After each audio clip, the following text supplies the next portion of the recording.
F.E.A.R. Perseus Mandate, the second of 2 expansion packs for Monolith's F.E.A.R. Both of them not developed by Monolith directly. As you saw in the opening, they are developed by TimeGate. These expansions are TimeGate's first attempt at first-person shooters. They did like low-budget RTS games before this, and it's a very fascinating turn to make 2 horror game expansions. The first one I had a lot of fun with. I'm excited to check out the second, which is a little bit more polarizing, and see what I think, because I am very curious. In order to get started, welcome to F.E.A.R. Perseus Mandate. In 2002, the U.S. Army formed a secret unit dedicated to combating paranormal threats to national security. The unit was named First Encounter Assault Recon. Paxton Fettel, the psychic commander of the Replica Troop Battalion, run by the Armacam Technology Corporation, has gone rogue and taken the battalion of replicas with him. F.E.A.R. and Delta Force have been called in to deal with the threat. The resulting chaos unearths evidence hinting at disturbing crimes committed by the ATC. Willing to go to any length to protect their secrets, ATC has turned against the very forces sent in to eliminate Paxton Fettel. As the first F.E.A.R. team and Delta Force fight for control of the situation, so all of this is the main game of F.E.A.R. This is Perseus Mandate. A second F.E.A.R. team is sent in to shed some light on ATC's dark past. Couple new guns at our disposal. The advanced rifle, grenade launcher, cool. Grenade launcher is what I mentioned in the last stream would be cool. A lightning arc weapon, supplies, and new to this expansion, forced entry. Desperate situations call for desperate measures. F.E.A.R. HQ has authorized the use of physical aggression against public and private property where the field agent deems it appropriate. Press melee when near a door to quickly knock the door open. Doors may also be opened from a distance with explosives, grenades, rockets, etc., which should add like a cool layer of dynamic combat. I'm excited. I'm excited for Perseus Mandate. This is the polarizing one that not everybody loves, but you know me, sometimes that just fuels me even further. Here we go, folks. First playthrough of F.E.A.R. Perseus Mandate, and the end of the F.E.A.R. saga here on the channel. Very excited. Start to finish. Let's do it right now. Moderate difficulty. Away we go. Gaming. The situation at Armacam is rapidly deteriorating. The Replica Army's psychic commander Paxton Fettel remains at large. Worse, Armacam has turned on governmental forces and is now openly combating F.E.A.R. operatives. Mission, a second F.E.A.R. team, your team, is being briefed and prepped for Halo insertion into the city by Rowdy Betters. We know him.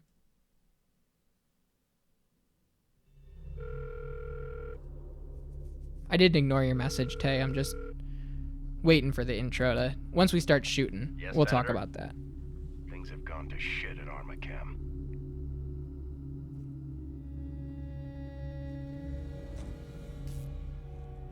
What do you want me to do, sir? What you're good at, Morrison.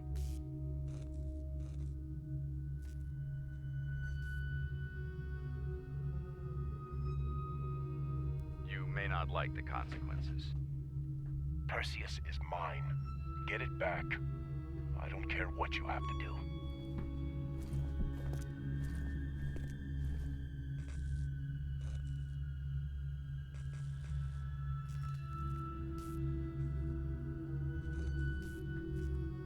We're in.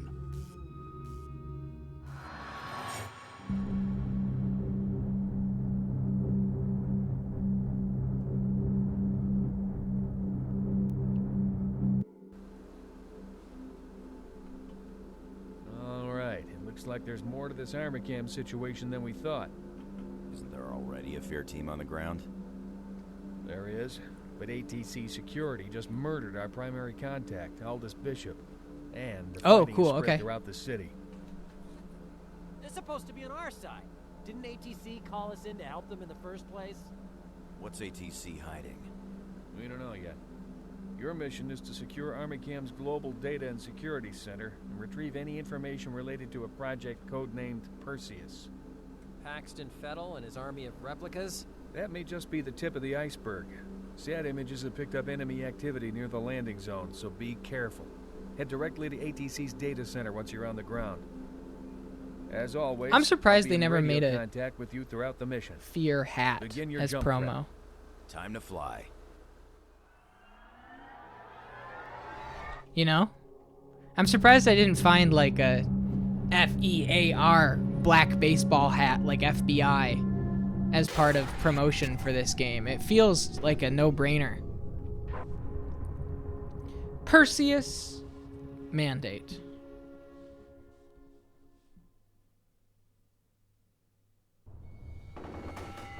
Looks like we set you down in the middle of things. It's going to be a hard slog to the data center. Interval 1. That's Delta Force. What the hell are they doing here? See if Den Mother can give you any answers. And we're already back in the shit.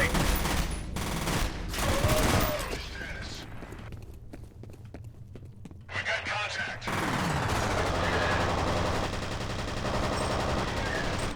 Come on, let's move. So what I've read about this one is that the holiday portion of Extraction Point, where you had Holiday as your like AI companion that kind of led you through the game, reviewed very, very well and tested very, very well.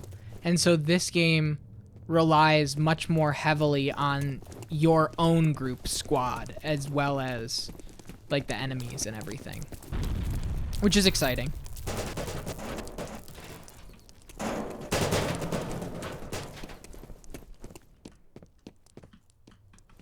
What the hell happened in here? I know as much as you do. Damn. Take that though.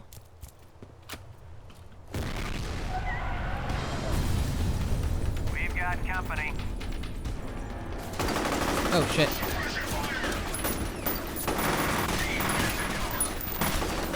Are they gonna? Yeah, they are.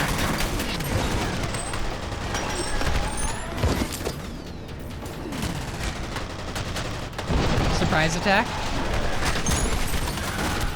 Die already.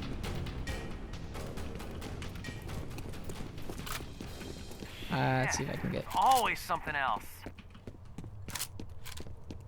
I gave away my childhood copy of Brave Fencer Musashi to a friend when I moved out of Florida. Very special game to me. Yeah, I know nothing about it, dude. I don't even know why I didn't have it on the list before. I posted a link in the Discord to a new gaming channel I discovered through Sean Shawnson called Back of the Rack, which is, you know, focused on the games that just kind of got forgotten. Whether they were excited and hyped but reviewed poorly, or if they were games that weren't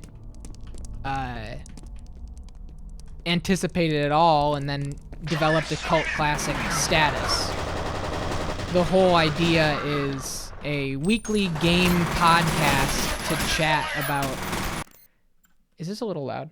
To chat about those direct titles. And they were talking about the second Musashi game, which I believe is pretty poorly reviewed. I think people don't like it. Oh god. Stay close, Sergeant. Yeah, I think people don't like it, but I didn't get a chance to listen to the whole thing, but I love the idea for the channel. And I always want to like support people starting out like that and kind of showing Down here. more, bringing more eyes to kind of stuff that is really cool, but ultimately not as immediately remembered as a top 100 best game of all time, right?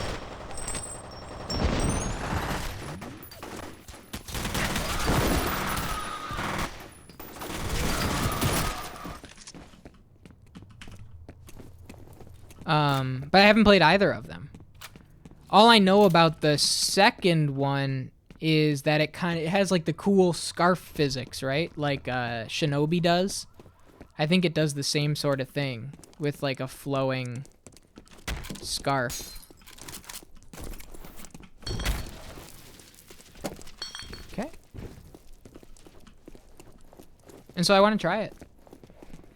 Yeah, so stay tuned, everybody. At the end of this stream, after the full playthrough, I know it might be a little long this evening.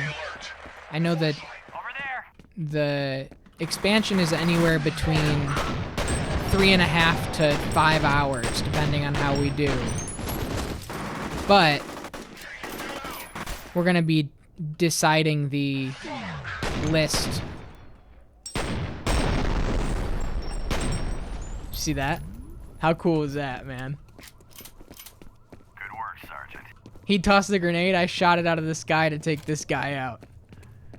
We're gonna be deciding the list of 31 games from my major list to see what'll be the next playthrough. So next stream we'll start with a marble roll.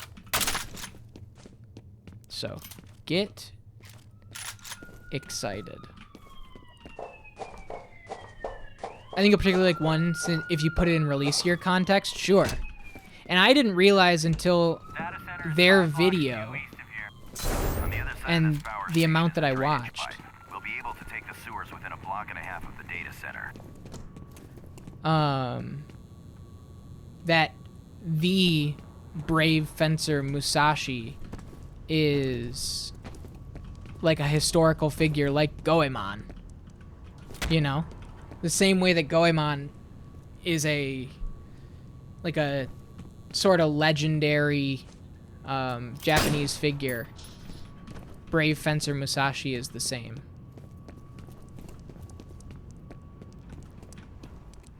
Come on, Oh, I don't like that gun very much. We're just gonna look back here, see if there's anything else, and we're gonna get on our way.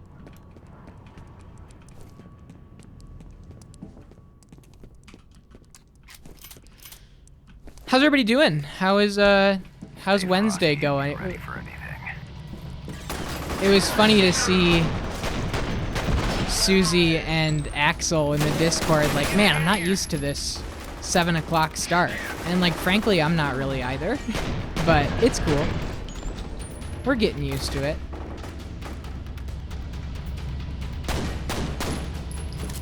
Let's see if we can rush him down. Oh, that's my guy. Oops. Maybe I don't want to rush him down. Start time works better for you? Cool.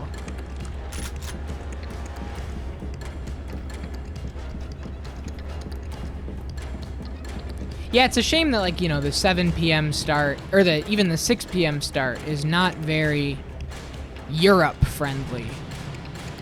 But that's just, you know, it's kind of the sadness of how time zones work. Can't be perfect for everyone. Konso always gets on my case whenever he pops up. I'd like to watch more, but, you know, it's in a time zone I just can't. I'm already going to bed. We got more coming in. Ooh, I'm on fire.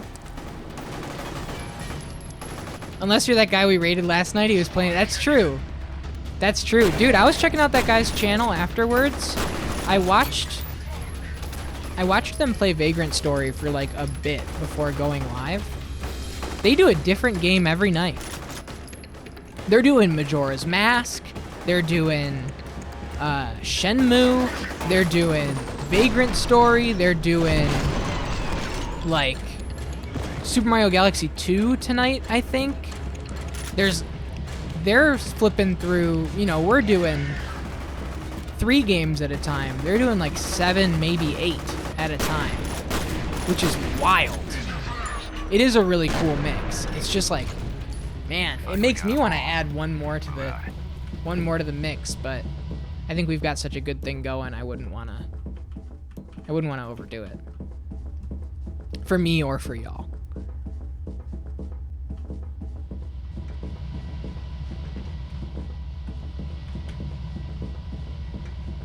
Am I going down?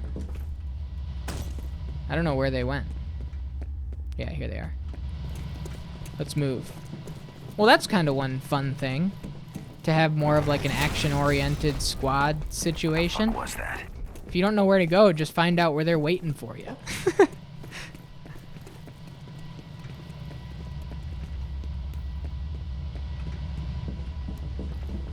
I've been having so much fun with this game. Oh, shit. They're already rolling these guys out? Feels early.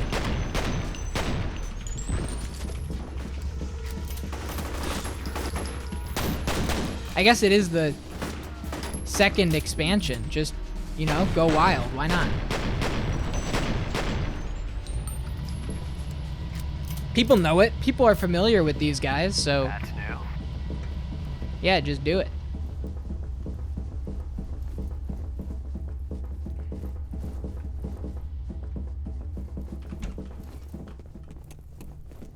Zap Burst and Cold Snap. Those are new. Wasn't it called Slurp before? Something like that? I don't know why they changed the name of the...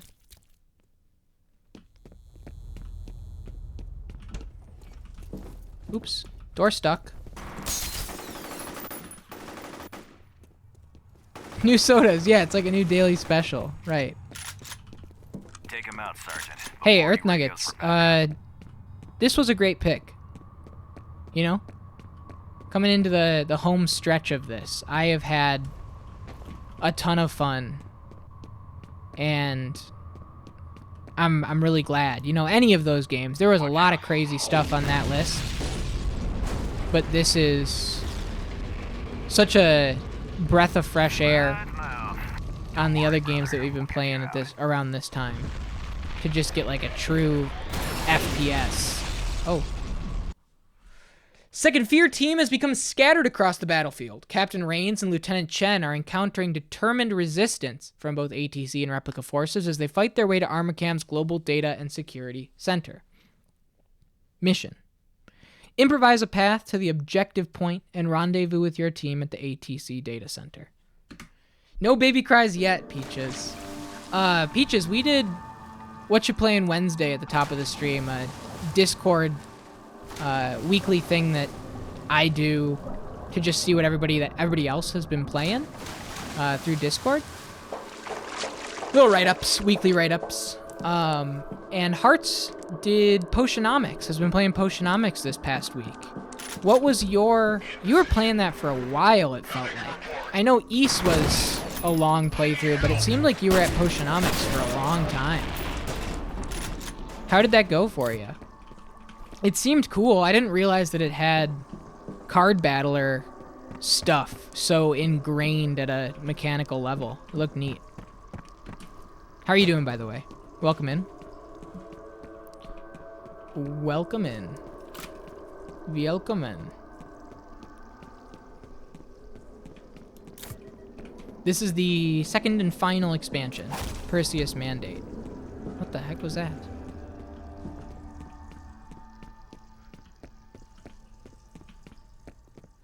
And already feels like a more linear, action-driven thing, which I can get down with. Oh, I see one guy there, one guy up there. One guy coming down here. Can I melee him? You think I can get him? Before he freaks out and tells all of his friends? Damn. Spotted. Get kicked.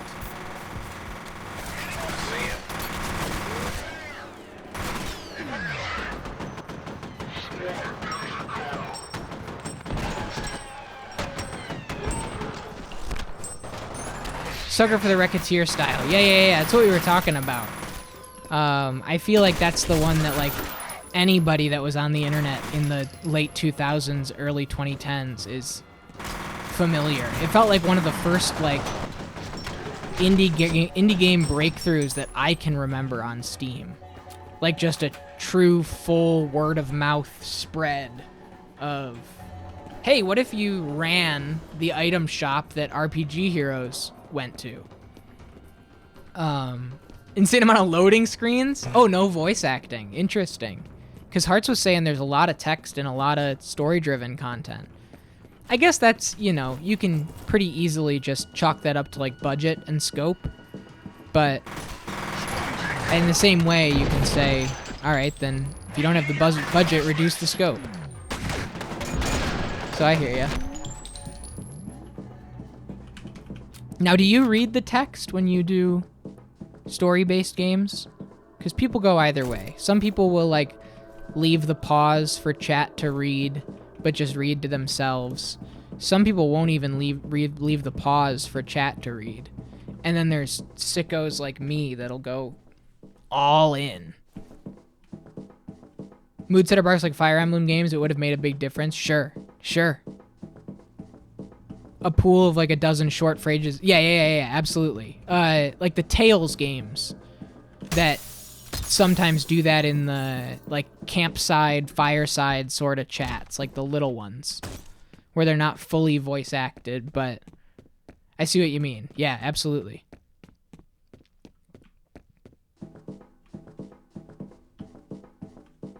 Where to?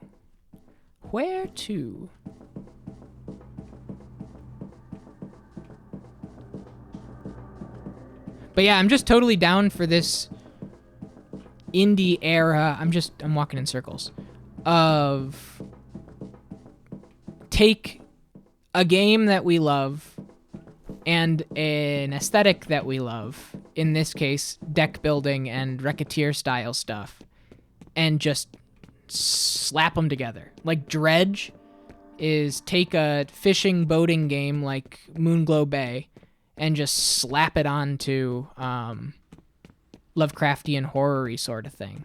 So I can always get down with that. There's a lot of systems going on. Yeah, Hearts had said about the same. If you interact with them all, it takes a long time but makes you over-farmed. Got you. That's like...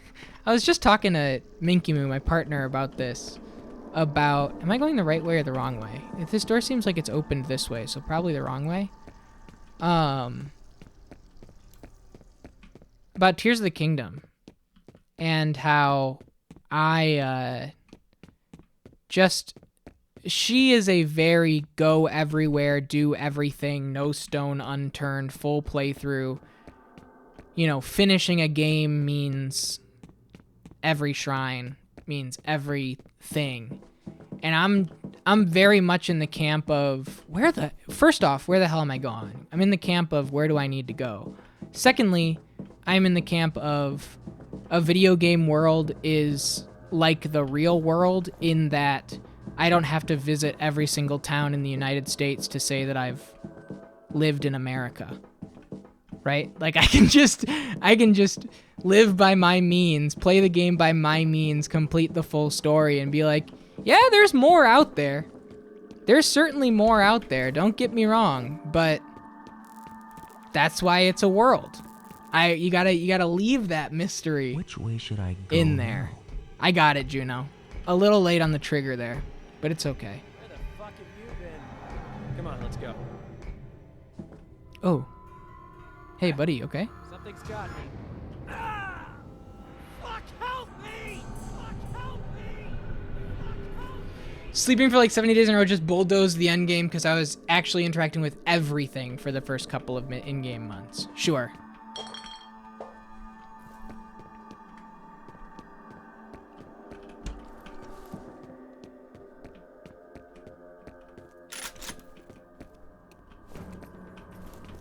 Yeah, this is a Venom game. You saw that kick? I've never done the slide kick like that. I haven't really engaged in that one too much. We should be trying that out a little bit. Like, check this out. Whee! Gotcha.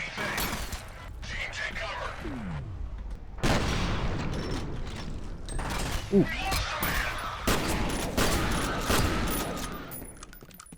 Hello.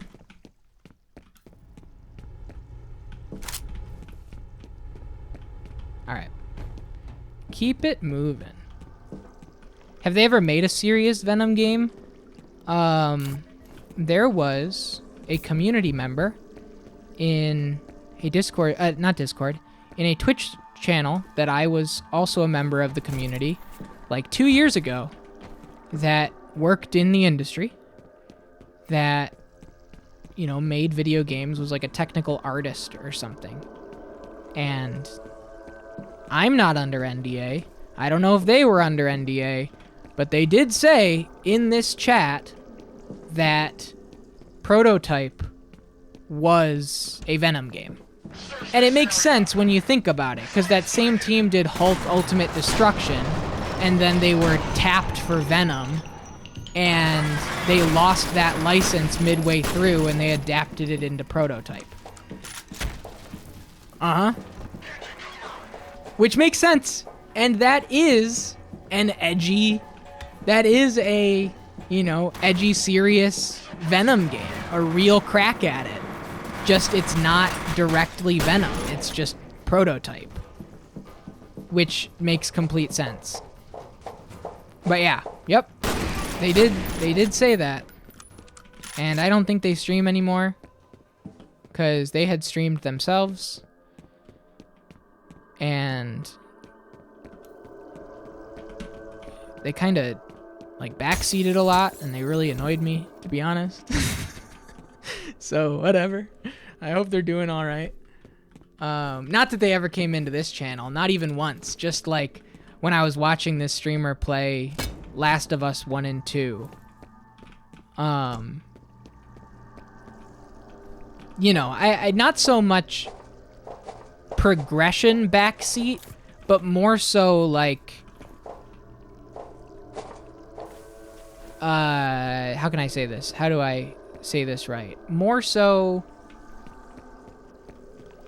impression clouding personal take dumps on somebody doing a first playthrough. Just that was what it was, more than anything. I understand that The Last of Us is a very easy game to talk about. But, like, let the dude play the damn game. And that was what it was. So. But yeah, they worked in the industry. They worked on Prototype, and it was a Venom game. It's one of the few things I know about the game industry here. I always worry when industry people come into my channel. You've said that before. You've said that, because like through like Wolf games and stuff, right? Through like you're just playing whatever is dumped on your lap. Like at the very least, my list is dictated by me, and things get like unceremoniously removed or left off if I'm not feeling it. Like for example, Peaches, and this is one that I talk about semi-regularly. For whatever reason, nothing's just Infamous 1 and 2. I don't get it. I don't like the tone. I don't like the characters. I don't like the structure. I have no real interest in playing through Infamous 1 and 2. I tried Second Son and I didn't really like it. And so it's just not on the list. Big game. You know, one of PlayStation 3's heavy hitters in the PlayStation 3 has no games era. But I just wasn't interested, like, at all. And still am not. And so it's not on the list. They even gave that one away for free when PSN had the outage. Yo, that was cool. Because he led us down that corner. Did you see that? There was that little trail of blood, and then we turned around, he was standing right there. Let me save. So I understand, you know, especially if it's like an indie thing and you're not feeling it. And sometimes you just don't even know. Like sometimes a dev is lurking. Like anybody at Timegate here? Any one of you? Any one of you 15 years ago made the expansions for the first F.E.A.R game? I'm here to tell you, a lot of people talked a lot of shit about this one, having a lot of fun with it. so I'll be in your corner. Behemoth worked on it. Behemoth, you know, I like it. I get it, you know. Second expansion, it's time to flip the script a little bit. And people, I guess, just were bored of F.E.A.R 2 years on, wanted a real sequel instead of another expansion. It's crazy to see reviews for this expansion, and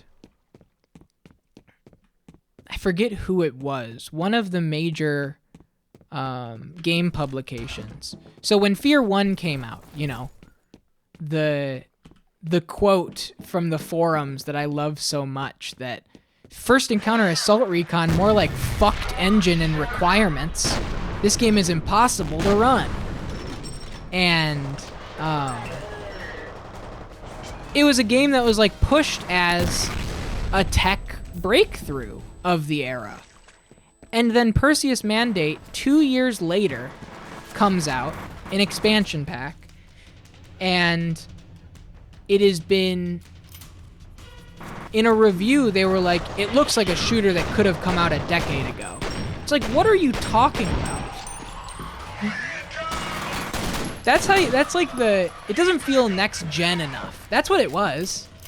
By 2007, we were deep into Xbox 360 and PlayStation 3, so suddenly the feeling of a game needs to be this nebulous, it doesn't feel quite next gen, right? It's an alright game, but in an era where we're pushing into the next generation, there's something that just feels a little dated about it. It's just not quite next gen. And you push for the flashlight to be worse. It's doing okay, but I understand. Wasn't brown enough, didn't have quite enough bloom. Exactly. That is the Jeff Keighley, but that is a common sentiment of the era. That's the Jeff Keighley Armored Core 4 review. But if you look back at reviews of this time, this concept of like, this is the next gen. And so as a result, games have to captivate the imagination of the hardware. They have to capture whatever it is. Game just crashed. And this is going to happen a lot with this game, as we know. But it's a good thing I have been pretty up on my saves. So we'll just boot this back up. Been baffled by how Bethesda games feel very dated in the graphics, most because they have infinite money, so why aren't they pushing boundaries? Maybe it's just me and I hate the way they've been doing faces. I understand. And I think that a lot of Bethesda's boundary pushing, and all of this remains to be seen, of course. You know, I could just be, hey, the game isn't out. I don't know. But the boundary push is more in the simulation push of the engine, more so than the whatever actual graphics. 3 New Vegas looks better than 476 in some ways. Yeah. ATC and Replica forces continue to clash in the city streets. Captain Rains and Lieutenant Chen have continued to make their way to the data center. Map data shows you are only a few blocks from the rendezvous site. Expect heavy interference from ATC and Replica forces. Regroup with Rains and Chen at the ATC data center. Edgelord, I'm liking it so far. Have you back. I sure as hell didn't want another missing man. You had us worried, Sergeant. Glad you're back. We haven't really had too much of an opportunity to engage in... There goes my hero. Watch him as he go. He's gone. Oh no, he's right there. I think it's cool.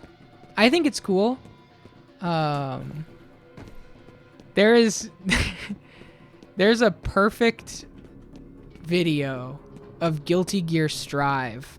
I probably have it on my phone. One sec. But I have to, wade through thousands of videos, as you know. But I have like the era, so we should be okay. It was around the time that Guilty Gear Strive beta happened. Okay. Yep, I got it right here. Look at me. February 20th, 2021. You see? It's easy for a guy like me. I'm going to send this into GoatedQuest General.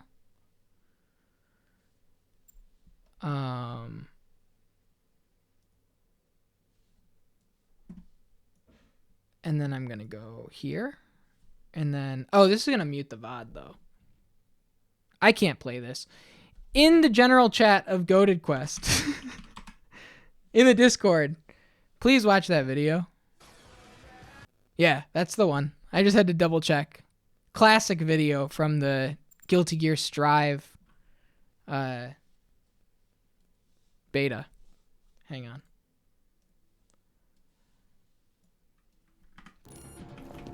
I was just talking about it, Edgelord. They start you off. They kick you off on a high in this one. You're dropped right into a firefight. The firefight starts. The invisible guys show up within the first 15 minutes. It just accurately assumes and very smartly assumes that you've played the first two already. And so it goes, you know what? Forget all of the drama and the pomp and circumstance of it. Let's just get to the shooting. And so that's kind of been the balance so far. And granted, I don't know, half an hour in, maybe? But I like how it feels. And look at this cityscape. Look at that. Hotel building. Whoa, what the hell? This guy's throwing up. Hey, your buddy's not doing so hot. Somehow never saw that. It's so good. And like, look at this.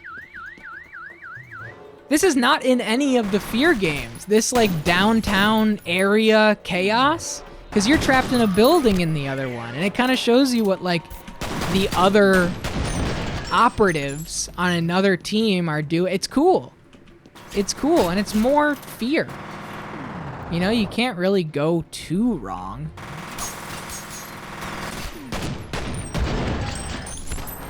I'm digging it.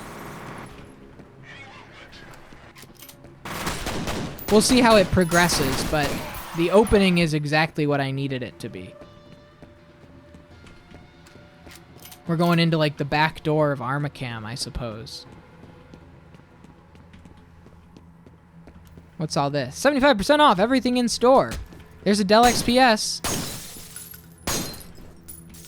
I was able to shoot through and break the... That was weird. But it doesn't affect the actual... Oh, no, it does. Got it. It's not breaking the glass, but you, like, shoot a bullet through to the other side. Interesting.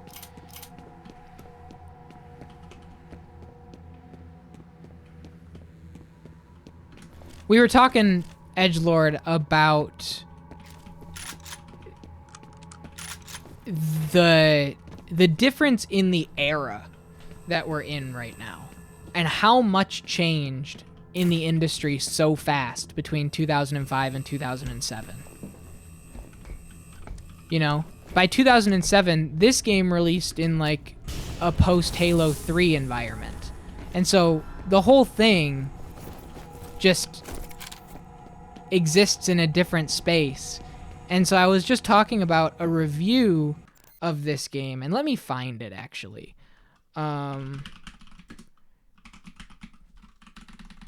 It was reception. Let's see. Hang on.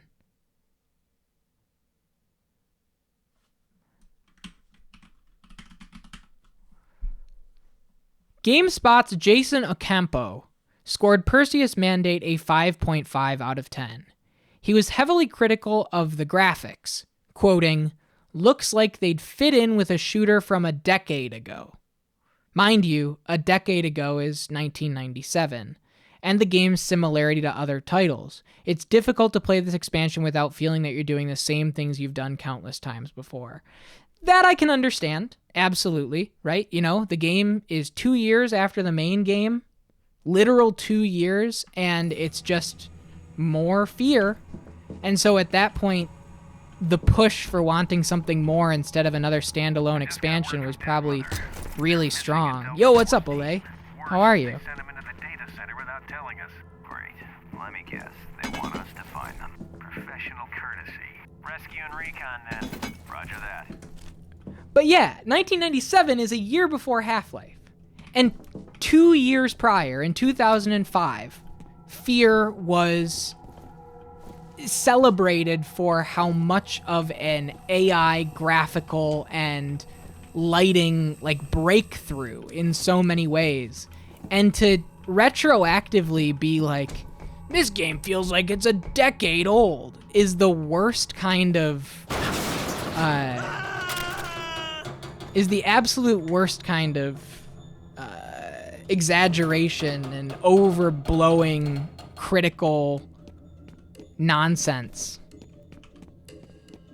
The year Quake 2, it doesn't look like Quake 2. Right. And so I think that, like, it just goes to show, and this is kind of what I want to get at ultimately, I suppose, if I have any sort of a lesson here, which I don't really. But, like, we talked about it with Armored Core. We talked about it with Armored Core 4 versus Armored Core 6, and Jeff Keighley's just unbelievable excitement for one, and it doesn't seem next gen for the other. Looking at video game reviews of a time, a game review, a Metacritic score, a whatever,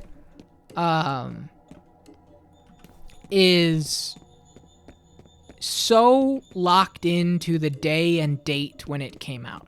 And it's one of the things that I'm going to be kind of talking about with KOTOR, because a lot of the KOTOR preview footage directly references, like, George Lucas is fucking up Star Wars. Attack of the Clones fucking sucks. And BioWare's coming in to save the day and show what Star Wars should really be about. And it is so pervasive through so much of the preview footage of KOTOR and so much of the sentiment of that game's hype cycle. And it's totally disillusioned me to... Not disillusioned, because I think that, like, you know, reviews absolutely have their place, but it's disillusioned me to a Metacritic score meaning anything other than a snapshot of what the industry and what expectations were like at that given moment. Not that I don't trust critics. I think that I love reviews. I love reading reviews. I loved writing reviews. I used to write reviews for most of the games that I've played. I think that there is an importance there. But a Metacritic score is nowhere near the be-all, end-all of a title. I'm sure you mentioned it, but all of this, Is This a Souls about Armored Core 6 is made... Dude, I can only imagine how you're feeling right now. And it's hard. It's hard, right? Because I've only played the first one. I've only played... what's a critic to a curator? Only played the first 3, so, like, I'm not in any place to say this. All I can say is, like, man, they all fucking rule. You should just play them. And so that's one thing, Earth Nuggets, with this new Armored Core 6 preview footage that came out today. I'm very excited for it, but the one thing it did more than anything else, for my very specific brain, and the way that I dig into it, all it did, and I talked about this in, like, the Discord servers that I'm in, it re-emphasized and reaffirmed my personal plan to play through all of them before I get to Fires of Rubicon, before I get to 6. Because I watched that trailer, and I don't know what is an iteration and what is an innovation. How much of that has been established over the last decade, 14 years since Master of Arena? I got no idea. And so I don't want to just jump to 6 and be in a position where, you know, I want to see it. I want to see it. In the same way I want to see it with Final Fantasy, even though there's no storyline connection there, there is a connection there. And so that's really all that it showed for me. I watched the raw gameplay footage from Famitsu. I watched a little bit of Vati Vidya's video, and then I went, okay, cool. I'm not gonna play this for a long time, and so I put it down. That was all. I didn't get a chance to hear the music too well. That's what I was pretty excited for. You're gonna speed run? Let's go. Let's go. Get into the speed run. Peaches, what did you think? I mean, obviously there is. I was talking to the Bernards in their channel, and Justin we were talking about Armored Core and how excited I was. And Justin, you know, is familiar with Armored Core nebulously, right? As a game that From Software has made, from seeing a box in a GameStop in the 2000s. And I basically, you know, the is this a Souls sentiment is not like an ignorant, mean-spirited, closed-minded one. It's just, it's impossible to not, I mean, it's not impossible, but from a mainstream sense, if you don't have the history of it, they stratospherically blasted off into mainstream acclaim space. Elden Ring sales were unbelievable. I think they topped like Call of Duty Vanguard in release month sales, which is like, what the fuck? And I basically said, like, with as far as Armored Core is concerned, at least the ones that I've played, you're basically saying that Resident Evil and Monster Hunter are looked at the same because they both come from Capcom. That's how wildly different at least the first Armored Core's mission structure and gameplay loop is from something like a Souls game. And that was my kind of breakdown of that. And it seems like 6 from that raw footage is kind of skewing back, like you said, the hard lock Earth Nuggets. But ultimately, that's the bottom line. Maintenance entrance, okay. I mean, it's fine. It's the zoom of the modern ACs. Felt too weightless compared to 1 and 2. I feel this way. I think adding some more deliberate gameplay will be a good thing if Souls does influence it in that way. Yeah, it looks from the... Time, Sergeant. Nice to see you got all your fingers and toes. What's up, buddy? Sergeant. Is there replica activity in the building? No sign of replicas on the satellite. We proceed with extreme caution. We still don't know what we're dealing with. I want an immediate feed of any and all data collected. Copy. Stay close, Sergeant. Yeah, I'm curious. I totally am. I'm avoiding Vati's stuff on AC6, not out of any malice, but I want to engage with it from the perspective of it not being a Souls game. Yeah, and I think that I posted about this in Ricky's Discord. I talked about it a little bit, and maybe I was a little too verbose about it. But I think that Vati Vidya is putting in the work, right? Putting in the work. Played through all of them. But has a hard time, and not that it's a problem. I think that Vati Vidya does an incredible service. I think that Vati Vidya is an incredible turning mechanics into a storyline and extracting story context from like a story to tell out of a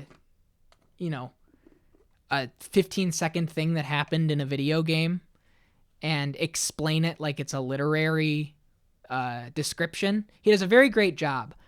I think that taking that sentiment into something like Armored Core that is so deliberately cold, that is so deliberately impersonal, and we don't give a shit about your name, we don't give a shit about your story, we don't give a shit if you live or die.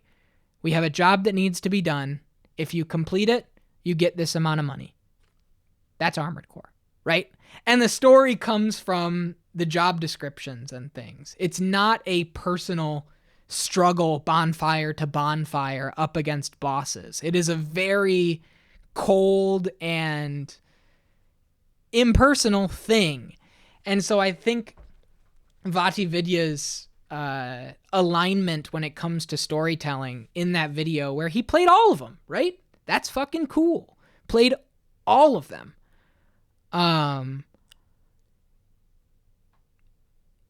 The way that it was described, I think, mischaracterizes, to me, and I'm just a guy, mischaracterizes to me the beauty of that franchise. Which is whatever. But, you know, I think that it doesn't help with the Armored Core is the new mech Souls. I think the Vati video plays into that a little bit, but it's cool. I feel that way about other mech games too, like Zone of the Enders and Daemon X Machina. I prefer the oomph. I haven't played Zone of the Enders yet. I like flashy chaos, big lasers, and blasting around top speed, but I understand both sides of it.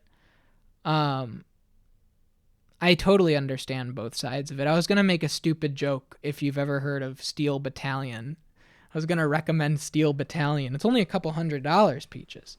You ever heard of Steel Battalion? That might be right up your alley. But whatever. I made it anyway. I also don't think them making an Armored Core game with the general lessons that they've learned in Evolution is bad. I think it'll be awesome. Absolutely. Lurking Horror, that's what I don't want to.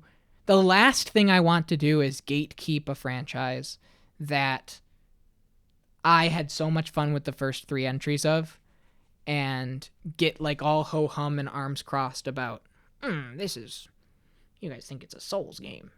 It's not what I want to be at all. And so it is awesome. I think it'll be awesome too. Don't get me wrong. The game's going to be really cool. It's just, you know, it's my remake doesn't replace the original brain kind of firing on all cylinders in the same sort of space. You know, it's paying respect to the forefathers. It's paying respect to the history in a sort of a way. But you can extrapolate that so far into so many different things, and, you know, that's why I want to play fucking Kingsfield. Whatever. I don't think the controller fits in it's not going to fit in this office. But we're going to set up a donation goal over the summer for the Steel Battalion full set, and I'll rearrange this entire office.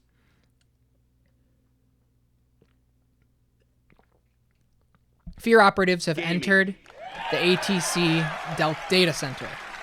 Den Mother has lost contact with the Delta Force team inside the complex, sent ahead of your F.E.A.R team into the building.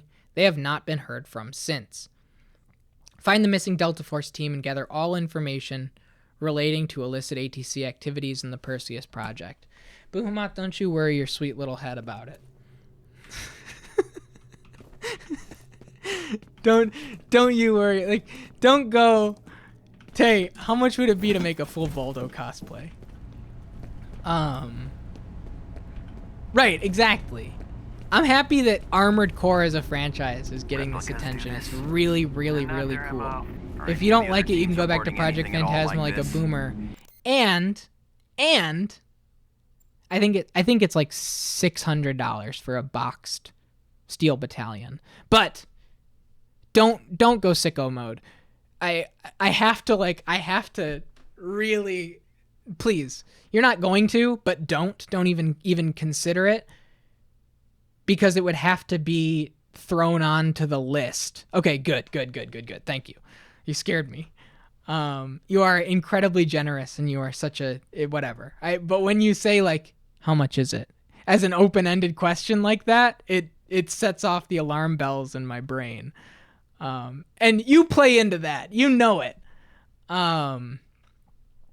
It would have to be thrown onto the list. And I wouldn't want something like that is such an investment by anybody to be like, all right, thank you. Thank you for buying me Steel Battalion. Maybe we'll play it in 2028. I appreciate you. See ya. That's the last thing I would ever want to do. Yeah, Look at this Jen, sick what shit. do you make of it? Well, let's see what we got here. Multiple gunshot wounds, lacerations, and evidence of blunt trauma. Whoever did this is thorough. These are some nasty Like, this is motherfuckers we're cool. dealing with. This is so Proceed with different extreme from caution. We still don't know what's in this building. the first two, the expansion in the main game. To have a little team here, to have a little squad that are like your boys, and telling a more linear, direct story as opposed to the fragmented horror-inspired stuff. I like it a lot. What I was saying, Peaches, about Project Phantasma. Best case scenario, you know, Armored Core 6 pops off and people do go back. You know, that's the dream, right? That's the dream. Because think about how many people got engaged in From Software as a company off of how big Dark Souls 1 got. Great. Some numbnuts So- shut the gates. Building is in lockdown. You never know. Sergeant, find some way to get these doors open and the lights back on. Listen up. We've got live Delta Force in the building. They've holed up on the 3rd floor in a security office. I want your team up there now. Yeah, well, we're not going anywhere till we get these gates up. Jen, stow it. I'm just saying. Then get the gates open. We don't know how much time they have left. Best case is that it pops off and you can sell your disc copies. Right. Well, I mean, that goes without saying.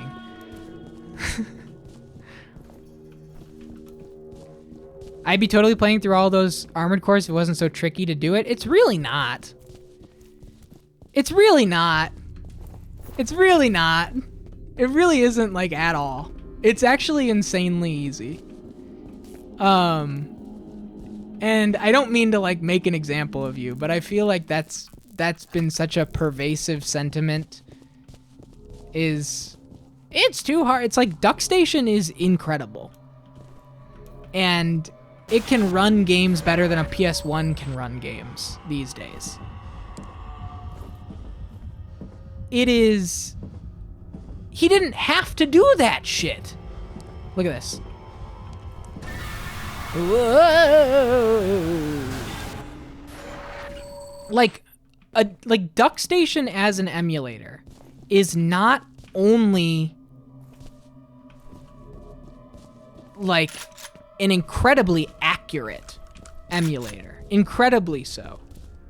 It gives you performance upgrades that a lot of people would really want in terms of games that have frame issues on original hardware. Yeah, all that is a nice flex. Yeah, just get a PS, like it's this sentiment that it's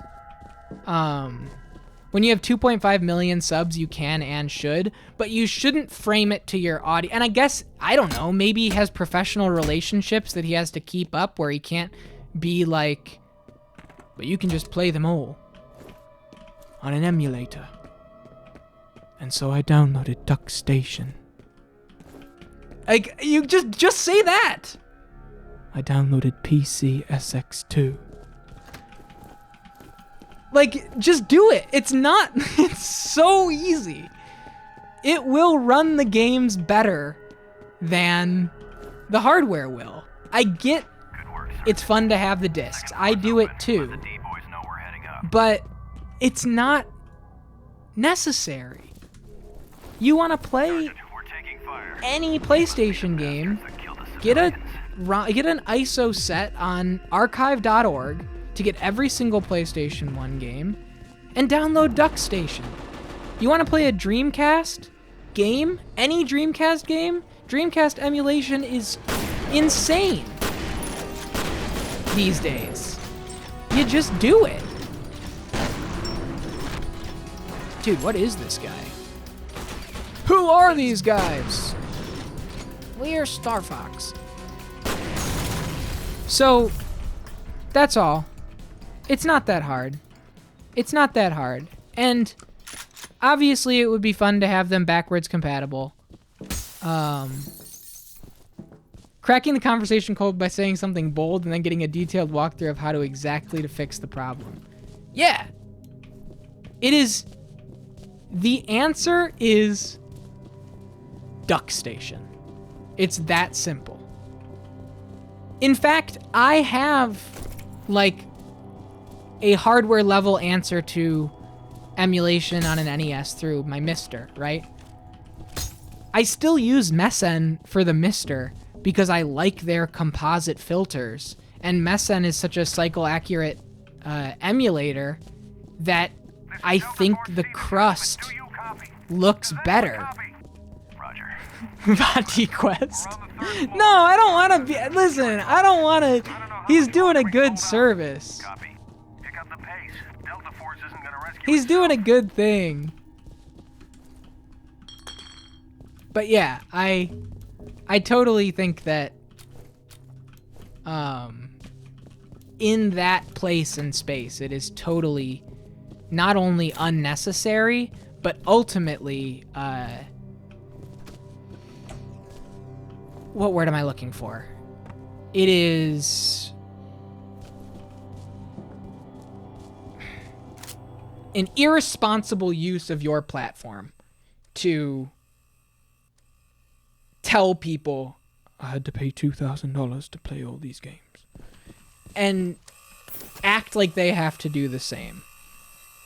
Because it is that easy. It is that easy. It is this easy. Now I'm getting upset. In fact, I have it. Hang on. Anyway, long tangent. Play Armored Core. It's really good.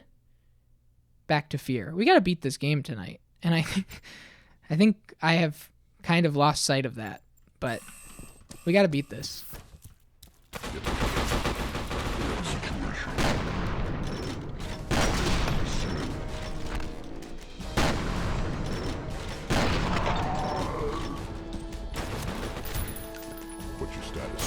What's your status?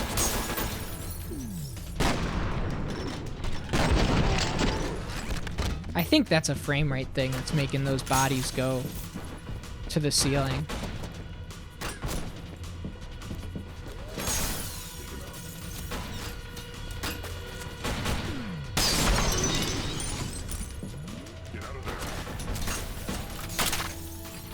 Like, I hope it... Oh, this is new. New gun. Just the other gun, but with a red scope. Sure, why not?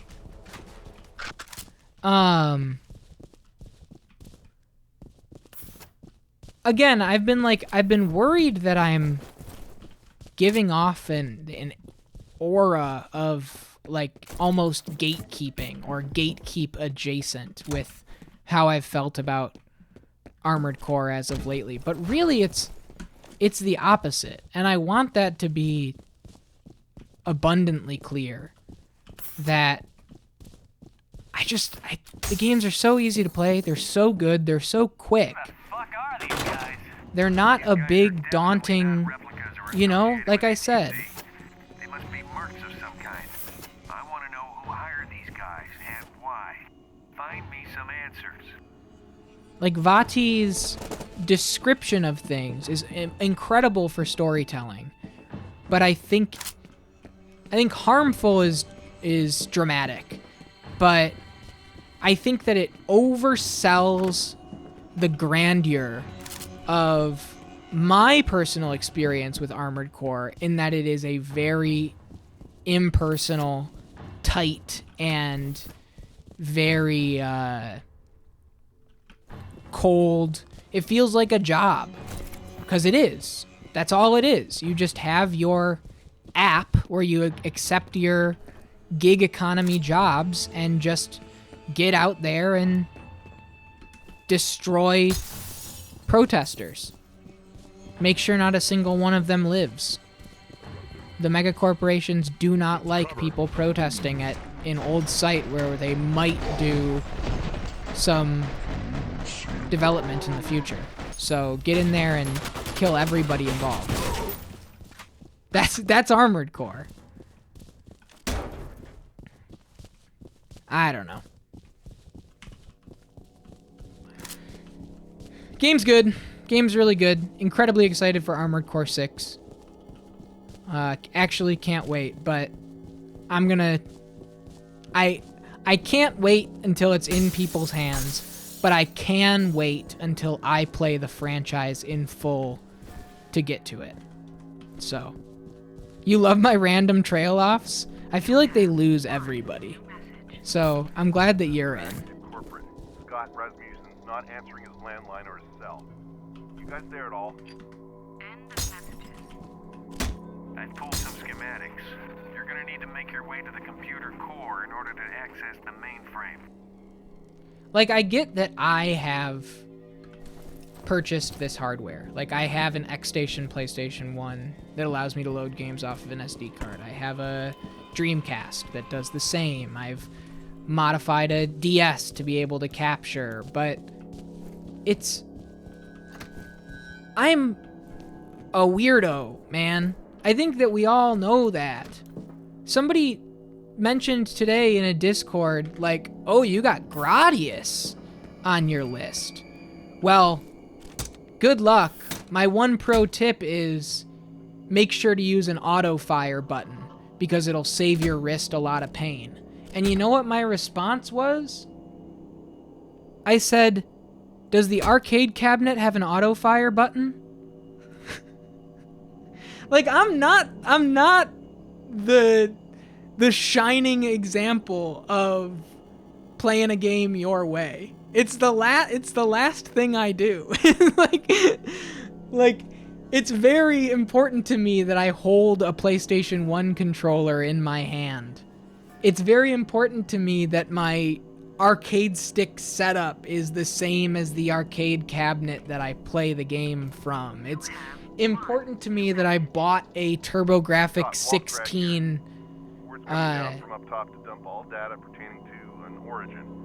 All tangential files labeled Perseus. No advertising on my channel. Here to go as well. Something big must be That was going way down. bigger than 3% of my screen. This isn't the first time Sigrid has come up tonight. Must be connected to Perseus and Vettel. That's all I'm saying, is like, to say, well, you do it, is like, yeah, I do a lot of things I wouldn't recommend to anybody else. One of the guys in game said, watch out. It sounded like the watch your back when Tay says, wash your back. Yeah, I wouldn't recommend anybody do what I do.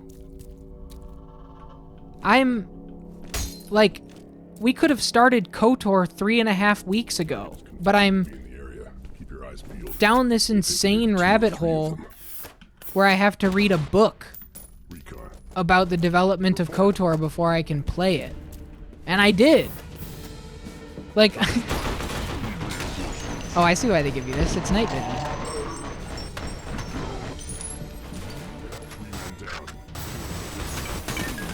And so that's the other thing with VatiVidya, is like, VatiVidya wanted to do it right. And doing it right involves the discs, I guess. Really, it just involves the hardware for me, but I guess if you want to go the extra mile and have the tangible physical disc, go for it.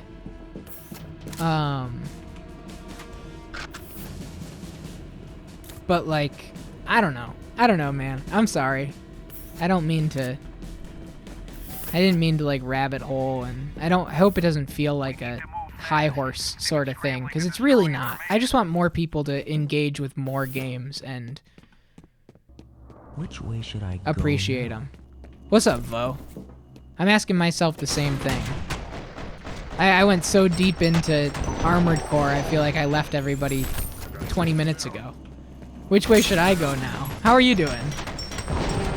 We're doing a full playthrough of the final expansion pack of F.E.A.R, Perseus Mandate, and it's been pretty cool so far. I've been having a good time with it. I appreciate peering into the mind? Alright, alright. I hope so. Yeah, so after this is done, we're going to be diving into a new list of 31 games that will be the selections for the next full playthrough on the channel, which is very exciting. Evidence of a data dump on my end. What's going on? End of messages. Let me close this so that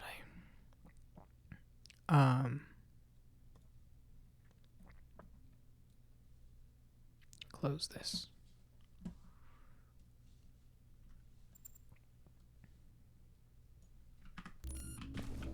Yeah, I see it as a bit of a curse, though, Snow. I find it...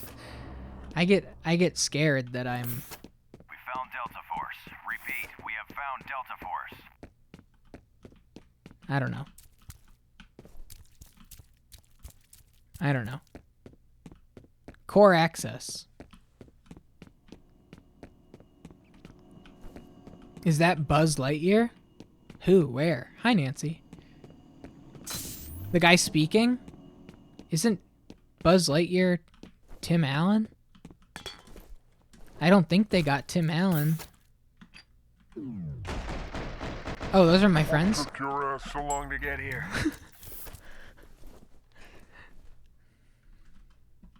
If it weren't for that turret there, we'd be dead. How are you doing, Nancy?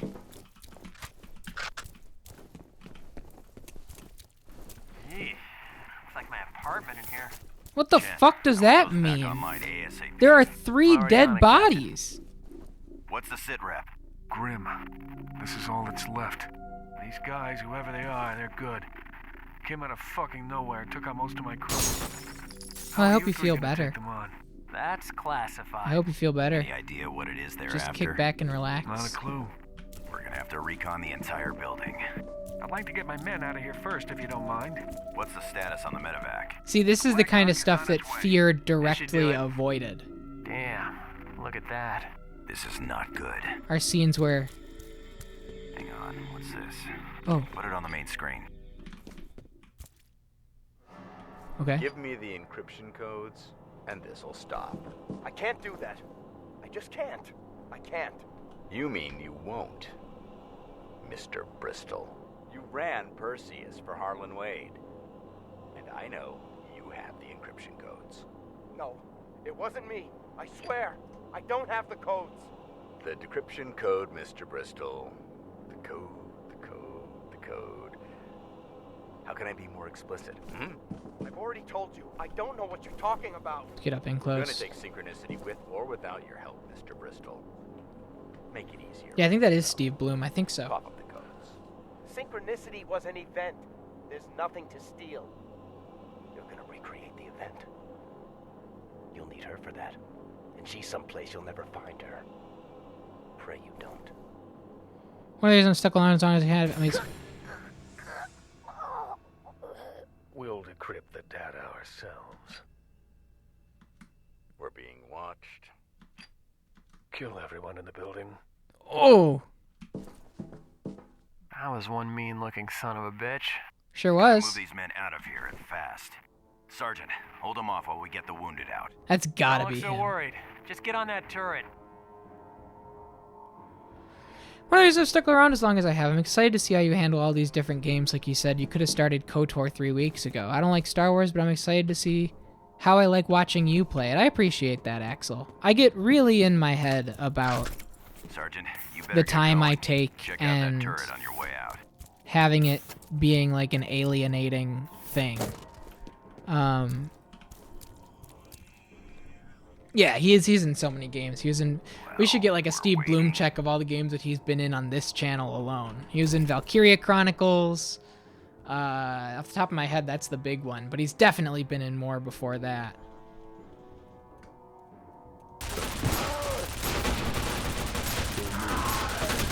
Oh, they fixed the turret so you can't do slow motion because it makes more sense that way.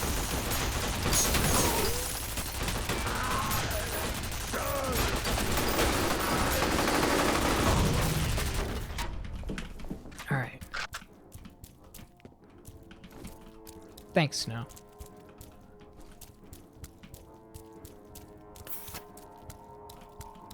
You know, it's hard to feel like sometimes like a bit of an overpromise and underdeliver feel, but I think that's, you know, hand in hand with anybody that makes anything. Threat sighted.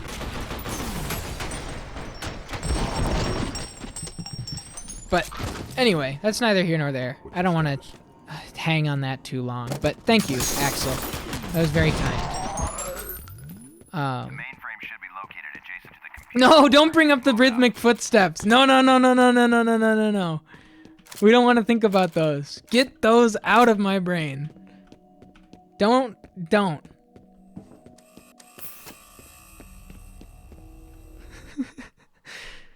Interval 2 Revelation. Okay, we're out of memory. F.E.A.R XP. Oh, that's got to be this one. Go here, go here, go here. Yeah, I totally forgot about him.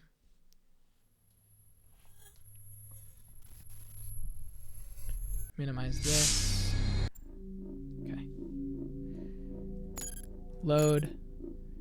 2115 is the closest. Okay. Engine.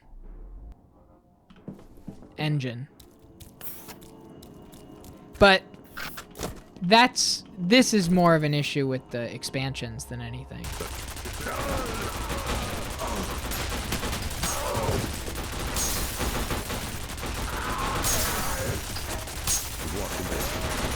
Damn. I'm getting lit up this time.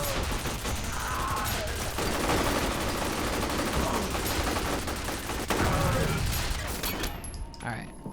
They're still right. Yeah. Squad, regroup. Copy. Squad, regroup.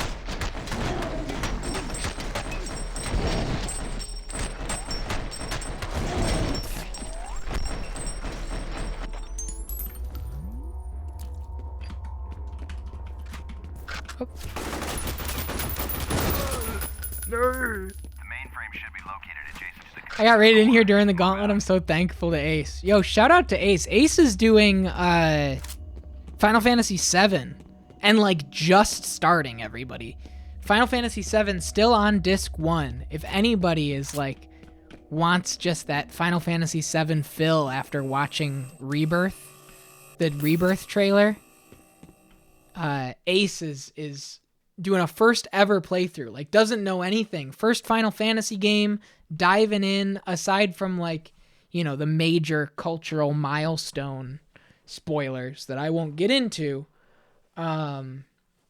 Ace is really kicking it off from the top, and it's so cool to see. Contact has been made with an unknown mercenary force. Mercenary operatives are trying to obtain information relating to the Perseus project. Captain Rains and Lieutenant Chen are escorting the surviving Deltas from the building. Mission: discover the identity and goals of the mercenary force. Eliminate all remaining enemy combatants. Oh, is he playing right now? Is he playing right this second? How is Cloud's mind not shattered? Access to their mainframe. From there I can trace all network traffic within Just the you last wait, couple of buddy. hours and get a better idea of what they're after. Just you wait. I want an immediate feed of any and all data collected. Yeah, I was hanging out in there the other night. So fun. That's such a The other good team game. confirmed that the point of Perseus was to train telepathic commanders to work with clone soldiers, although it looks like Paxton Fettel was the only commander in the program. Your tax dollars at work, gentlemen. It appears that Fettel was developed as part of a project called Origin. They pulled the plug a few years after he was born. Apparently something went seriously wrong. Yeah, I like this one, man. I think this expansion pack is really good. I like these new enemies. I like going back into Armacam like this, but from the other direction. Like, instead of the roof, you're going in the maintenance door and working your way up. Learning more about Project Origin from the other lens. Look at this shit, man. Holy hell. Look at him.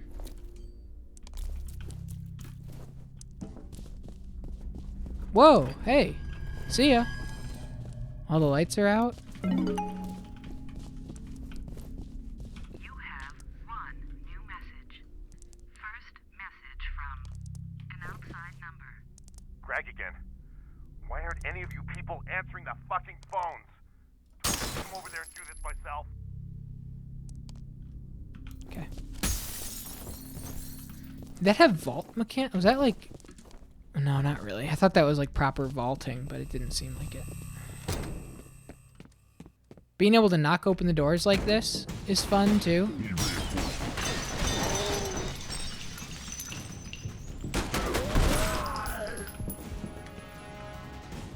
Just keep up on my quick saves. I think we can play this one more like an action game, I think. When I have enough points, I'm going to make Taze sound the clue noise. Nice. That's funny. That's like, I wanted to do the portal turret. Who are you? What is that? Oh, what's that? There you are. That's what, when I thought of the camera moving around noise, I don't know if, obviously there's no potential to, actually I don't know, but I would assume there's no potential for multiple sound cues that are like randomized, but if there is, that's what I would do. What is that? Oh, what's that?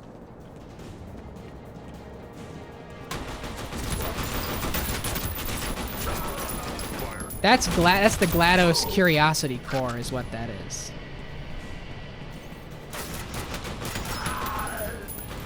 Target lost. Man, Portal is one of the best games ever made, dude.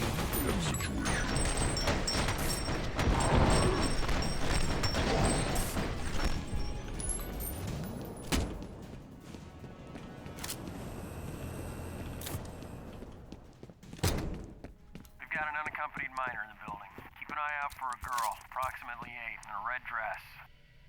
What are you talking about? She's right. She was right there. Stay focused, Lieutenant. That's cute.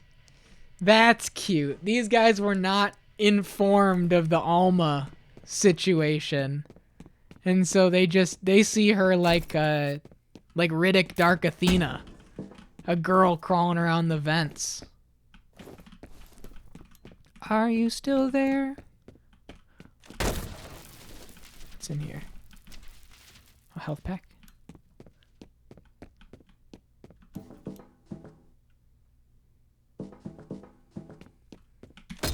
Secure the area. Copy. I've got a visual. What? Get to cover. Take cover. These guys have JC Denton vibes. You know? Get to cover. I dropped something.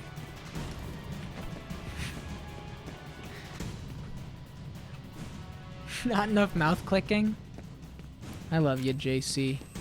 Johnny Cartwheel himself. Ooh! Man, I let myself get sloppy. That was my fault. 21, 24, 14. That was just... Oh, wait. This one's even closer. Okay. 5 o'clock. We have a situation.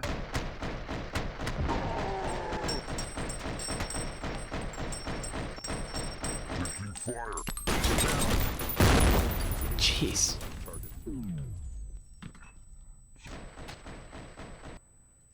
Okay.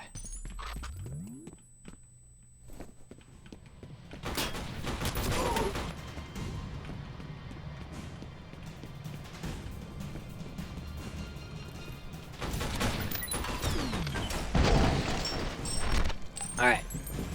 We have a situation. Damn it, did it not get them all? Okay, that did.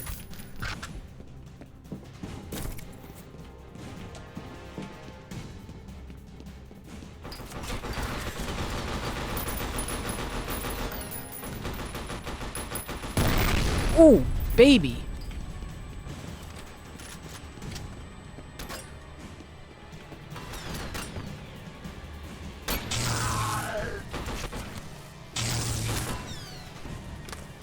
That's a new gun. Can't stop him.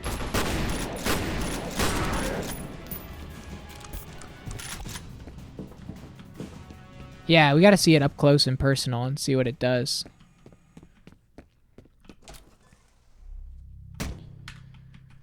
Just keep on top of my saves.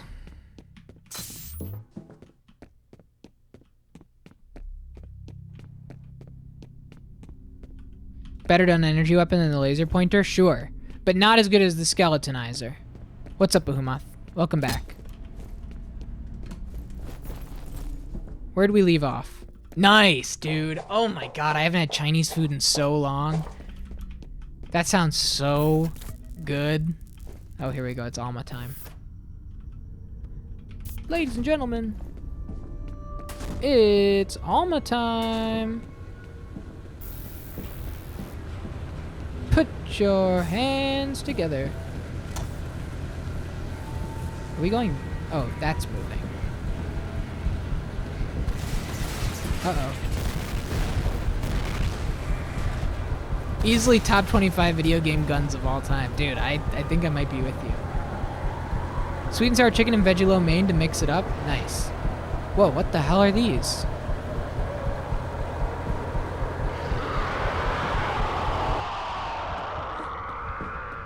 Oh, man. Didn't like that one bit. The mainframe yet? You haven't been here for this game? Axel, it's so good. Go, go, go.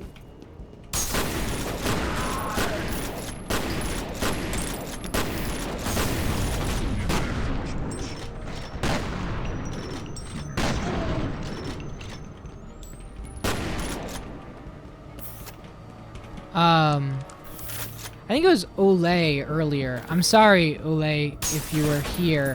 I read it, but you saw how I get. That mentioned that you thought this was a horror game when you originally played it. I feel like that's been such a common sentiment throughout this stream. People popping in and being like, man, this game's cool. I really thought it was like a super horror thing. And the answer is always like, kinda. It kinda is. But first and foremost, from the ground up, it's a action first-person shooter. Wednesdays have been busy. You're all good, man. They did name it F.E.A.R. The name screams fear. You're right, you're right. And what's funny is I didn't talk about it in the prep kit because, I don't know, whatever. And, Fantastic. The data's uploading. I didn't talk about it in the prep kit because whatever, but Okay. Make your way to the lobby. Craig Hubbard hated the acronym. Hated it. They wanted to call the game Signal, I believe, was the original working title. Because you're receiving all of these faint signals from an unknown origin throughout the game. And it was a marketing thing to push the acronym, because acronyms were hot. I have no more first aid kits, just a heads up.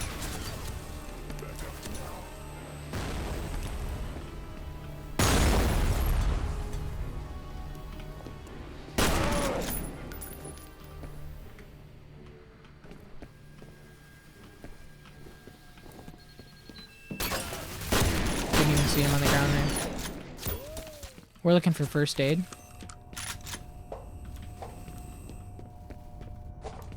Acronyms are still hot if you use Skyrim or Fallout mods. Second initialization, generally not late. Yeah, though that was what it was originally going to be called. Just like that. No, they were going to call it Signal. And then, you know, down the line, we'll get there. We'll get there when we play it. I'm going to die here. We'll get there when we play it, but they lost the naming rights for F.E.A.R. For F.E.A.R 2 early on. It was not going to be F.E.A.R 2. Okay, so they got the data they were after, but didn't have time to completely cover their tracks. And so The actual data is encrypted. the F.E.A.R Here's what I don't 2. understand.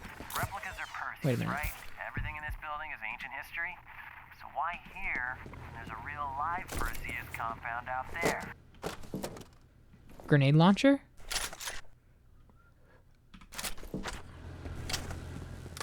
Okay.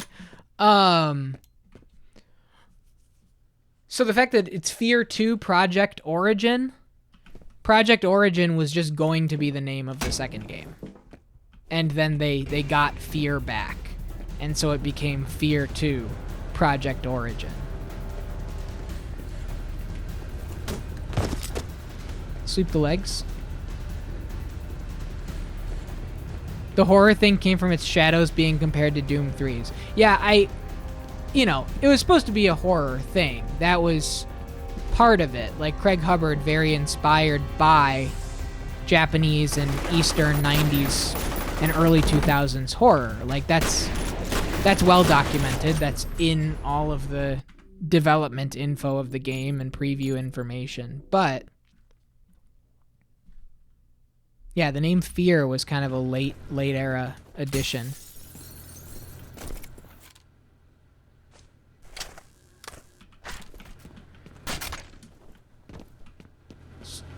About a SWAT guy who shows up to work late. It's not that common, so everyone's just kind of annoyed and not mad. Yeah. Most of the time he's not late, but this one time when he was is the day that all hell broke loose. So he's running around trying to figure out what's going on room to room. He can't really make heads or tails out of all the chaos because he missed the morning. He wasn't there for like the big Paxton Fettel thing. He's trying to figure it out, but he's having a hard time.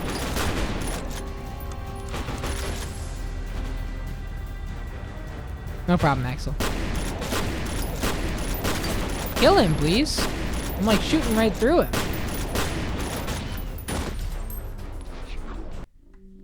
Yes, it is really important that he does go through. Yeah, I'm not even supposed to be here today. I've never seen Clerks. I don't even know. I've never seen a Kevin Smith anything. At all. Ever. I've talked about my cousins being allowed to watch Dogma and that making my mom stunned. That's all I really know. And I know that Kevin Smith,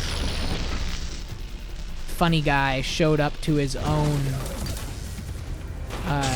protest for his own movie and acted like he wasn't the director of the movie.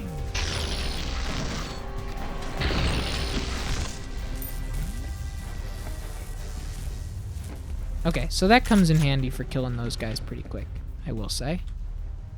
You don't have to? Yeah. Probably not. Maybe the first Kevin Smith movie I watch is Tusk. Yeah, I don't have to because I don't think that there are any games directly inspired by the work of Kevin Smith.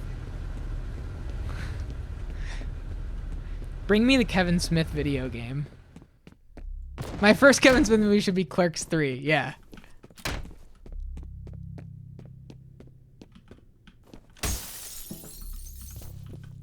Health kits? And last. Oh yeah, it'd have to be. Whoa. Man, they love these bloody body piles in this one.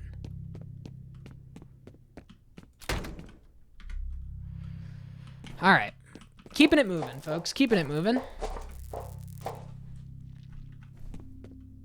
Unknown origin. I also think the name F.E.A.R is really cool. And it's super striking. It's like, you remember F.E.A.R. You remember First Encounter Assault Recon. Even though it kind of makes it seem like Aliens. Like First Encounter. Close Encounter.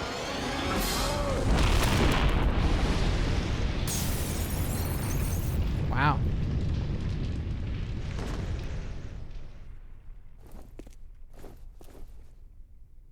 Ouch. That looked like it hurt.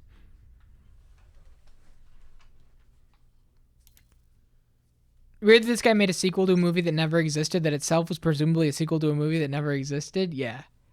Information recovered from the ATC data center is being encrypted. Meanwhile, both Replica and mercenary forces have begun an assault on Armacam Plaza. Your team is en route to the plaza to assist Delta Force in retaking and pacifying the area. Intercept and eliminate enemy forces before they acquire the research. How's your head? He's fine. We decrypted the stolen data. It's an address list. 2 of them are near your current position. The 3rd is in the Auburn district. We have 2 targets, Armacam's Bioresearch Division and their corporate archives. I'll be coordinating with Delta Force on the ground. Jen, take the archive building. Sergeant, you take Bioresearch. Stay in radio contact at all times. And try not to get blown out of any more windows. Silly guys.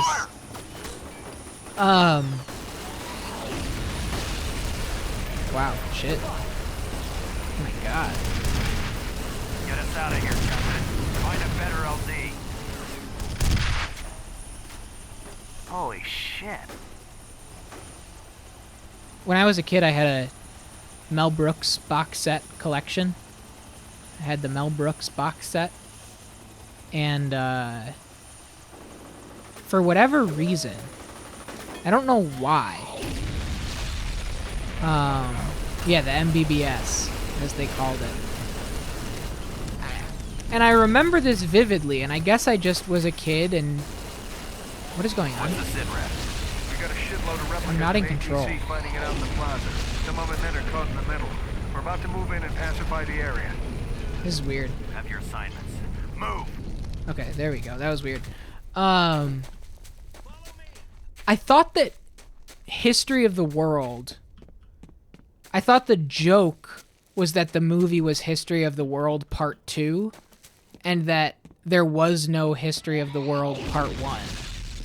And it was one of those things where, like, it released in theaters as History of the World Part 2, but the movie is just Part 1. And now there's a Part 2 that came out, like, as a Hulu show or something, and it's supposedly not very good. But I don't know why obviously I had the box. I must have just misread it once and then went, that's funny, and locked it into my brain as something that it wasn't for the rest of eternity. I don't know, really weird, but similarly to your Clerks joke, I thought that that was the actual joke for History of the World Part 1, because I thought it was History of the World Part 2.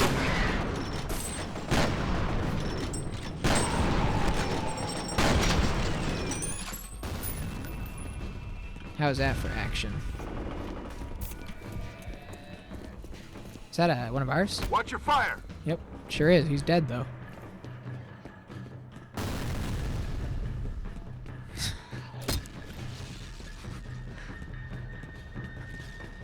And I saved. So. I don't know why he was coming from this direction. Weird. Yeah, I don't know. It just internalized in my head that way forever. And it wasn't until seeing that Hulu show and having it being like Mystery of the World Part 1, the follow-up, and I was like, or I mean, Mystery of the World Part 2, the follow-up, and I was like, wait, I thought the original one was History of the World Part 2, but nope. History of the World Part 1.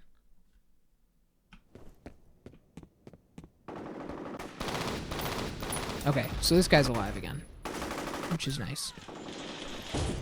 Happy for that.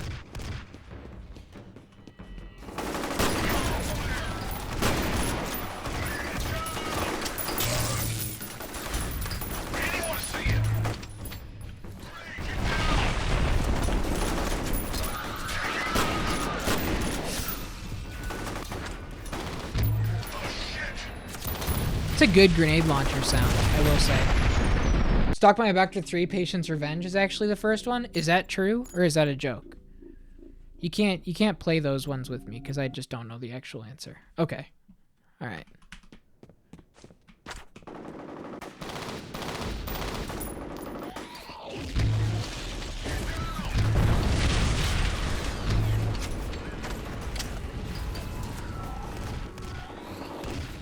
Yeah, the pa-choom.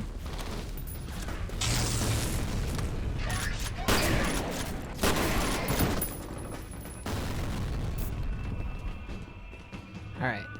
Let's keep it moving, folks. He's on our side. Hey, Einstein, I'm on your side. Quick save this. Can't get inside there.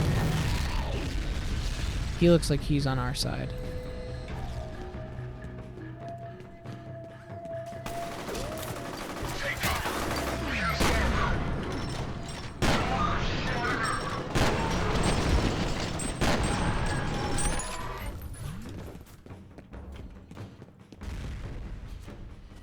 I thought that was like a serious insult when what, hey Einstein?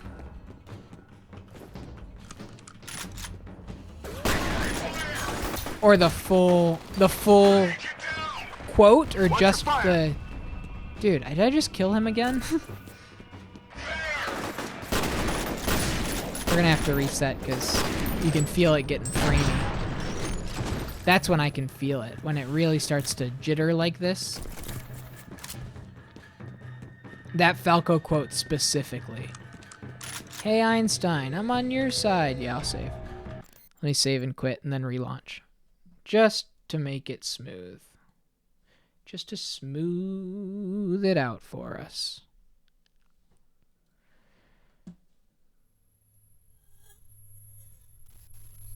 Mobile finally has the past half hour of chats when you open a stream. I saw that. I saw that. It is really cool.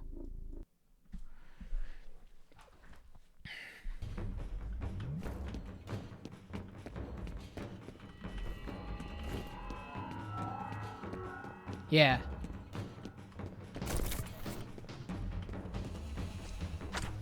I can actually mod from the tub.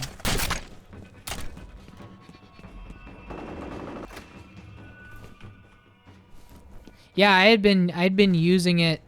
You know, it's really nice if you're in a channel where you're not really too familiar to just kind of get a quick read of the vibe from the chats.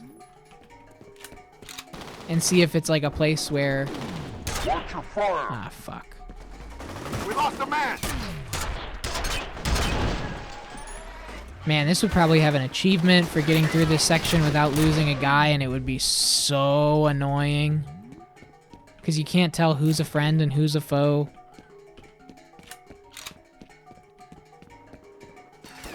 But yeah, it's helpful for kind of like getting a quick vibe assessment of a chat community's disposition. Oh shit, I'm gonna die.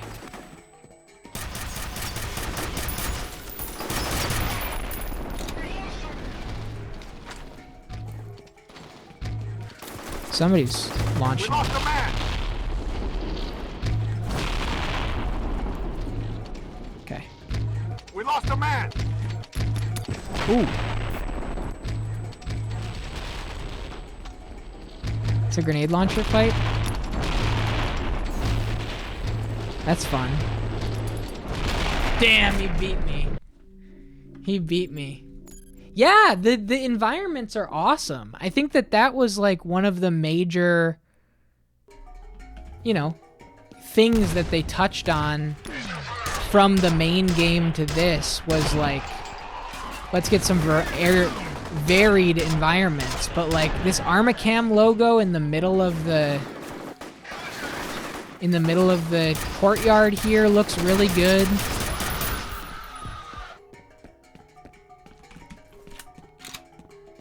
It's the Armored Core break all over again? What is? I already lost it. I don't know what I was referencing. I was referencing the... Oh, the grenade launcher fight. Got it. Yeah.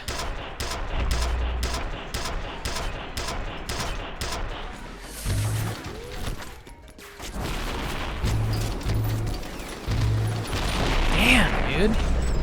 That's tough. That's tough. I gotta take out the guy here. That's easy. Okay, got him. Let's get really silly with these quick saves.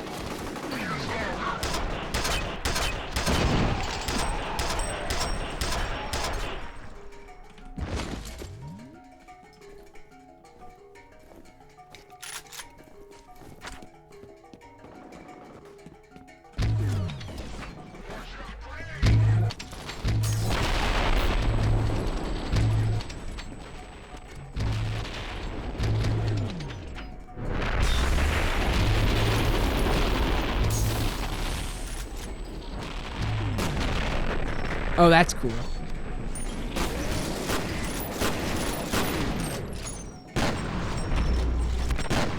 Come on. Shit. I wanted to see if I could... There you go.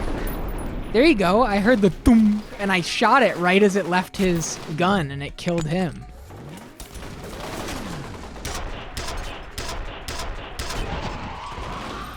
We lost a man. It's fine. We're saving. We're saving. I saved after killing the grenade launcher guy, so we're good.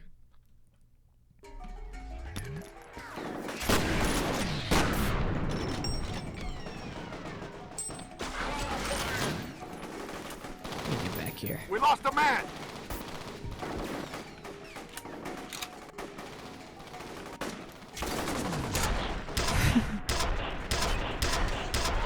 It's not a bad one. It's not a bad one. And it is just the exact same canned audio every time it happens. Playing Pikmin and you freaks are just spamming it the entire time. Ow! We lost a man. We lost a man. Those little ghosts fly up. Just a total cacophony of repeated "we lost a man's." Everywhere we turn in Pikmin. Let's keep it moving.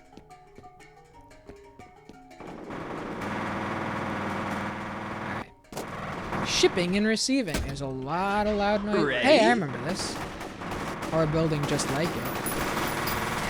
We're gonna lose a man. Oh, that's... See? So that's one thing that's mildly frustrating. I'm just gonna assume that they're all enemies. That's all I can do. All I can do is assume that everybody's evil.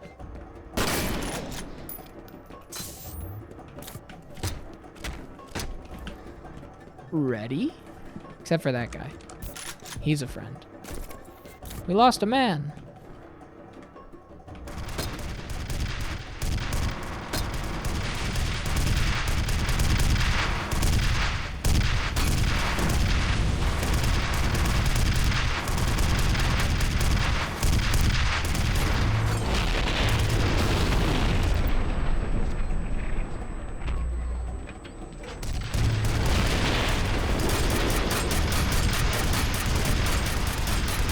God damn.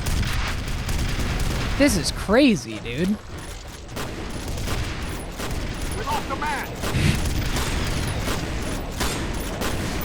Okay. Keep it moving. Keep it moving. Yeah, this is wild. And like the structure is conducive to going quick and saving a lot and blasting through because they're giving you like so many first aid kits, right? They're giving you tons of them everywhere you go. It's like they're always in groups of 2. So as opposed to the other games or the main game where, you know, preservation was key, this is just like, get in there, man. Start blasting.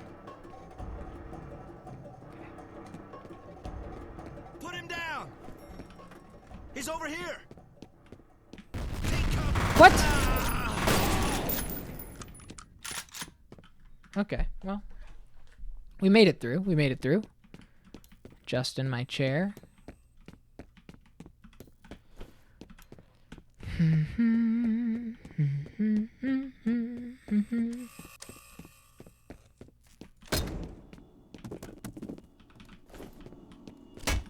I love... Okay, here we go. I love hitting the doors open. So much fun. Replica forces ATC security are engaged in a running battle in the vicinity of the Armacam bioresearch facility. Evidence of the enemy mercenary forces has not yet been detected. Perform reconnaissance of the ATC bioresearch facility and secure all vital information. Suppress any enemy forces encountered. I can do that. I can suppress enemy forces. Pretty good at it. Yeah, I love the mechs. And they're just there to be an enemy type. There is no reason for this facility to have rocket launcher mech. Like, if you think about it for any more than a couple of seconds, it just completely unravels. But for the sake of having a cool video game enemy. I love it. This is private property. Drop your weapons and put your hands in the air. Oh, what's going on? Oh. Get those gates open. It's a dinosaur. Okay.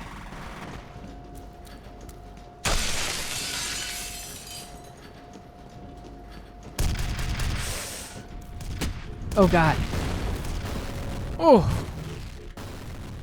It's not a dinosaur. Okay.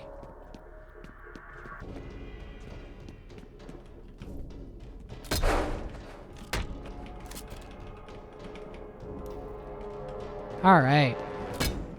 No, but I really like this expansion. It's cool.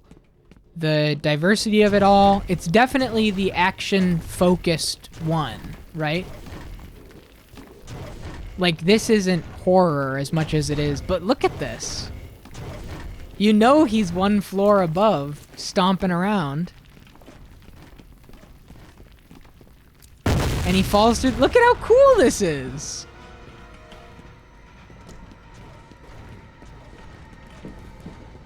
Not that the doors are gonna stop him, but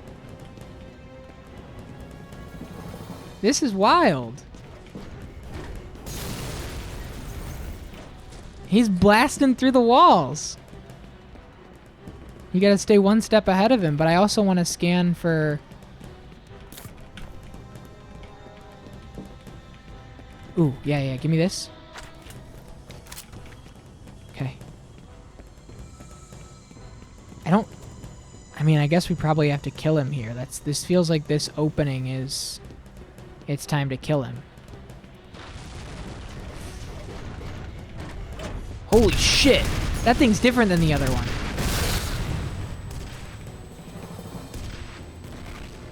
Hang on. I think we're in kill mode.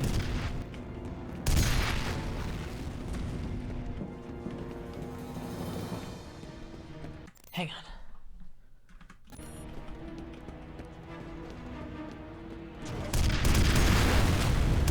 Dude, it looks like a dinosaur.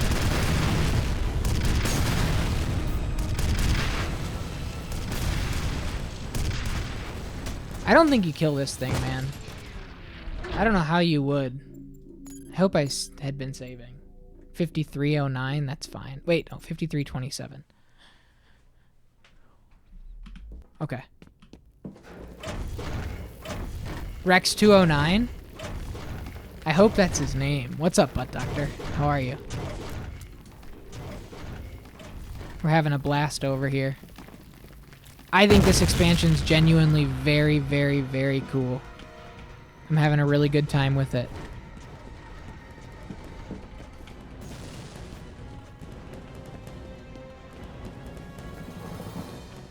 And, like, again, doing a totally different thing, tonally, than what the first one did. Axel, look at this. We're currently on the run from a giant dinosaur-looking robot who's blasting through every single wall on his way to kill us. Every time the whole world rumbles like that, you're about to see him Kool-Aid Man through the wall. Ready? Here he comes.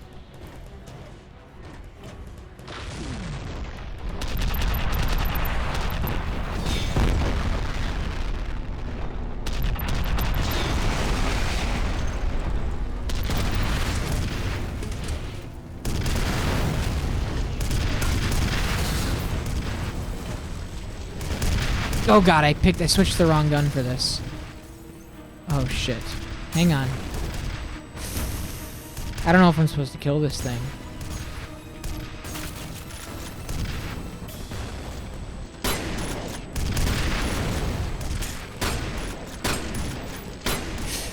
Get me through the wall. Get me through.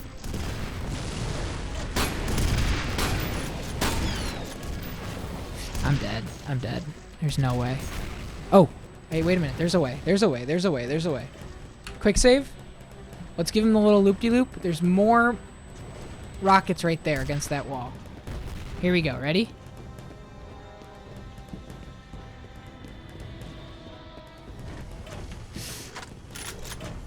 We gotta play this right. We gotta play this right. We gotta get him all the way over here.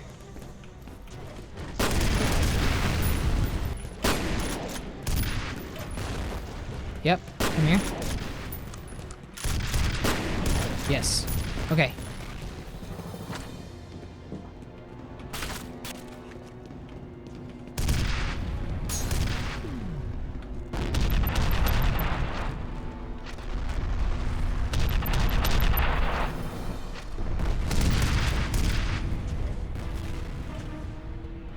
We got more here? Yeah. We're taking this dude down.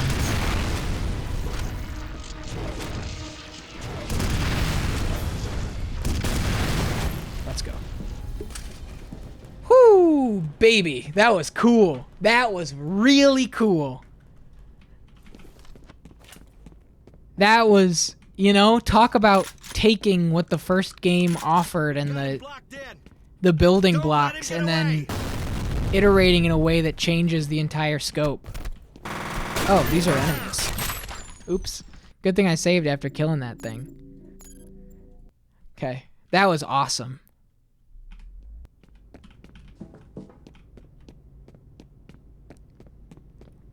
We've got him blocked in. Don't let him get away. This way.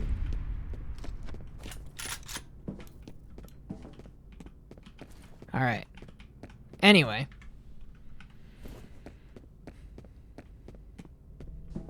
How are you doing, Butt Doctor? How's your evening going? Hope everything's going well. What were the dino bits name? Put together a team. I don't know what you mean. Need to remove the source. End of messages.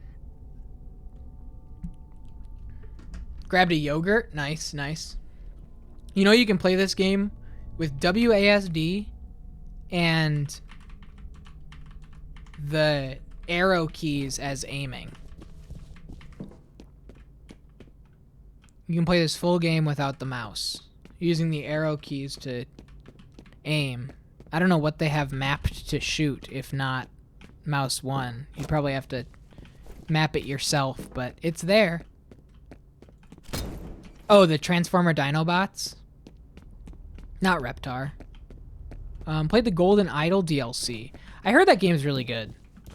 I haven't played it. I know that it's not a Lucas Pope game, but I know that it's like heavily inspired by like Obra Dinn. And I haven't played Obra Dinn yet, but I would like to. Yeah, Reptar was Rugrats. That's true.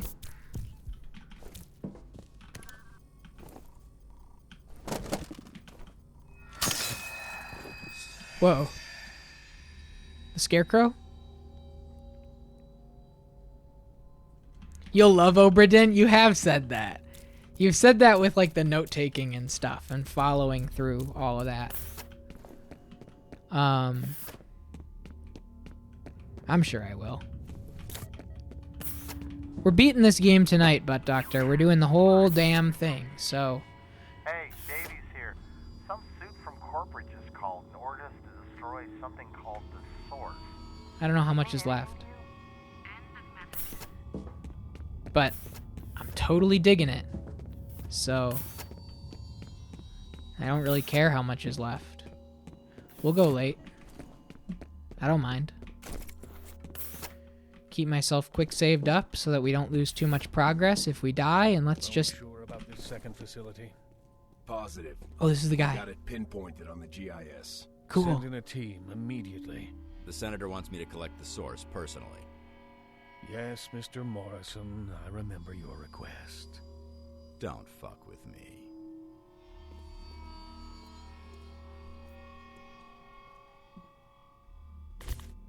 Once we've decrypted the codes, eliminate him.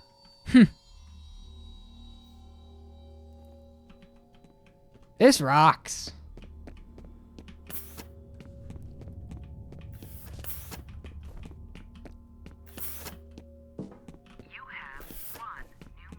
I literally simply don't understand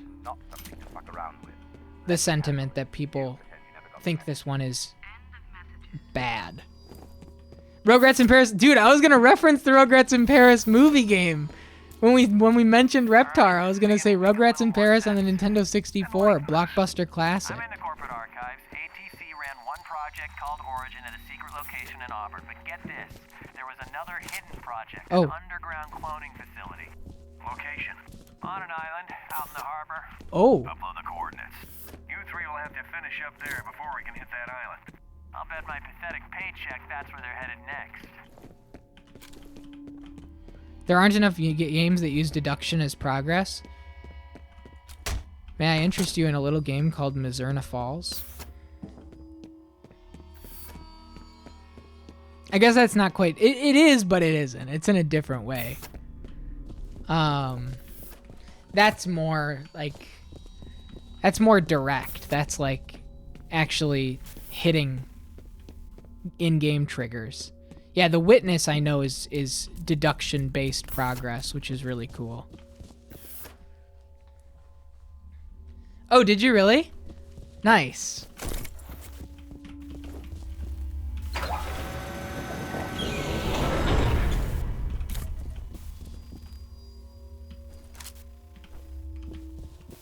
We've identified one of the hostiles. He is one Gavin Morrison.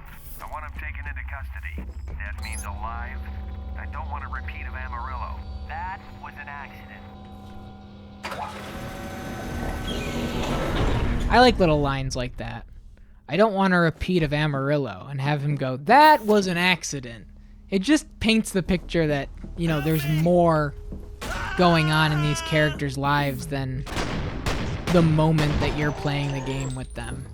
And that kind of stuff, it goes a long way for me. It's fun. It's, you know, it's cheap. It's very easy to do, but it always works for me. Like, what happened in Amarillo? I'll post the 964 games in Discord once I'm done eating my yogurt. Yeah, please do. I'd love to know. Sarah, what's going on? How are you doing? Winding down for the evening once again? Hope you're doing well.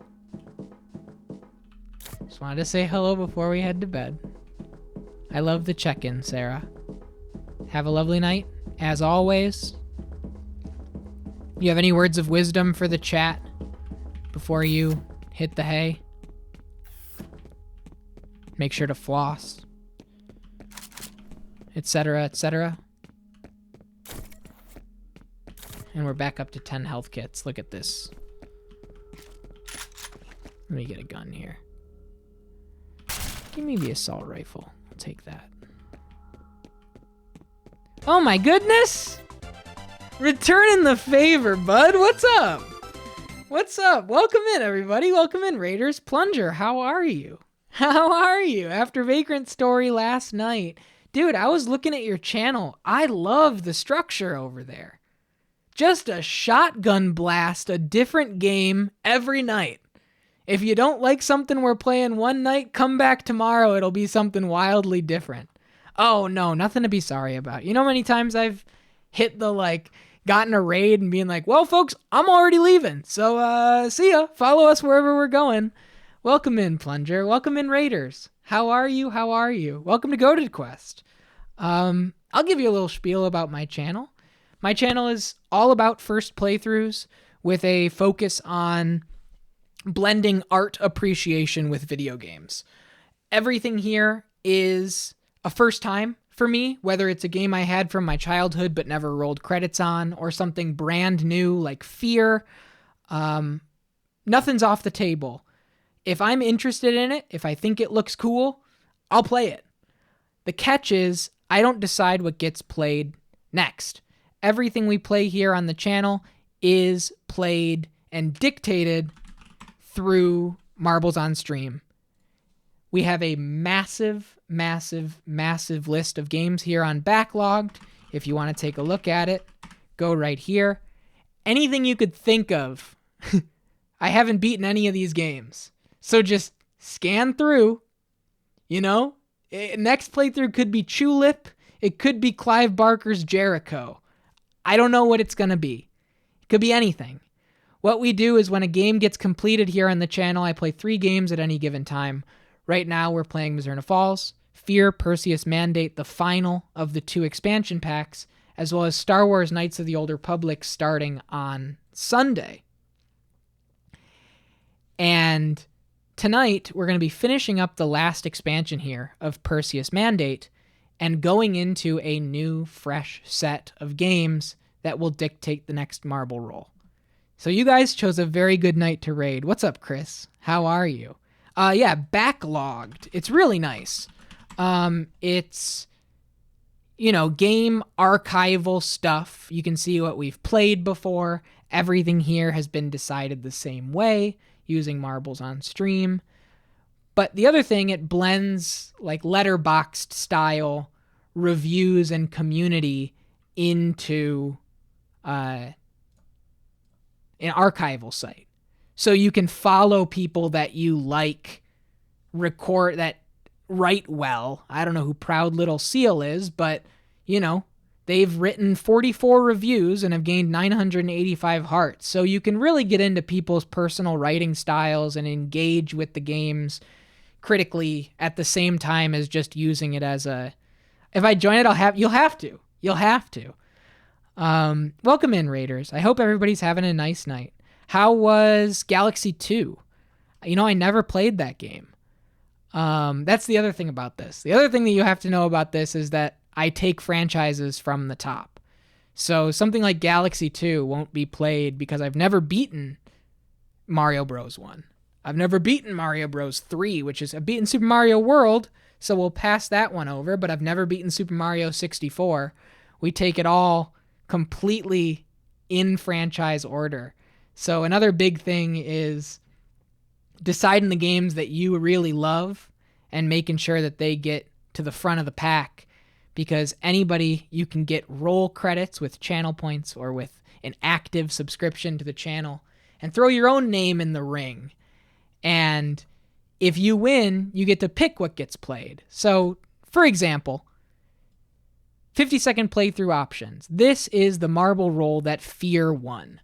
We take the 650 games, we boil them down to 31 chosen at random, and any of these games could have taken it. Any of these games. It could have been Moon Remix RPG Adventure, it could have been Splinter Cell, it could have been Winback, it could have been Portopia's Serial Murder Case. We had Earth Nuggets win. Earth Nuggets, if you're still here, say hello. Show off that VIP badge.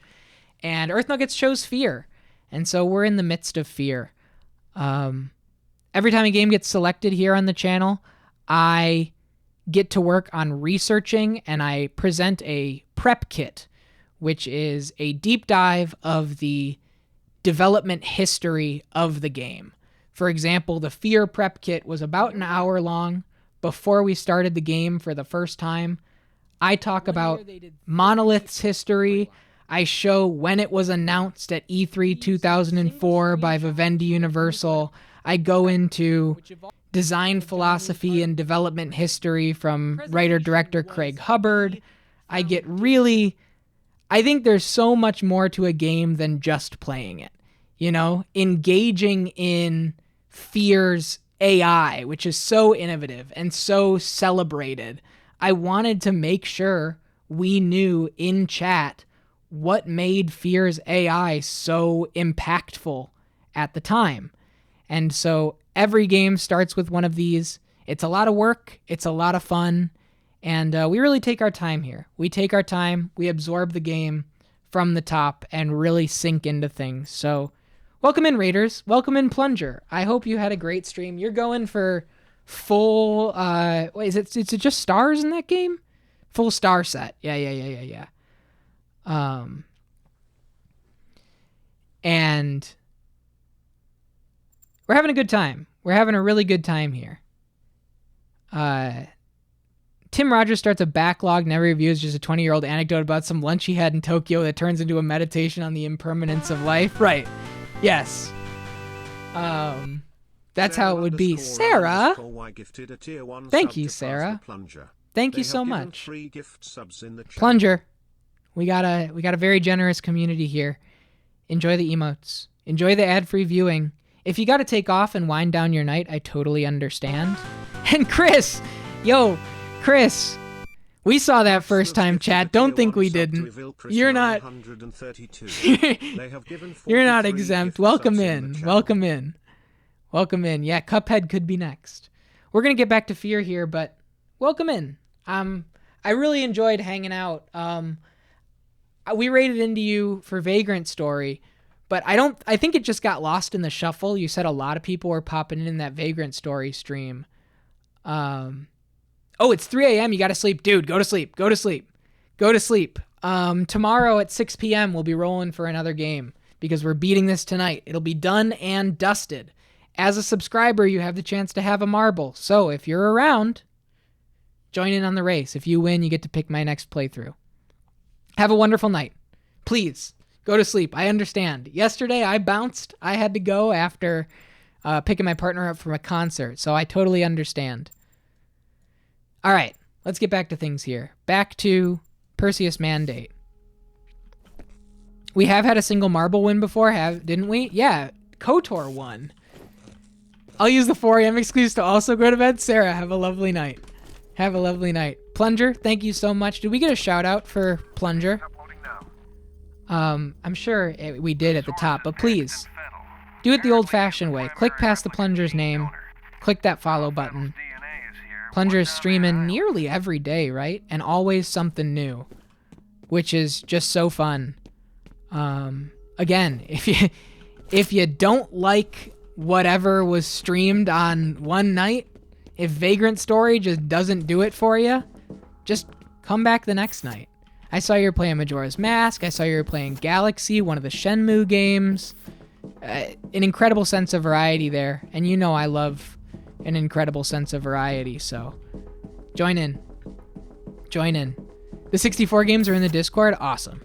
Awesome. I'll check it in a bit. I do want to keep going with progress here. I kind of want to make sure we get through this at a relatively steady clip tonight. Whoa, look at this. Dude. Look at this, man. I think this expansion pack is fucking sick, dude. This is so cool. The environmental variety alone. These guys are tough. I see why we were given 10 health packs.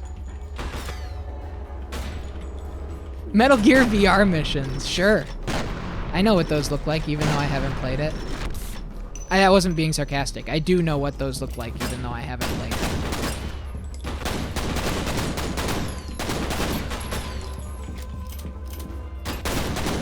Jeez. Got it. The VR missions are addicting? Alright.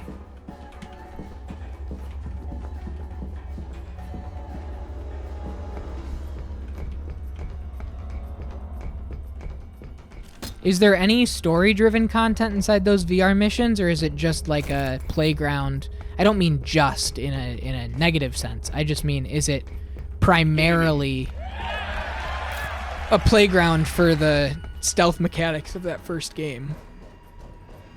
Which, in its own right, is, like, cool. But I'm just thinking about, like, the viability of it being on the list as, like, maybe it would be like a Goated Plus for Metal Gear Solid.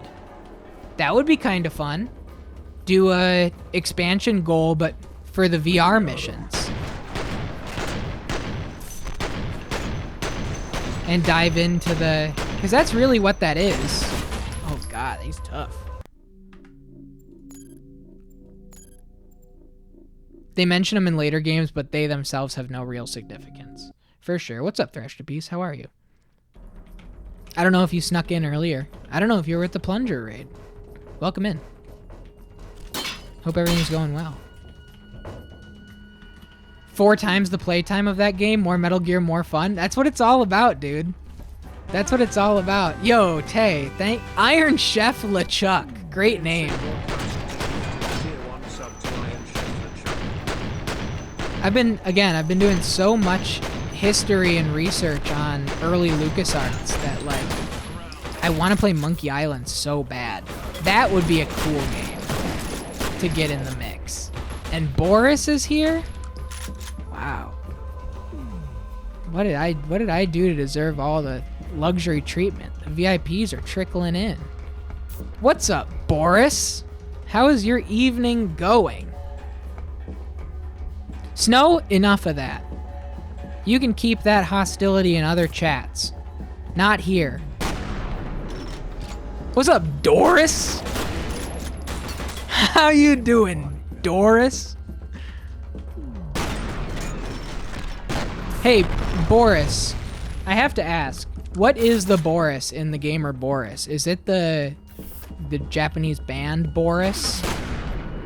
Is that the, or is it like Boris and Natasha from Rocky and Bullwinkle? What is the... You didn't know that's a band? Yeah, look them up. They're good.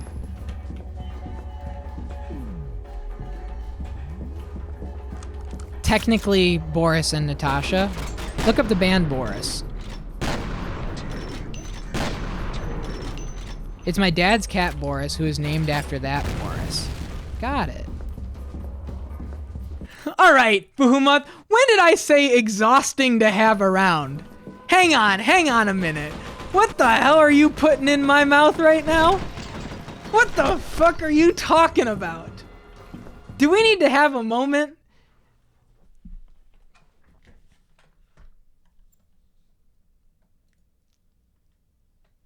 Behemoth. Whether or not you're fishing for compliments right now, I want you to know I value your contributions. I value every message you send here. Behemoth, the inspiration of spirited discussion that you bring to this community is a cornerstone of the Goated Quest experience. Without you here, I don't know what this channel would be, but it certainly wouldn't be what we have now. So thank you. More than a very important person, you're a friend. And don't you ever forget that. Thank you, Behemoth. I hope your Chinese food is good tonight. All right, now shut the fuck up and let me play. Holy shit. Anyway, where were we?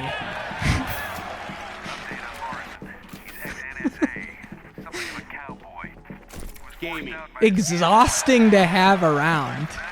Don't keep me up at night. Now I'm feeling a whole avalanche of things.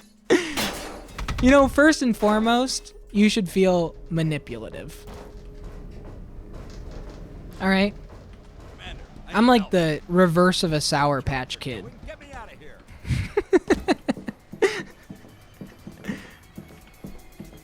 Alright, we're about to see something cool here.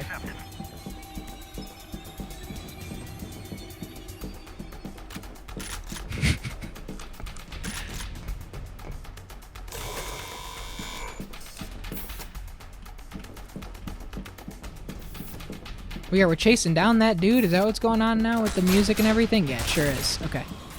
Copy that. I can do that.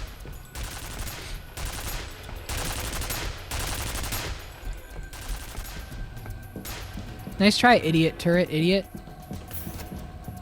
Stupid idiot robot. Idiot robot, idiot.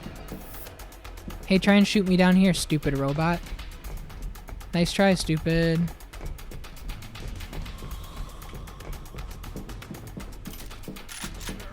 I need to find it so bad, Boris. I looked yesterday, and I couldn't find it at either of the stores that I, like, frequent. Like the gas stations. It's just not there yet. I need Coca-Cola XP. You guys first the Vati video one, now this.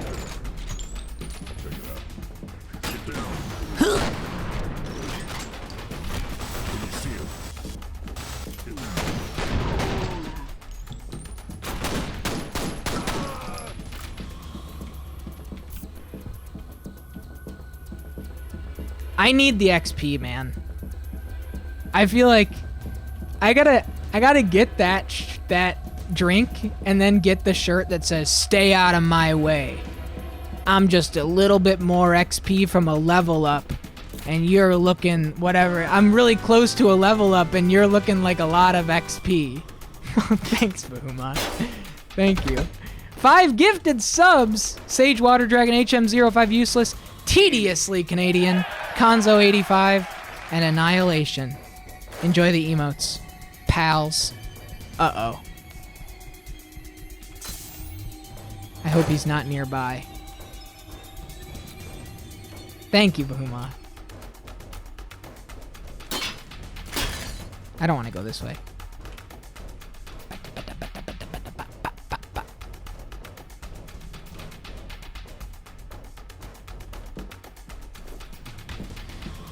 Can we get back to the damn games? For the love of God, can we get back to the damn games?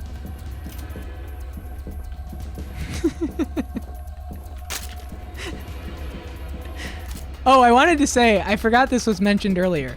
This was mentioned when, The Witness. We were talking about The Witness, and then it got away from me way earlier. And now that Behemoth is here, it fits a lot better for, like, the active communication. I love Invisible Cities. I'm like 25 pages into that. I've done the entire first chunk of it. In fact, I Googled Invisible Cities, and the entire PDF is just there online if anybody wants to dig into it. And I've begun to kind of elucidate my fear with thoughtful writing.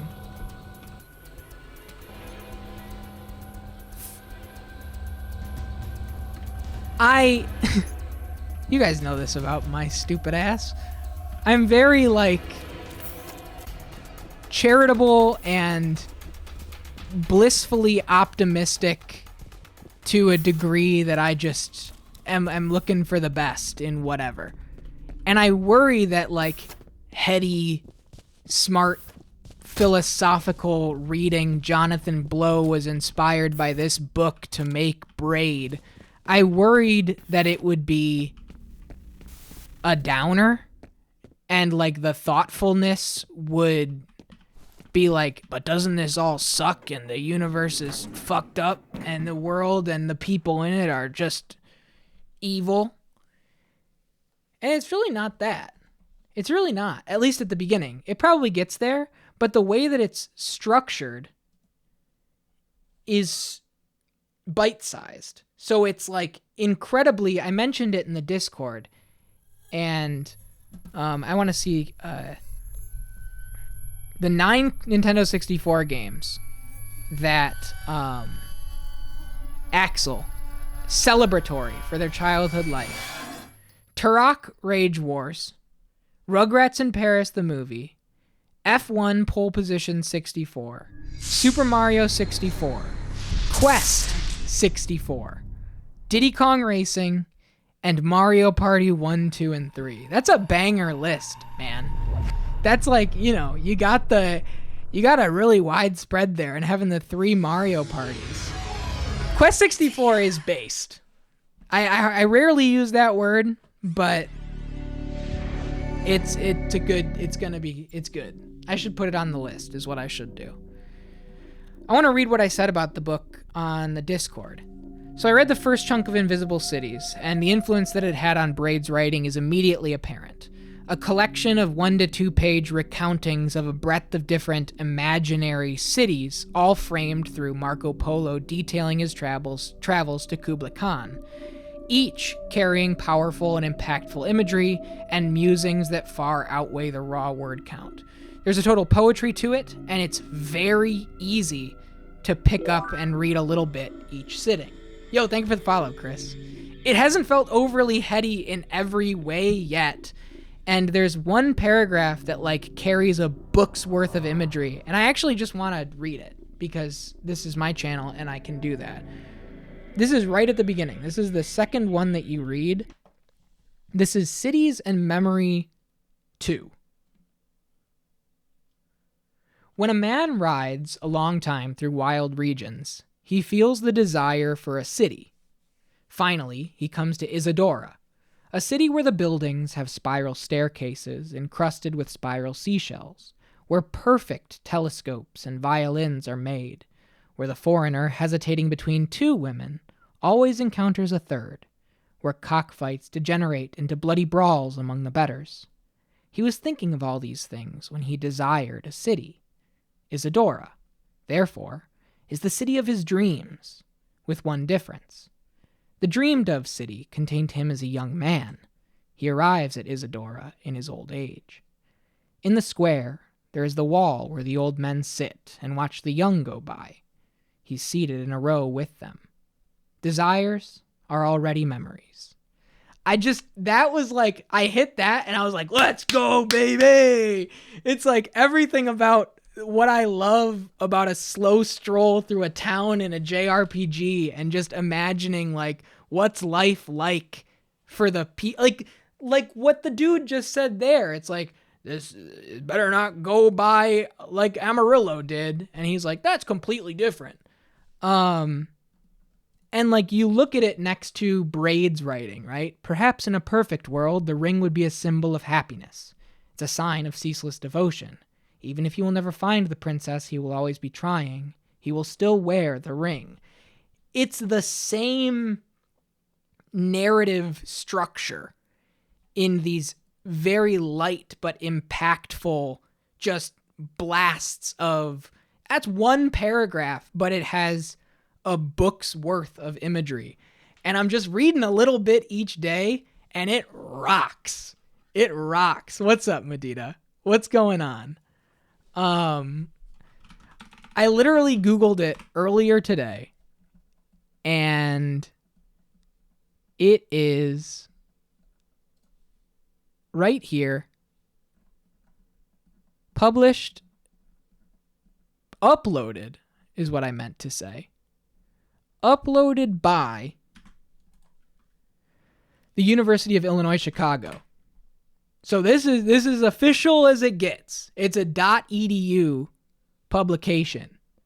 It's right there. If anybody is at all interested, the entire 172-page searchable PDF copy of Invisible Cities is, and this is what we just read. So just stumble through it. Just stumble through it. It rocks. It's really, really good. And in the evenings, in a wild twist, in a completely different sense of storytelling and everything, in the evenings, I began reading 22, 24, 45. I began reading Heir to the Empire, the first book of the Thrawn trilogy of Star Wars, widely credited as the start of the extended universe kicking into high gear and becoming a big part of the Star Wars canon, Star Wars Legends as they call it now. The only good Star Wars books, it's great. I'm 50 pages into that. And so I'm reading Invisible Cities in the day when the day lights out, and I read it I read it today in the living room with the window open, but like it already feels like I'm going to want to read it outside. And then I've been reading about, however much of Thrawn at night. Imagine a story about Invisible Cities, right? Yeah, I'm with you.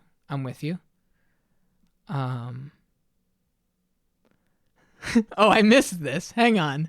Does that picture have a price tag of fucking $698 on Diddy Kong Racing?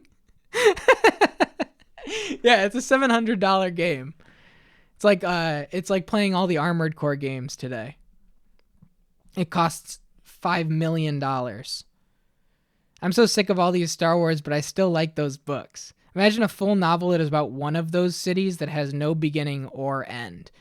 I'm in, but I really, really, really, really enjoy the brevity and the imagination of the structure of Invisible Cities. I love it. I really do. I was talking... One sec. Let me read this. F.E.A.R operatives have encountered one Gavin Morrison, an agent seemingly working with the mercenary forces. He's eluded capture and is fleeing the facility, in possession of key research material believed to be genetic samples collected from Paxton Fettel for the Perseus project. Mission: find and apprehend Gavin Morrison and retrieve the stolen genetic data. Okay. Morrison's making a run for it. Intercept him. Can we grease that pig? Negative. Damn.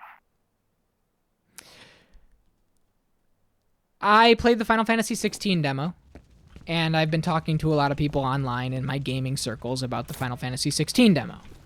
I thought it was phenomenal.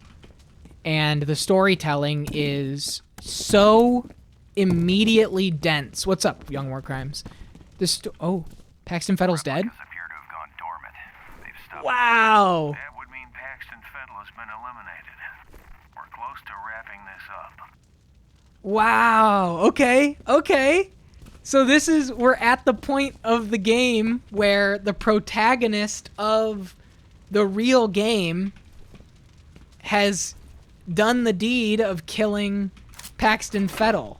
So this blend of prequel, sequel, sidequel content is starting to hit. Awesome. Reviews are giving out. What's up, Yiddy? Yes, please do, Butt Doctor. Please do. So I was talking about Final Fantasy 16. And Final Fantasy 16, similar to what we were talking about with Armored Core 6, from a different perspective. There he goes. Armored Core 6, I am not going to play it when it comes out. I am going to wait until I play through all of the other entries of the series first. And Final Fantasy 16, I am going to play right away. Day one, I'm diving in. You know, I'm going to get a big meal from McDonald's, and I'm going to sit there with a M&M McFlurry and a quarter pounder with cheese at midnight when that game unlocks, and I'm going in. Playing the demo, however, introduced me to Soken's work, the composer of the game. I haven't been familiar with their compositional style before this, and I love it. But what it does is it's very referential. What you'll hear in Final Fantasy XVI's music, while being highly original, is incredibly celebratory on motifs from the franchise, throughout the franchise. And from my understanding, Final Fantasy XIV does the same thing, in that the composition is kind of celebrating the entire history of the franchise while also being its own thing. So it'll weave in moments.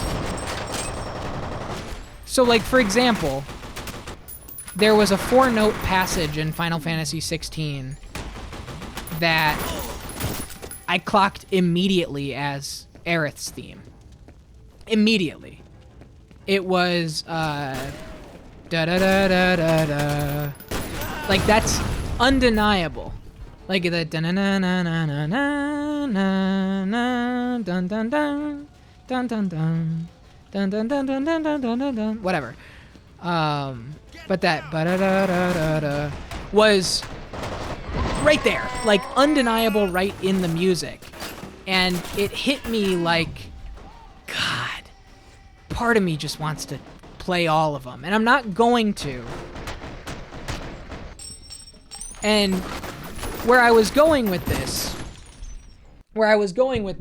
is you had mentioned Invisible Cities versus a book that's like one city expanded out into a whole thing. I was talking about how happy I am that I played Final Fantasy 1, right? Because There is so much Final Fantasy I celebration in the themes and motifs musically. And I recommended to a friend of mine, I was like, if you haven't played Final Fantasy I, like, remedy that. Because what it does is, and this was Code KCG that said this directly, and I thought it was so apt. It feels like minimalist, distilled Final Fantasy, like, the foundational building blocks of the entire franchise are right there in that game, except it is told in such broad strokes that it leaves you, the player, to fill in the blanks and make your own story. Like when I beat Final Fantasy I here on the channel, and it was asked what happened to each of the characters. And it just came naturally that, like, you know, Bart went here, da-da-da-da-da, and we kind of figured it all out. And that's the same sort of minimalist, distilled, but with a book's worth of imagination. Invisible Cities does that same thing. And I totally love that about it. And I want to get into another very early JRPG to kind of feel that again. In total antithesis, not in a negative or positive way, just in a different way, to play Final Fantasy I and then to play Final Fantasy 16. Final Fantasy I is, like, incredible in that Sakaguchi's story is way deeper than what the characters say or the actions that you do.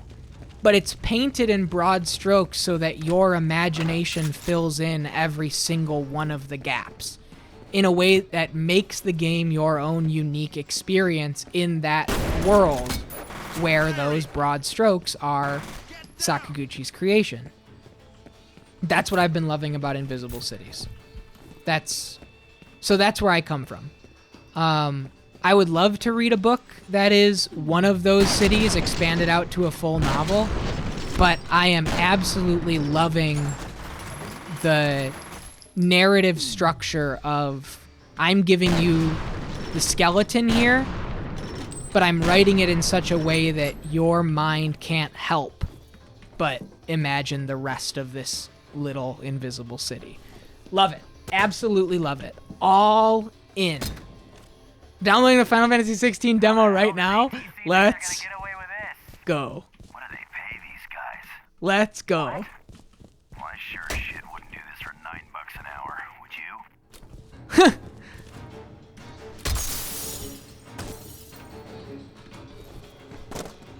That looks like a bomb.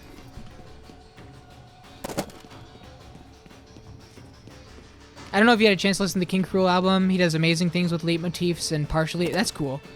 No, it's one of the reasons I love Sufjan, though. Sufjan loves that shit. Sufjan's all about it. You'll have a moment on an album three albums ago that is referenced in something way down the line in a completely different genre and a completely different style. It's like his entire bread and butter. I heard a quote recently that poetry was based around allowing others to interpret, and prose was about creating content to fill in your minds. The newest Final Fantasy 16, is PlayStation 5 exclusive. Oh shit. See, I don't know who's a good guy, who's a bad guy. I think that is my number one frustration with this so far.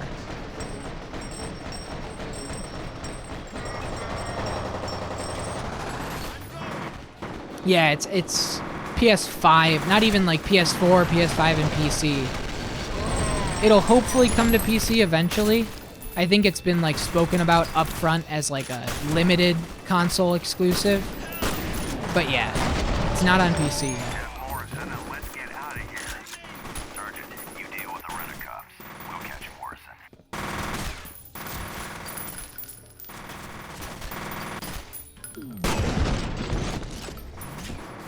Wait for that eventuality. It's not going anywhere. It's a massive game. They don't really make first-person shooters like this anymore. I'm sure they do. You just gotta find them. I don't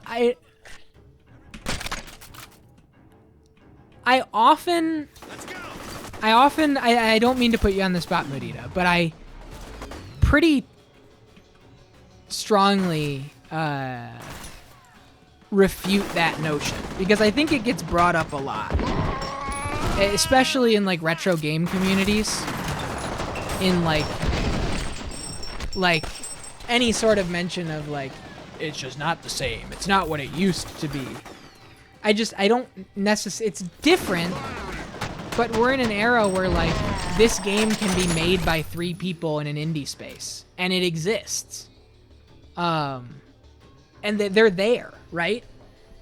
And so again, I totally don't mean to be like, you're wrong, but they're there. I promise you they're there. What's that game? Trepang 2, Trepang. Oh god, holy shit. And I mean, I totally agree. Like, did you see the, what's his face? The Xbox guy. The Xbox guy mentioned that the games industry is going to have to get used to the fact that AAA game development timetables are no longer 2 to 3 years. They are 5 to 7 at the earliest. The increasing scope of games is just making it so that a game is just going to take longer. That's just how it's going to be. And get used to it. And Cory Barlog quote retweeted it and was like, he's right. It sucks. It's exhausting. I hate it. But, you know, to make these kind of games these days is a huge. I guess maybe what I mean, I wouldn't see a AAA studio making a game that's focused on this style without integrating live service elements.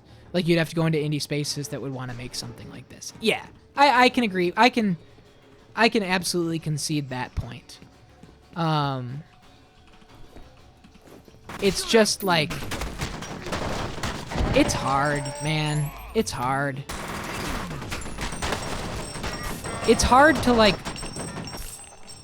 be the way I am in, like, understanding and charitable to the different sides of the industry while also being like, yeah, it fucking sucks from a publisher's end that things have to be a games as a service in order because games are just too expensive. I ring that bell all the time. Games are too expensive to make, and it sucks. Timetables are too long, etc., etc. But, I mean, one thing, to kind of spin it in a celebratory sense, holy shit, look at that. Oh my god. We were talking about it in the Discord today. I think Obsidian is hitting such a stride with regards to being able to design and develop and build around Game Pass. Because Obsidian historically has been known for these quick turnaround times and making these things that are too ambitious for their own good or whatnot between New Vegas and KOTOR 2 and Alpha Protocol and whatever else. And being forced to expand the scope while keeping the timetable to match publisher needs and desires.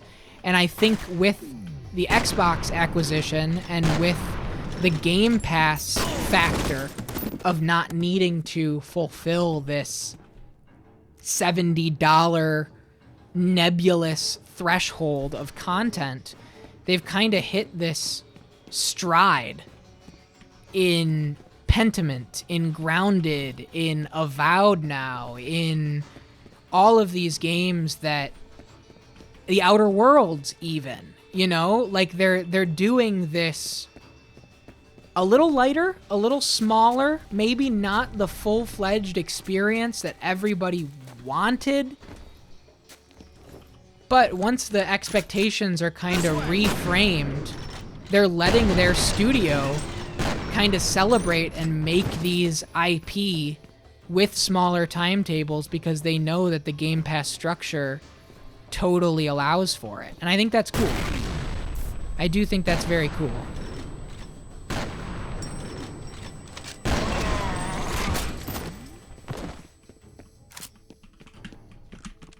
Alpha Protocol elevates the meaning of overreach. I cannot wait to play Alpha Protocol. I truly can't. Flush him out.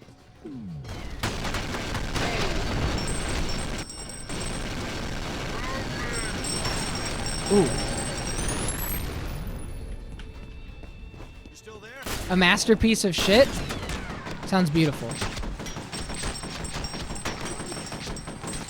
Is he still alive? Okay. Oh, man. Save me.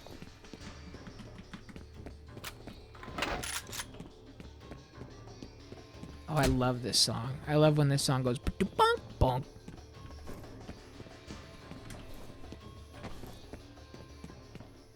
Anyway, thanks for letting me just ping pong my brain around to like 5 million different topics in the last half hour. Where do you think you're going? You have no idea who you're dealing with. Ooh! I don't care. What a move! Mm. Oh, so cool. So cool. This is the end of the first game. Shockwave!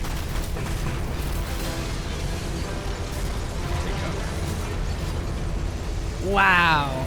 Oh, I love this reframing. Door won't open. This is awesome. Come on. Alright.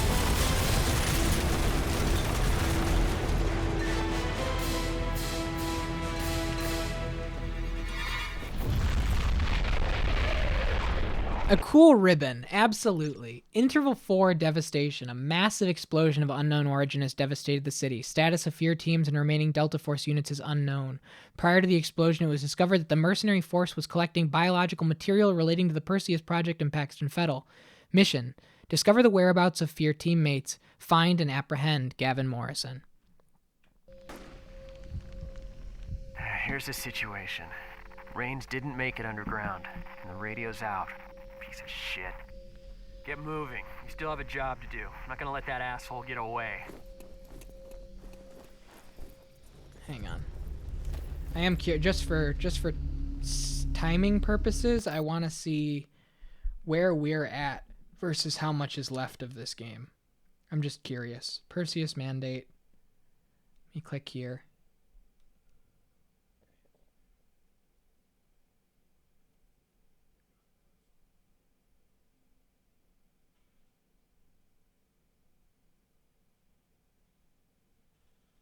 Okay.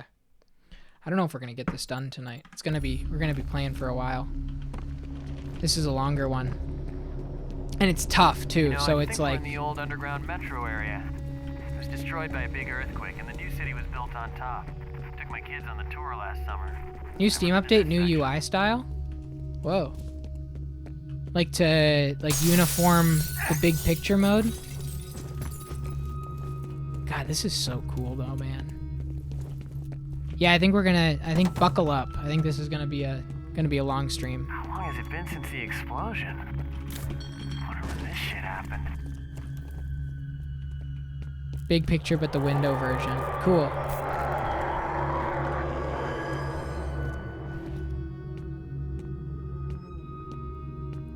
Signals with unknown origins, now explosions from unknown origins. What is this world coming to? No, but that conversation we just had is going to be one of those things where the stream ends and I try and think back at all the things I said and I just can't quite remember all of it. It's like I'm going to have to watch the VOD just to remember where my brain was.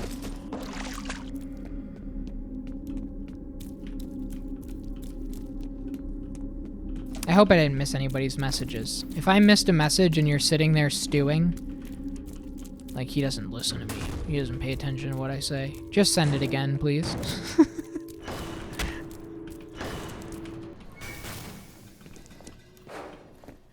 Where the fuck have you been? Come on, let's go. Near as I can figure, that explosion triggered a massive Yeah, we made that outflow clear. of- Chat is ephemeral. You know, It's I don't know true. what the fuck It's is true. going on. It comes and it Pinpoint. goes.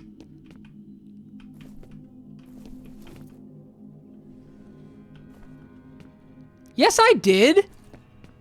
Yes, I did. Wait, hold on a minute, Hearts. I absolutely did. I absolutely did. Definitely through the looking glass. That was way back during What You Play. I did, and I'm gonna find the clip after this stream is over. And usually I don't put that in the VOD, but I'm gonna clip it quick before the VOD. I absolutely did. I absolutely did.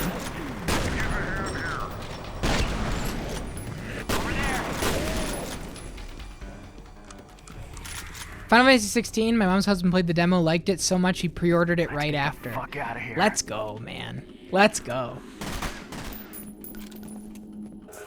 Oh. Wait. Alma.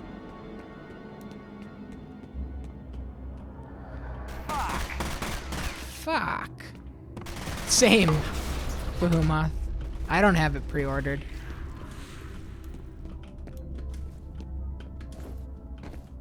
Oh, jeez. What do they want me to do here?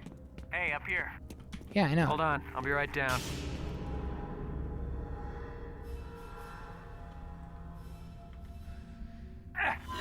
There he goes. Is he dead?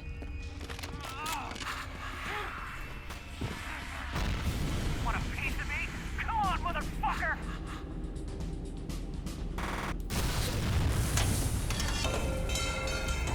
Get your ass up here. Cool. That was cool. Almost as bad as fucking Amarillo.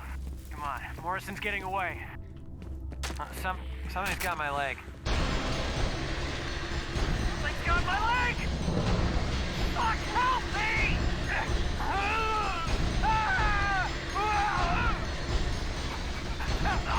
I can't. There's nothing I can do.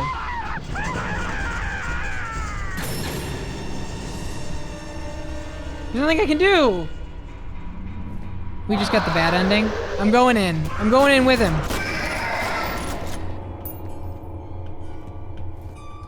He's gone. He got taken by Slender Man.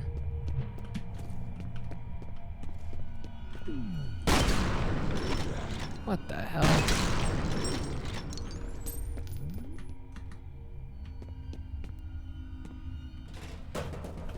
No, I killed the owner of the hellhole. Shotgun blasted him in the face. You played a little bit of Street Fighter. Because I watched it. Because I watched the Punished Ken Street Fighter gameplay. He hasn't played a Final Fantasy game in years. Because the gameplay wasn't his cup of tea. But this one hooked him in. Dude, it feels great. It feels great. And, like, I don't want to do it. But I've heard that, like, if you want to dig into the demo and do, like... Because people have started really labbing the action RPG combat system and trying to, like, get into what's possible, what's available. Oh, I see. So the hellholes are, like, little traps. They're little traps you can fall in.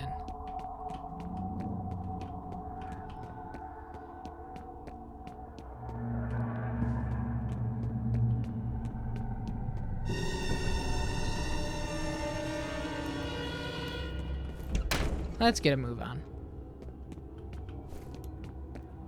FF6, 6, and Chrono Trigger. This guy loved Final Fantasy 6.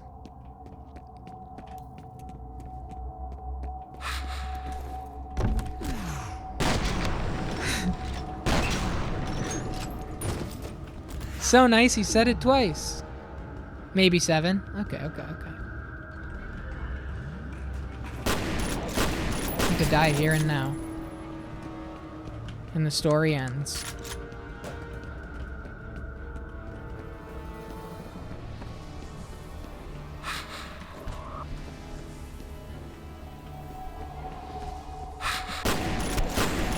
Oh my gosh! Yiddy, thank you! Someone say Chrono Trigger? Goated Sure did. 68 time Here they gate, go. Goated 68 time gate, Goated 68 time gate, Goated 68 time gate, Goated 68 That was a little time quick. gate, Goated 68 time gate, Goated 68 time gate.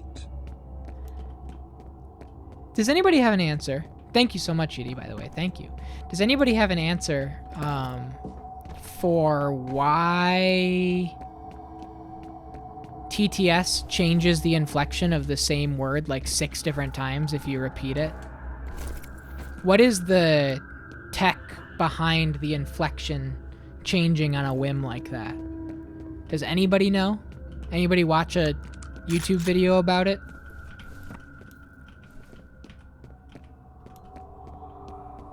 Like, why do you go time gate, time gate, time gate, time gate, time gate?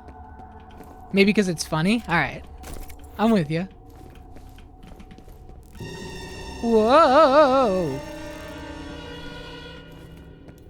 It's like how in those fake handwritten font letters have like 4 versions of each letter to make it look more natural. Interesting. So it's just, there's no like procedural process, right? Like a language cadence, you know, behind system that's constantly dictating and evaluating like what fits in the proper tone based on the letters that came before it. Best interpretation of the written text, which means it'll always be slightly different. Huh. When you fuck around, it screws with the heuristic. Right. Interesting. I'm gonna devote my life to this stuff. Been hearing a lot about this AI thing. 2 classes on simulated what?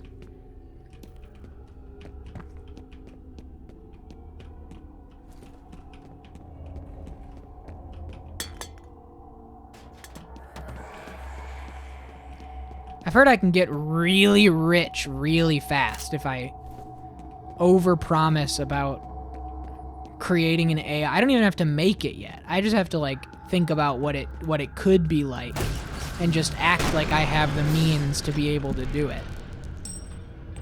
I probably need some sort of college accreditation beforehand though. Damn. My mind was blown by Atari's, Amigas, and Sound Blasters doing text-to-speech. It's cool. It is cool. You know, it's not too different from, like... Yeah, fully sentient and actively trying to win. Out of my way, asshole!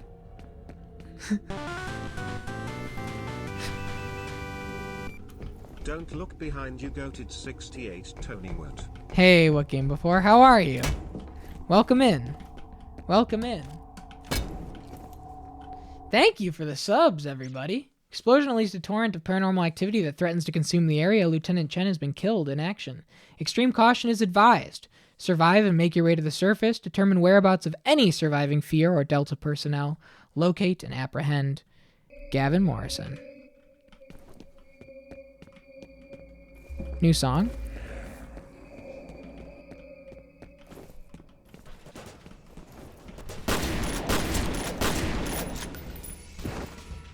Come here. I don't have much health, so... Okay. Where's he? Got it. How you doing with Game Before? How's your evening going? Thank you so much for the resub. Or I suppose, more accurately, thank you for popping the resub notification. Because Twitch already tipped me off that, yeah, he did them ahead of time, but thank you so much.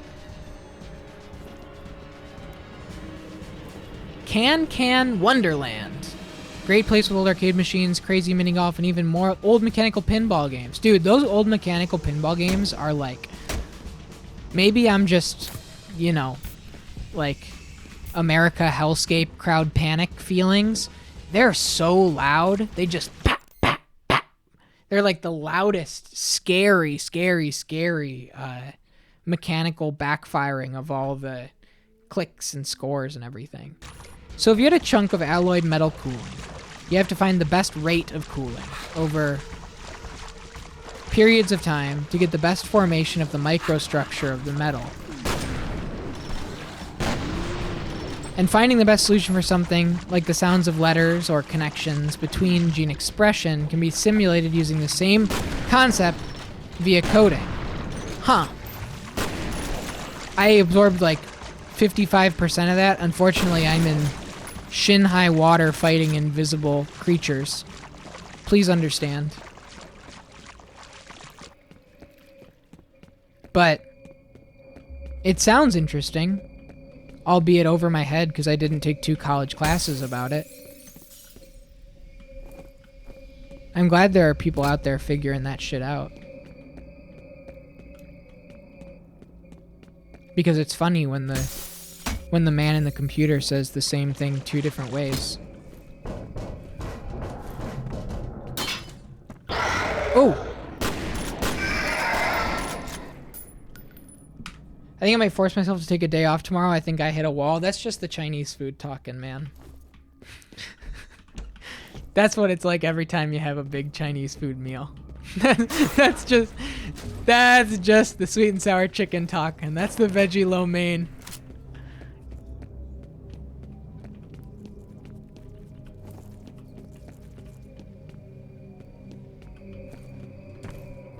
Man, I'm gonna get Chinese food tomorrow for dinner. Are you kidding me? If I forget, remind me. Big old General Tso and a crab rangoon. And you look like you eat crab rangoons. 1 second. That was not me saying that to you. That was one of my favorite videos online that I have to show now. And you look like you eat crab rangoons. Hang on. Alright. Hold on a minute. I gotta copy this link. I gotta post it in the Discord. And then I have to play it on stream. Paste. Should pop up. Perfect. And now I gotta go on stream. And I gotta go here. We gotta...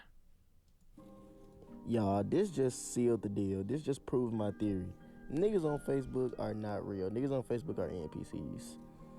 This girl said, I'm in the mood to warm up a honey bun up on 7 minutes and throw it on a nigga chest.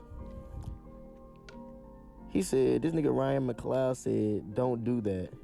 She said, do it. He sent the easy emoji. She said, what? He said, you trying to get this woman in trouble. She said, I do it too, haha, blah, blah, blah. This nigga said, no crab rangoons for you.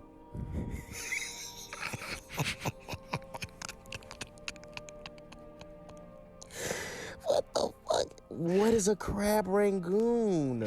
Bro, you look like you eat crab rangoons. Crab rangoon eating that nigga, bro. Who is you? Oh my God. Man from Goodlettsville. What is that? That's why I said, you look like you eat crab rangoons. Anyway. Classic. Absolutely incredible. Yeah, that's like... That Skyrim ambiance is the go-to... talking about real people as NPCs theme song at this point. No crab rangoons for you. Oh man. Oh man, oh man.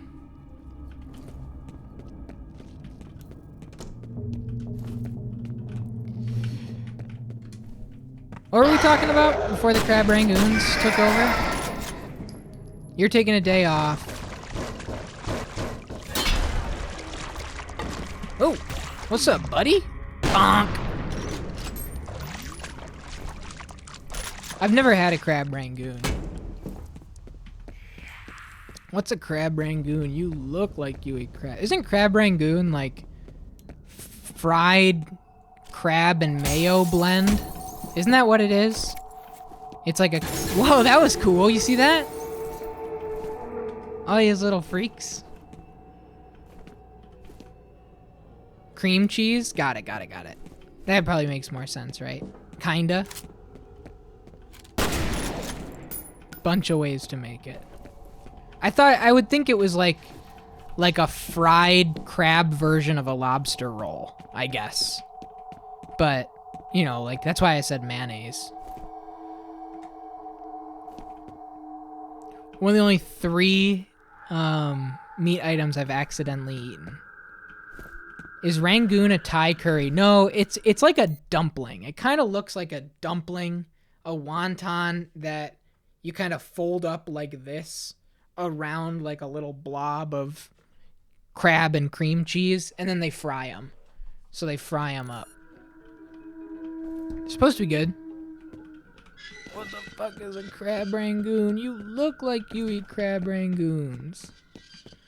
Crab rangoon eating ass. Oh, I see.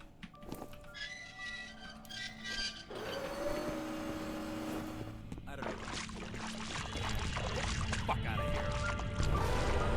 What the fuck? Wow, that guy's got hops. Holy shit, did you see that? My entire calves would just be on fire. I'd have to like take 15 minutes to recover after that leap. That was astounding.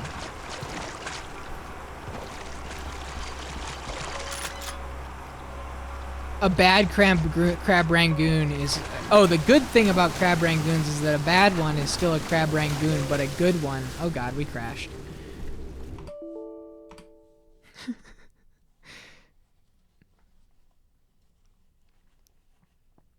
Crab, cream cheese, and seasonings wrapped in a wonton wrapper and fried crispy.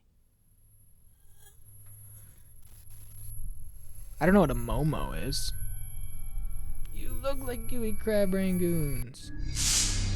What's a momo? 2309? Yeah, we're here. This is gonna be a long stream with these crashes and everything just inhibiting progress.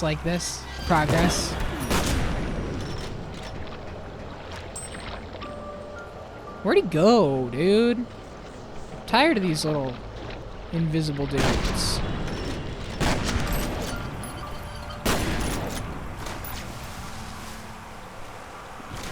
I hope that crash didn't have like something to do with physics simulations of these barrels. That's what I was worried about.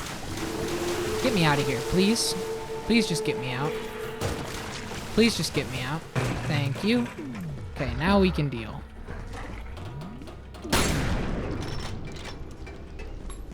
Oh, god damn it. There we go. Dumpling wrapped as you described with food.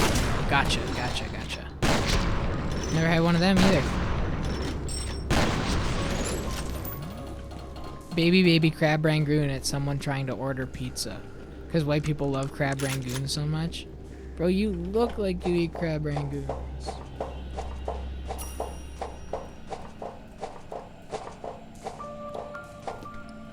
Rendang is the curry I was thinking of. Interesting.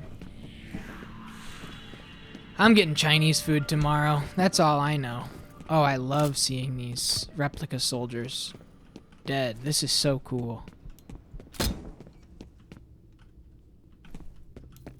We've got Morrison. Which is very different. Yeah. Come on. So... Nice try, bucko.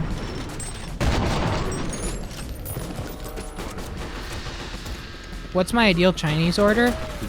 It depends. I like beef and broccoli a lot, but I think it gets a little too stuck in my teeth in an annoying way. Plugged in, hooked in. Midtown Communications, here for you. I like a pork fried rice a lot.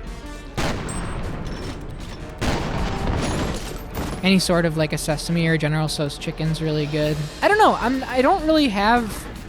Chinese food is one of the few things where like I can get a little bit of anything.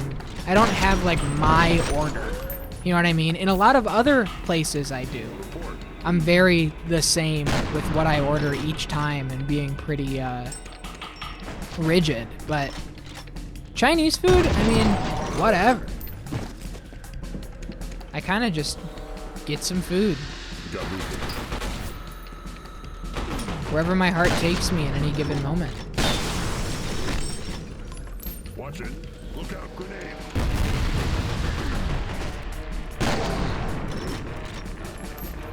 I'm in trouble. Okay, alright, fair enough. Fair enough. I blew myself up, I suppose. Report. Orange chicken's really good. Call for backup. Not to say that this is like typical Chinese food experience. Circuit spotted. One of my favorite meals are P.F. Chang's chicken lettuce wraps. I love chicken lettuce wraps. I think that just that mix of flavors and using a piece of lettuce as effectively like a taco shell is just such good eats.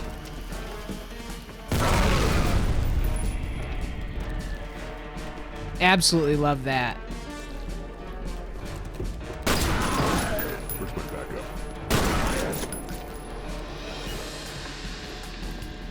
Negative. I'm in trouble. I'm in trouble. Get to cover. Where's my backup?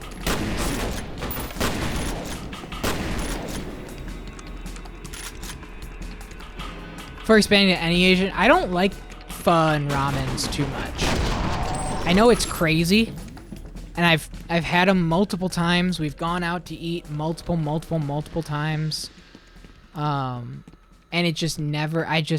It's not really. I don't know. I don't love it.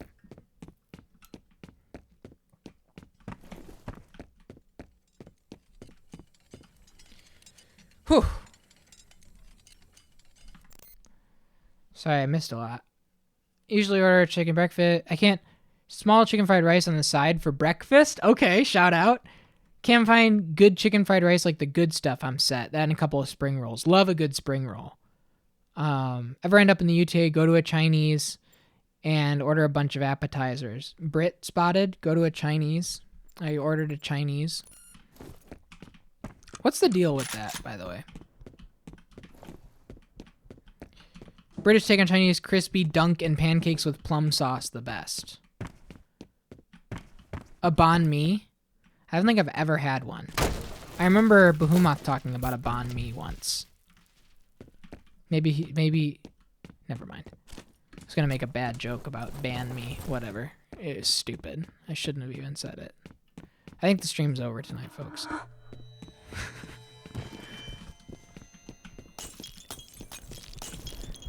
English Chinese for real, a different cuisine? Yeah. Oh, big boba head. Sergeant. Thanks, Hearts. Thank God. Guessing Chen didn't make it. Oh, we're here. Shit.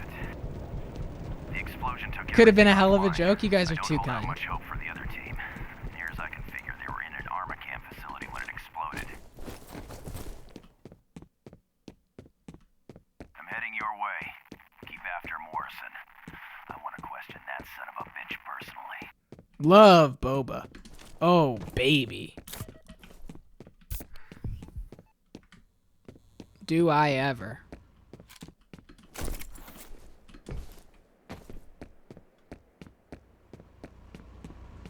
Okay, we've been saving, so. Radio contact been restored with Captain Rain, Signs of Life, City, Gavin Morrison. Sorry, signs of life in the city have all but disappeared following the explosion. The civilian population has been evacuated or has simply vanished. Gavin Morrison has been apprehended by the mercenary force. Pursue the mercenary force and discover where they have taken Gavin Morrison. I went to Nando's for the first time. Speaking of, like, you know, British UK takes. I went to a Nando's in DC. and I liked it a lot.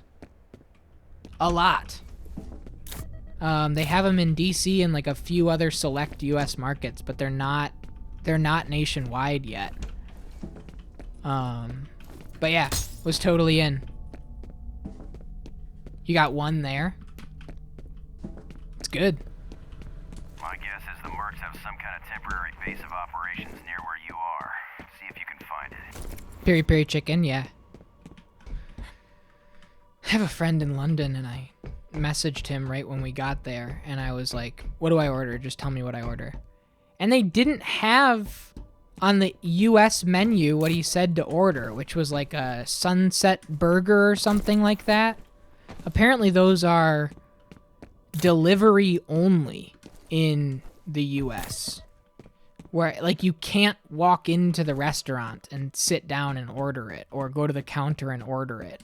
It's like a DoorDash Uber Eats exclusive. Can you believe that? Baffling, man.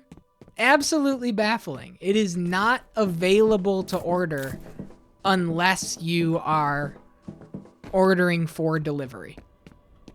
It's like a partnership with the delivery services to retain it as a...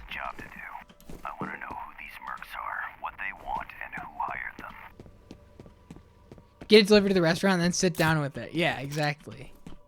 Because I totally want my exclusive sandwich to arrive cold. Exactly. It's crazy, man. It's crazy. Order it with the restaurant address and then message the guy picking it up and be like, no, don't worry about it. Seriously, don't worry about it. I'm already here. I'll take this. Why not? Let's have a little fun. Based on that, it must be really good. Yeah, I mean, if they're holding it hostage behind a delivery service because they know everybody wants it, and so it drums up business for the delivery in Washington, D.C., I guess it's good.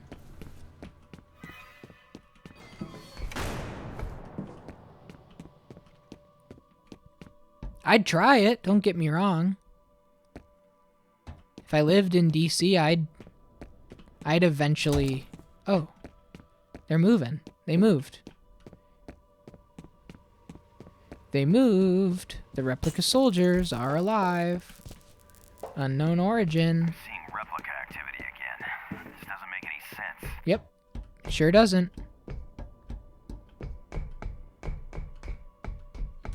So now we're getting into what happened during Extraction Point. This is very cool. This is very cool, in my opinion.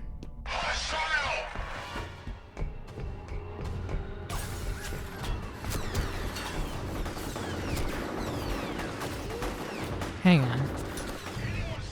Where am I supposed to go?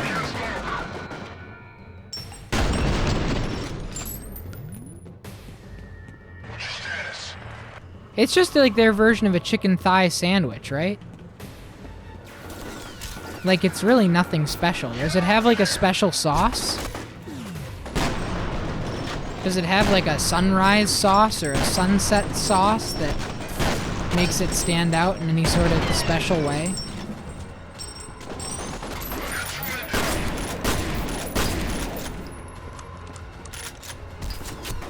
Fancy red pepper sauce. That might be it. I don't know, but it was totally weird. I was not able to get it. And so I just got the, like, standard 2 thighs and whatever else. And the, whatever the halloumi, what is it? Halloumi cheese? Is that what it is, Minky Moo? The cheese that makes your teeth squeak? Halloumi? Is that what it is?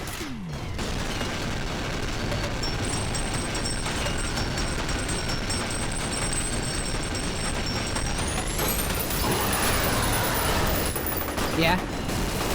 Yeah, that was fun. That was good. I liked that stuff. Load me up. 21? Yeah.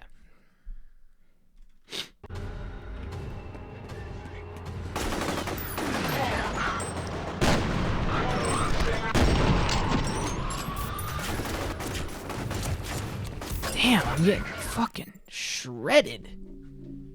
That cheese came up in conversation in work last week. I was the only person who had heard of it. Yeah, I didn't know what it was until we went there. Minky was much more cultured than I am. She knew. But I had no idea.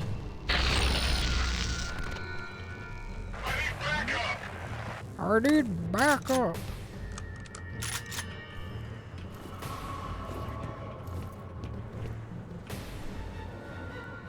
Hang on, folks. That's what we were waiting for. I was waiting for somebody to pop up.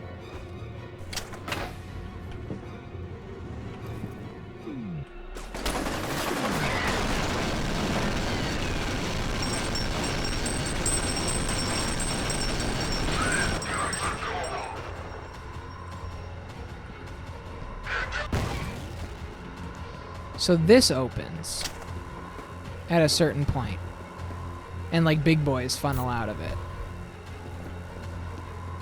I guess I have to take out enough people first.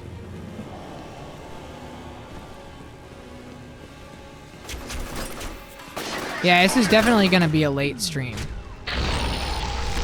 We may have to... We're definitely at a point where it's like... I don't know. I don't want to push it back to another week necessarily. Because ultimately I really want to get another game in the mix so that I can get my brain out of KOTOR space and get my brain into something else new. You know? That's a big part of the reason, because I'm in such a self-induced Star Wars hole. I need a reason to snap out of it, is basically the bottom line. Knights of the Something New Republic. Yes, exactly. Okay.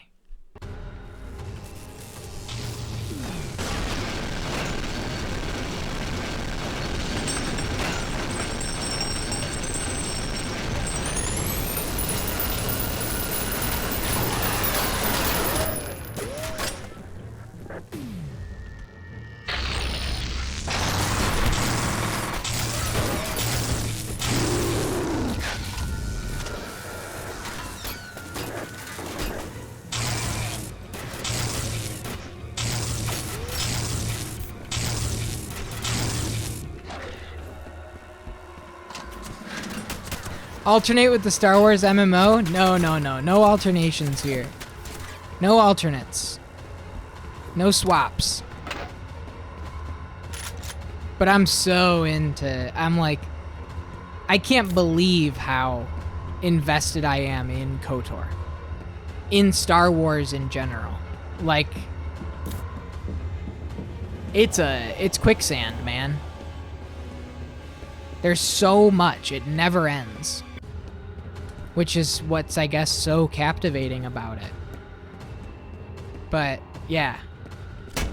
The wizard stick's way better than the laser pointer. I couldn't agree more. This thing kind of goes crazy. Okay, not that way.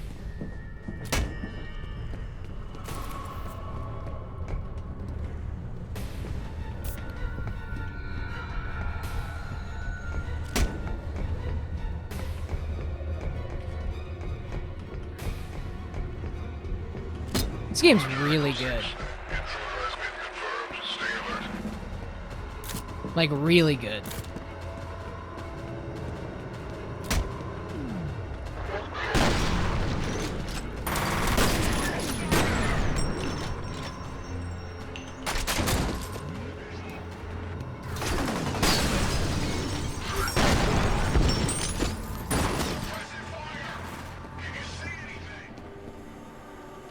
We're keeping it moving, though. I'm going full action mode.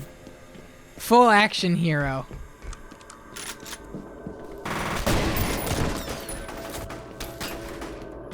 Ooh. Okay. Alright, alright, alright, alright.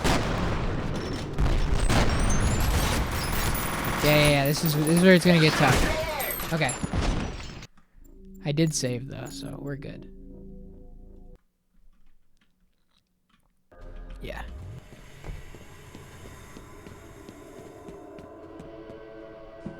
We'll go this way instead.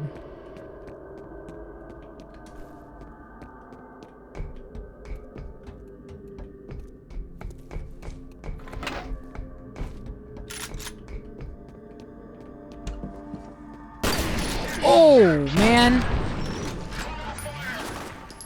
He got that duck at the last second. Dude, we're running now. You want to see what this game would be like if we speedran it?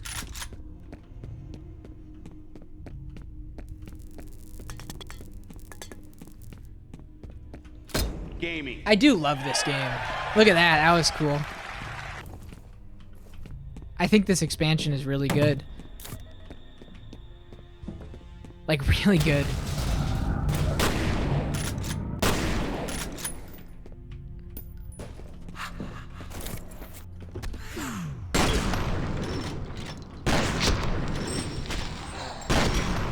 Come on.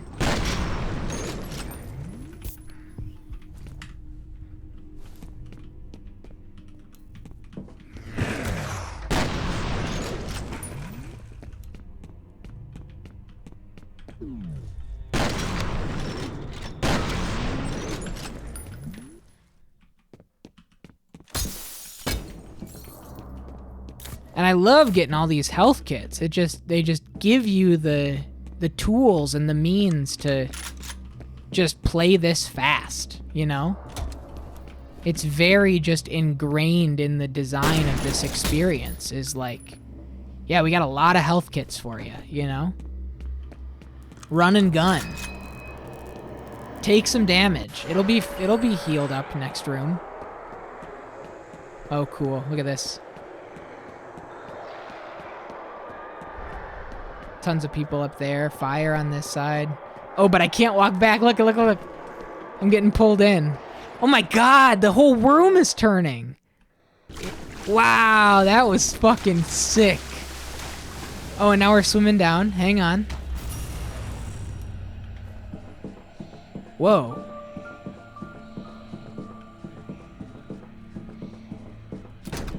Whoa. Whoa. Whoa.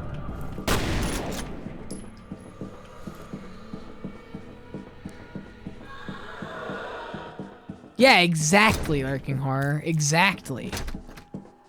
Dude, this is so sick. And who's this? Oh. Ooh, ooh, ooh.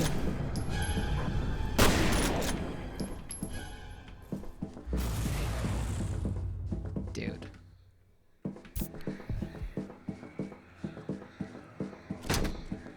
Wow.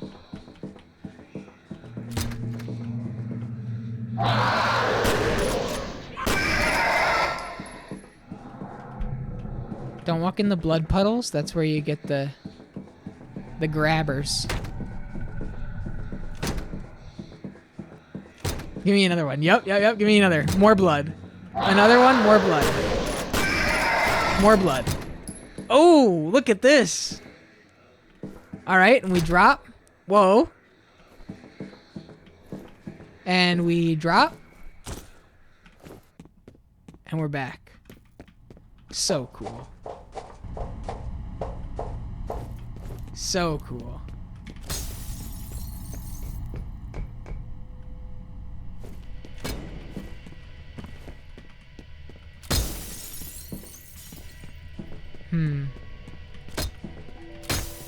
There's a health pickup. Can I get in there? Dude, what's up, Super Hobbit? I know, man. Can I get in there? Can I like crouch jump in? I don't think so. I don't think the game likes the crouch jump very much. How you doing, bud? How's your evening going? Who says Timegate doesn't have it? Show him to me. Show him to me. Yeah, absolutely. I'm happy to have you here. Welcome in.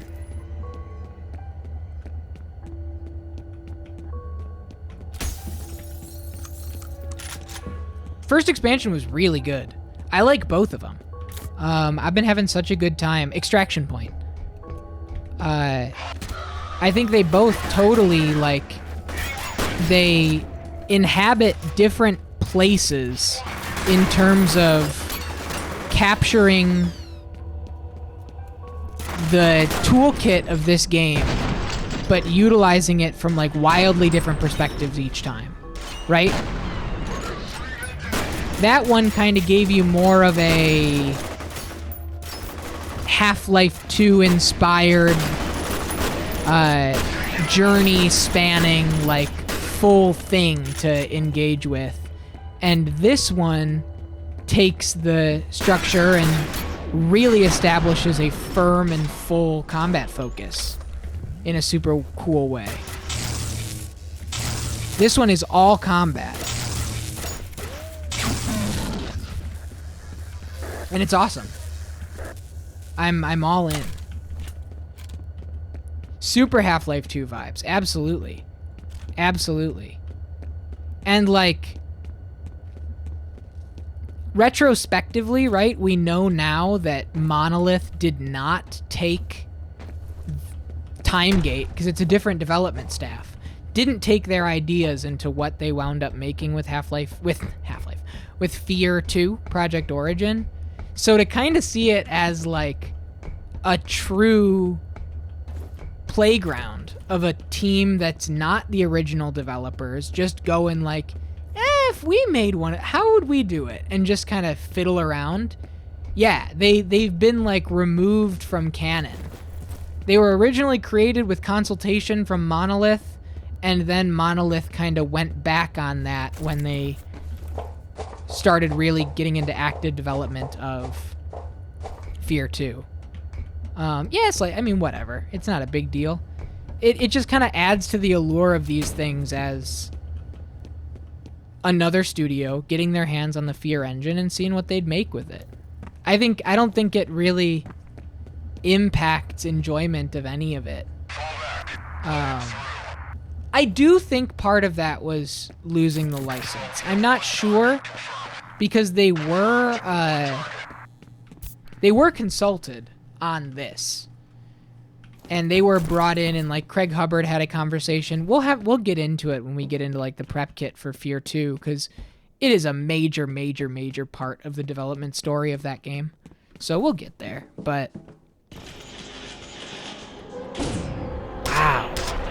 Oh my god, they really are. This is an action game. This is crazy, man. They're really throwing this many of these guys at us?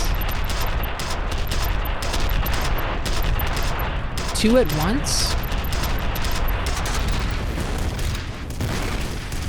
Give me up. Oh, I got a minigun. We're chilling.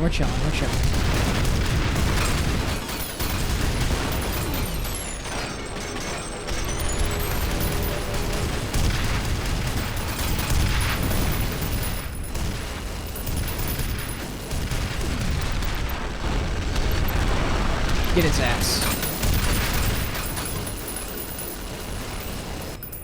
We got him. Easy.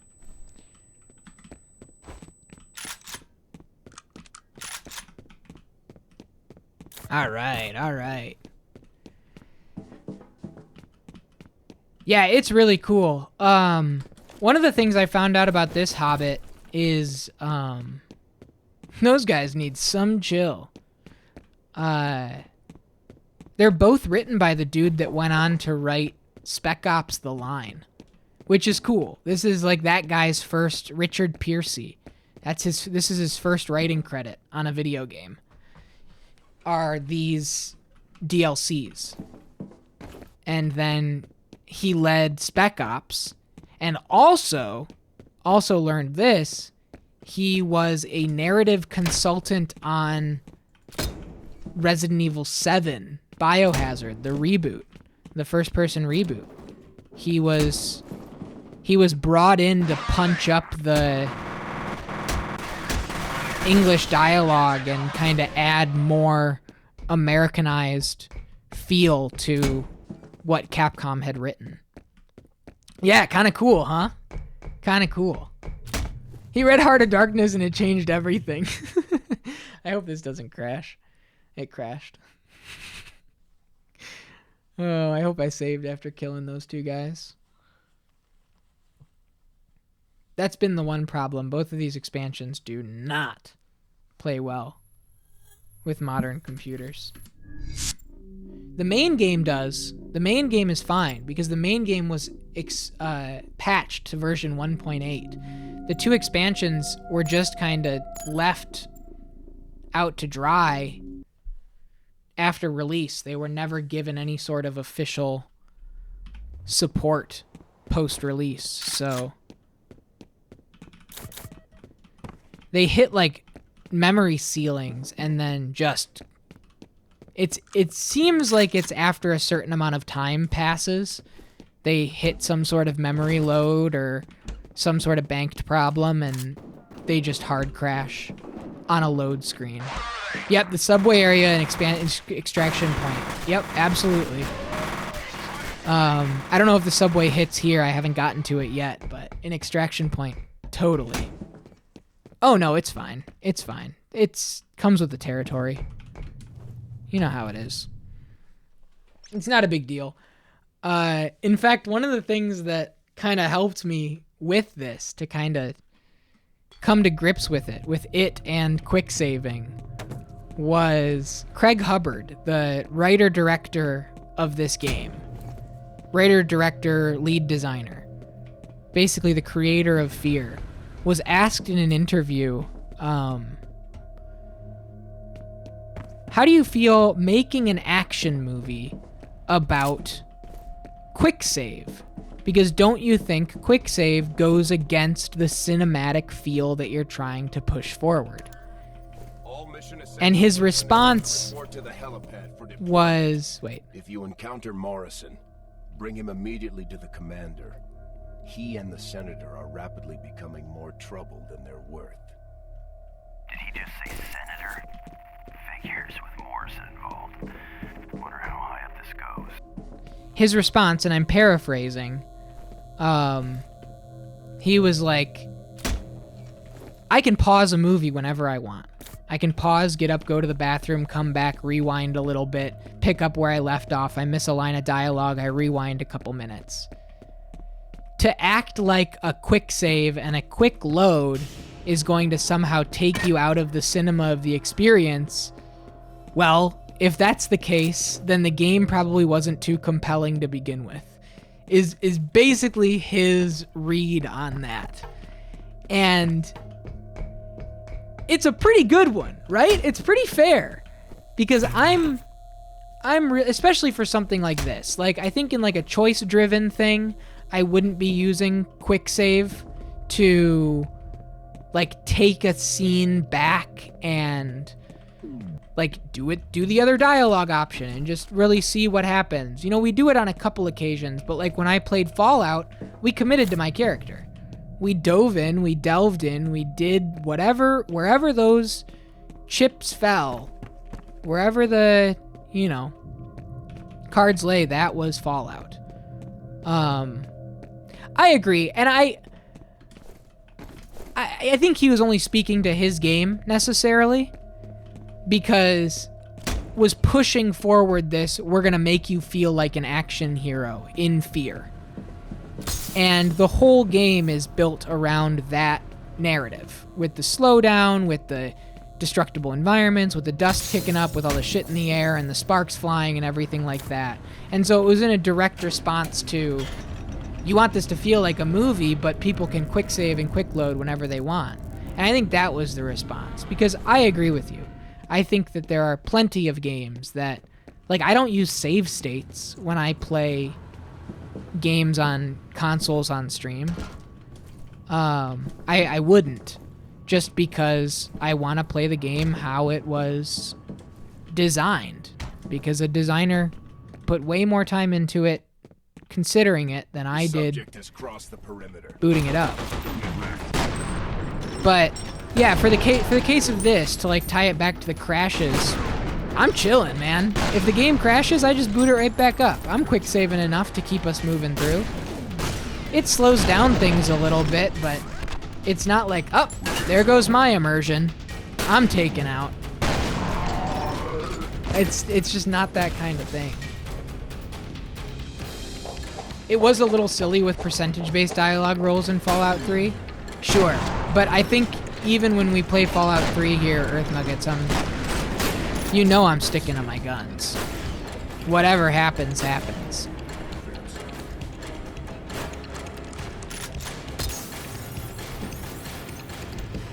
Yeah, that's our game. Repeating canon?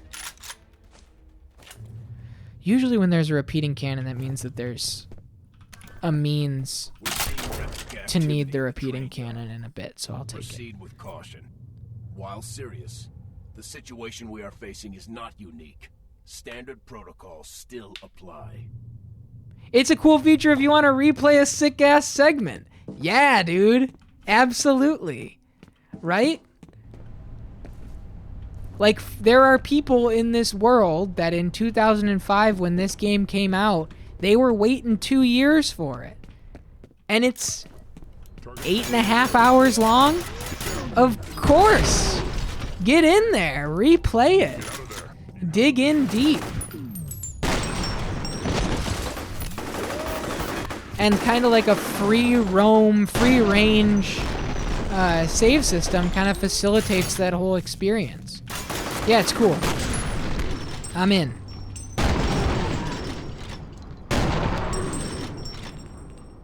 I love moments in games where I go, man, I don't even care that I died there. I get to play through that again. Yep. Oh, absolutely. I'm right there with you.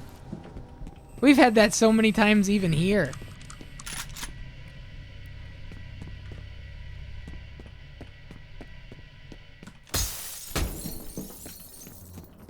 Fear, yeah, it's full of it. It's full of it. But I've been totally loving it. Man down. Status. Ooh, hey, what's up, buddy?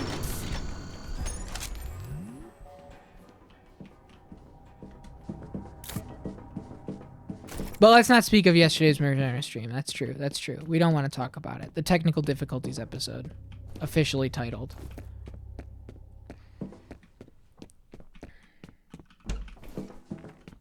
Time to go off a cliff because I'll have to replay the whole game just to fight this boss. That's funny. Oh, it was bad, Earth Nuggets. We had a hard crash. Martian, half the fucking city just blew up. What the hell are you doing? I don't care who you are. I'm pulling the plug on this one. Pack up and leave the city. We had a hard crash at like 6 p.m. and had to take the day from the top again. And then after taking the day from the top again, Winona's phone call at the boathouse wouldn't happen. Sensors detect an intruder. The time would pass, we would get to that moment, and she would never call. And we waited outside the boathouse for an extended period of time, waited for her to call, waited for her to call. Luckily, OC was there to like actively troubleshoot with us. What the fuck did he just do? Did you see that? He did a backflip and then did a fart explosion. Killed me. It was like Wario's down B in Super Smash Bros. Brawl. He's been charged up for the last half hour. At least my car didn't do... Well, on original hardware, Butt Doctor, it doesn't do that.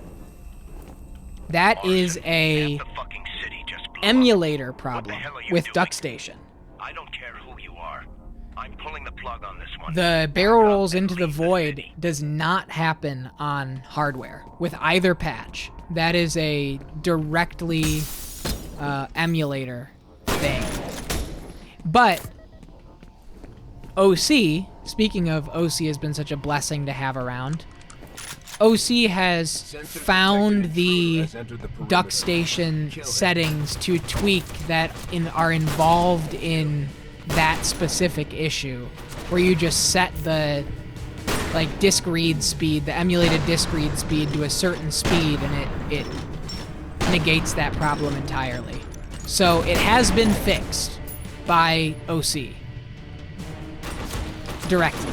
So you'd have to ask him what the Oh, wow.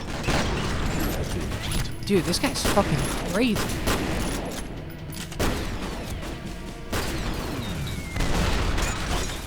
This is insane. That's crazy, man. Jeez. Final Fantasy 16 is getting is taking a little getting used to, but woo baby, it's gonna whip so much ass. I'm saying. Dude, yes. Absolutely. It's going to, and I don't even want to mess with the, Morrison, half the fucking city just blew up. So there's so basically Young War Crimes, you are playing, Plug on this one. Pack up and leave the city. you're playing the opening of the game. Save data will transfer to the main game, so you will not need to do that part again when the game comes out. You have started Final Fantasy 16. So congratulations, first and foremost. Sensors detect an intruder has entered the perimeter. Secondarily, hang on. Let me just light this dude up really quick. Alright. Secondarily, I think that was the guy that was giving me so much trouble, too. Oh, there are multiple zones. This is one, too. He's gonna do a backflip off the wall. I see. Oh my god! What'd he do? He threw a grenade and then shot it just like I do? That's crazy, man.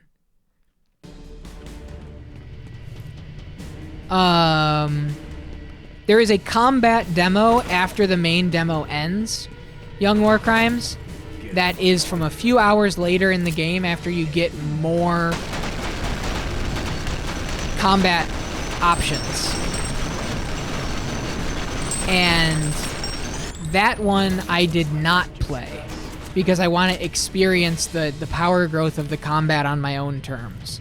So after you complete the story one, you'll reach a moment where the game will explain to you the Planet Jumping at Trepang 2. People have talked about it here, and I'm excited for it and Celico. My off-stream game time is, I just don't play too many games off-stream anymore. And if I do, it's like Final Fantasy 16. Like, that's my one this year. I spend so much time, because I do all like the prep kit research stuff for the playthroughs here on the channel. And so much time off stream just goes into prepping for the games on stream that, like, sitting down and playing like Trepang 2 or whatever. If you stream it, man, I'll be there. You know I'll be there. But I don't think I'm going to boot it up on my own time. If this is giving you any little dose of inspiration to dig back into the F.E.A.R style, get going. But yeah, Celico looks awesome. I didn't play that demo. I've heard it's really good. Okay. Progress, folks. We got a game to beat here. It's 11:51. This is gonna be a late stream, but I'm committed. Hey. Oh my god. It's a lot of homework, man. It's a lot of homework. I appreciate it. Thank you. Like, even like this one, even F.E.A.R, there's an hour-long presentation went into starting this. I'm starting KOTOR on Sunday, Hobbit, and it's like, I'm drowning in, and I already like have the prep kit like near done, but I am, the amount of early LucasArts, BioWare, getting celebrities involved. Oh, hey, what's up, buddy? So, tell me, asshole, was it worth it? Got to get It's me a out of lot. here. Then why the fuck should we do that? It's a lot. You've got to let me out. They're going to kill me. That's your problem. Right now, the Nightcrawlers are trying to get their hands on her DNA. Whose DNA? Her name was Alma. She was the primary donor for both Origin and Perseus. When does Go to College The come? Are we Nightcrawlers gonna are get supposed to hand it certified? over to me. I don't know, man. This shit up. I There's don't a know. shortcut. It's a supply tunnel. I know where it is. We can get there before they find her. All right, Sergeant, let him out. I don't know. I don't even know. Like, you know, even just the thought of doing a transfer onto YouTube is like, I like this. I like Twitch. I like being able to engage real time. Yeah, that is Steve Bloom. I like being able to engage real time and like be a part of it with everybody, and I think that there's a layer of disconnect with YouTube that The tunnel's this way. It's right around here, in one of these buildings. kind of skeeves me out a little bit. Like I don't want to put the F.E.A.R prep kit up on YouTube and It's just inside here. have the algorithm find it, and all of a sudden there are a lot of people that I didn't really have the luxury of getting to know through Twitch. That's kind of my Just through here. Oh, this is cool. That's kind of my introversion, Hearts. Hearts, you said yesterday you're so surprised to hear that somebody that streams regularly is like an introverted by nature, or self-described introvert. What's up, Paxton Fettle? I was beginning to wonder. And that's kind of what it is for me. This game's gonna crash, maybe.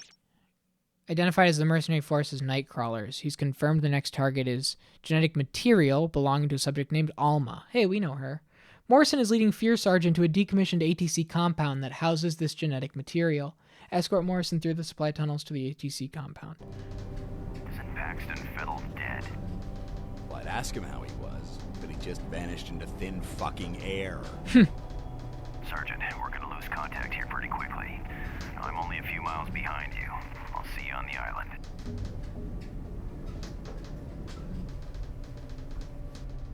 Okay. We're going to the island.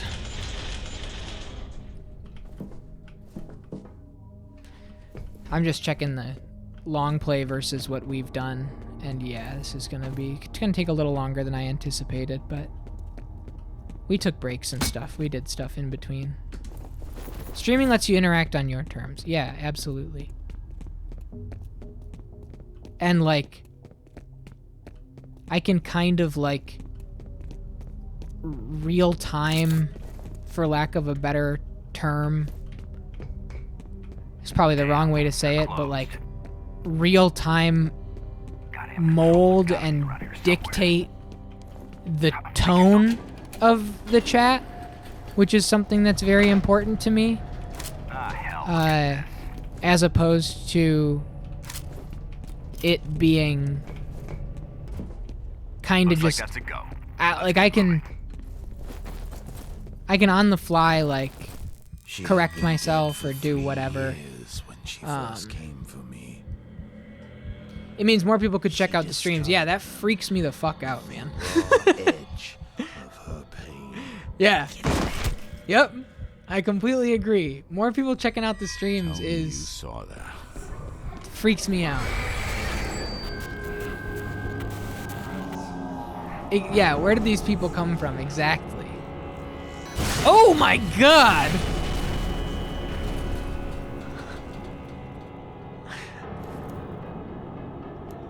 Well, he's dead. We lost him.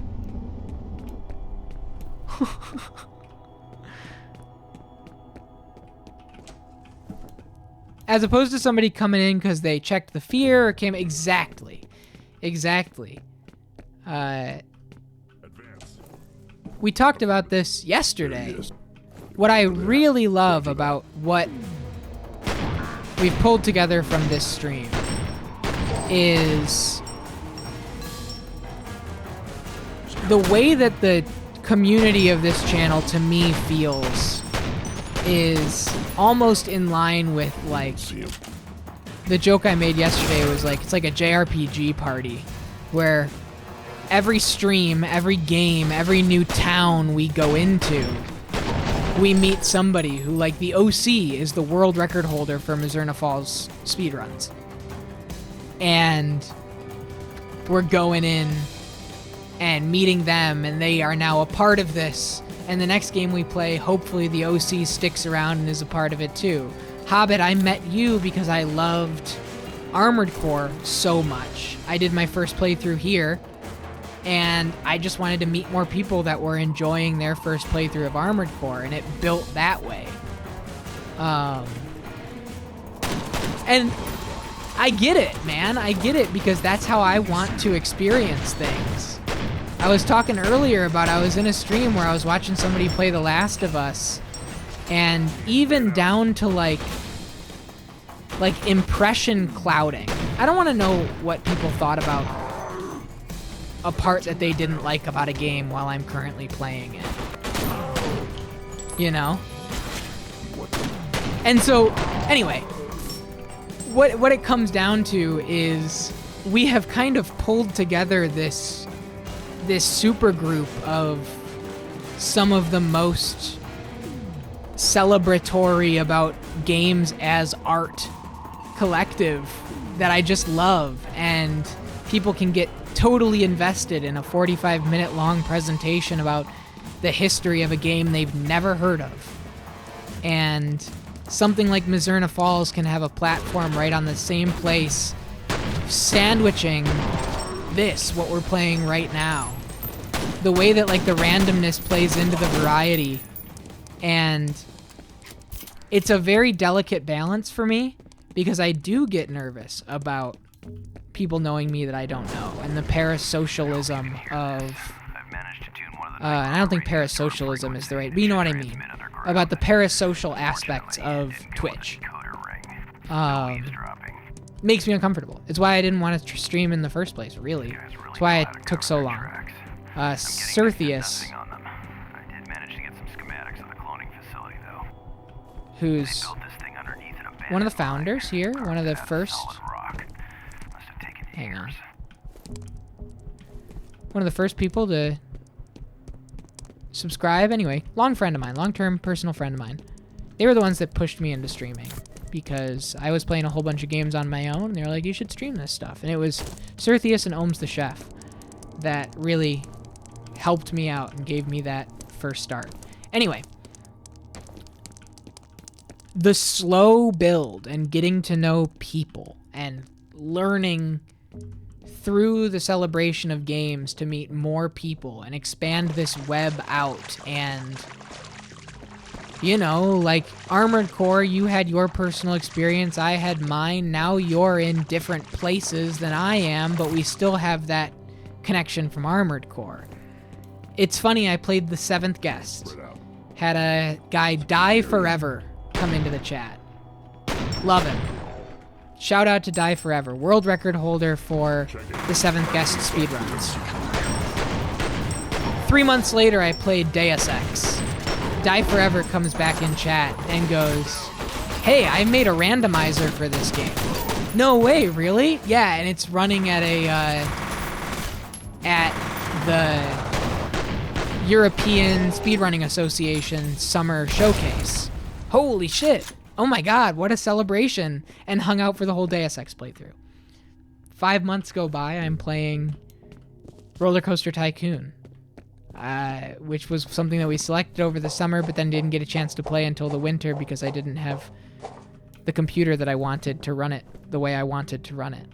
Die Forever comes back and says, hey, I just started working on a Roller Coaster Tycoon randomizer. It's so funny to see you playing this. Just like the recurring characters of the TV drama of this channel is the most gratifying part. And if there was too much new, I would be uncomfy. And if too many people knew me from a YouTube video that I never met. You just joined his Discord server? Yeah. Die Forever? He's a guy. He's a good guy. He did Roller Coaster Tycoon, Build Engine, Deus Ex, and he's also the world record holder for The Seventh Guest speedruns. Very cool guy. Damn. And the game crashed. Oh, man. I know. What a list, right?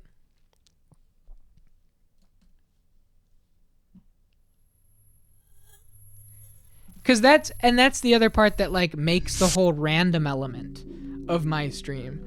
Super Hobbit, when I rated into you and you explained the channel, I have a mild correction because the chat doesn't pick the games directly.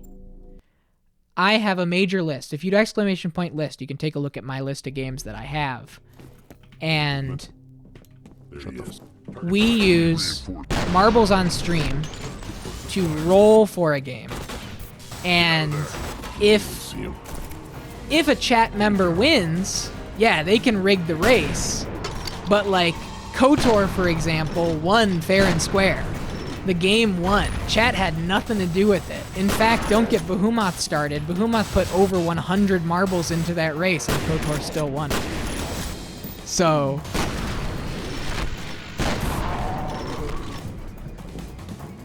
yeah, it's completely random. So whatever gets played next, we could go from F.E.A.R to, I don't know. Who knows? It could be anything, and that's really the beauty of it. I still remember that because I got second. You got second, Axel? That's awesome. That was the last... Can you believe that was the last marble roll we've had? May was... I took so much time to, like...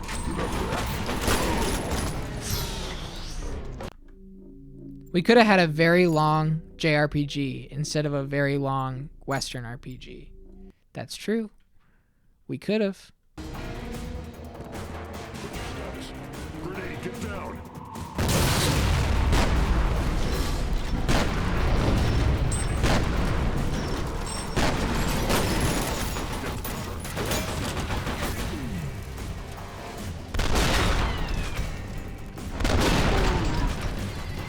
We've lost a man.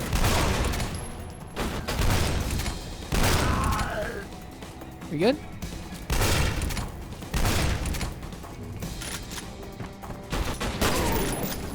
Okay. I'm glad I didn't go all in on that roll too. Can you imagine? What were you gunning for in that? It wasn't Lost Odyssey. It was something else, and I can't remember what it was.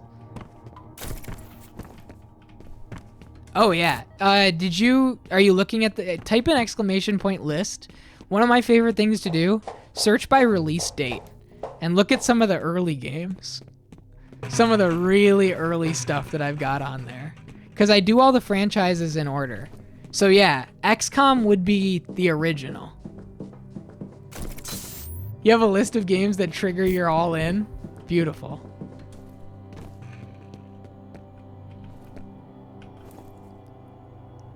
That's true. That was Behemoth's deciding factor. They waited until you placed yours before saying, yeah, I'll do it. I'll go all in. Oh, Panzer Dragoon. That's right. Can you imagine? This whole channel would be different right now if Panzer Dragoon was GoatedQuest number 53. I wouldn't be a Star Wars fan. You wouldn't be sitting in a room with a Star Wars fan. No, I haven't. I haven't, Snow.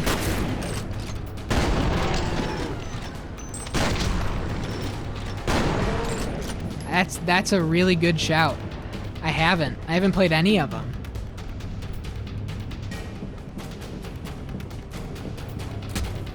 I'll definitely add that.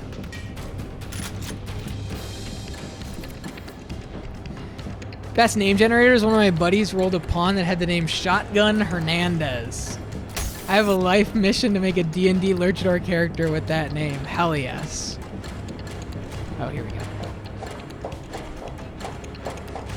Classic XCOM gives me that this guy is this guy feel so much more than the new ones. Yeah, no, I haven't. That's how I felt about Rainbow Six a little bit. Butt Doctor. I played Rainbow Six for the first time here, and just... I mean, people that were here in chat for it can speak to it as well. That was a fun game. And so innovative. Like, blew my mind. Yes, ludonarrative.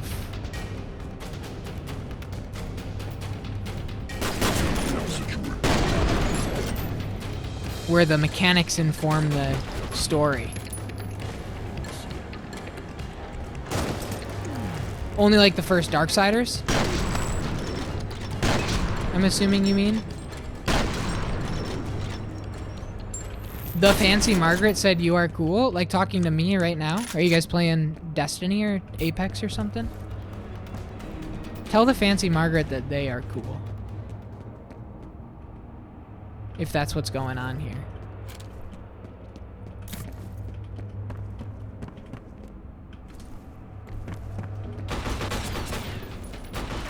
Suppressive fire. God damn. Does anyone have a visual on the target? A squad FPS that's also a strategy puzzle game? Don't forget to mention a horror game. Game's terrifying. That's the scariest game I've played. I wasn't listening because I was too entranced. Well, get back to your voice call, dude. Don't listen to me. I'm just here talking about games. Like I always do.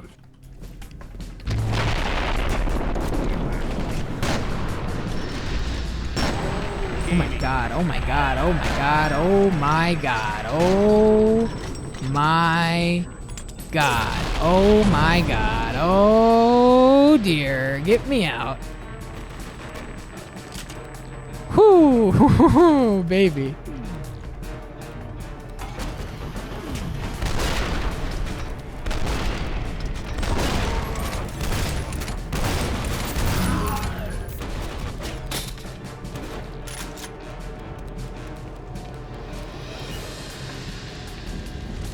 My god, man. Holy shit. Oh. Get me out of here. Please, get me out of here. Oh god. Oh god. You got your 3DS mod kit in the mail yesterday? Nice. Nice. I unfortunately did not have the money to, so 3DS will have to wait, but I do have that DS capture installed, so. I know Tay got one as well, so both of you guys did. At least I was able to pay it forward that way, so both of you were able to get one. That's happy enough in my book.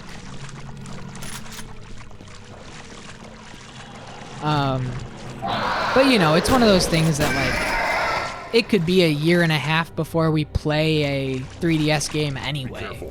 So like, I'm not too pressed, you know? Got 650 games without even thinking about the 3DS library. It doesn't, there's no rush on this stuff. And not to mention, I would have had to have purchased a new 3DS XL because I do not have one. I have a 2DS, a new 2DS XL, and I have a regular original 3DS. You're gonna rent a Dremel. Okay, good call. Good call. That's probably for the best, right? So maybe one of these days they'll make a kit that's more in line with an original DS as opposed to a new 3DS XL, which I simply do not have.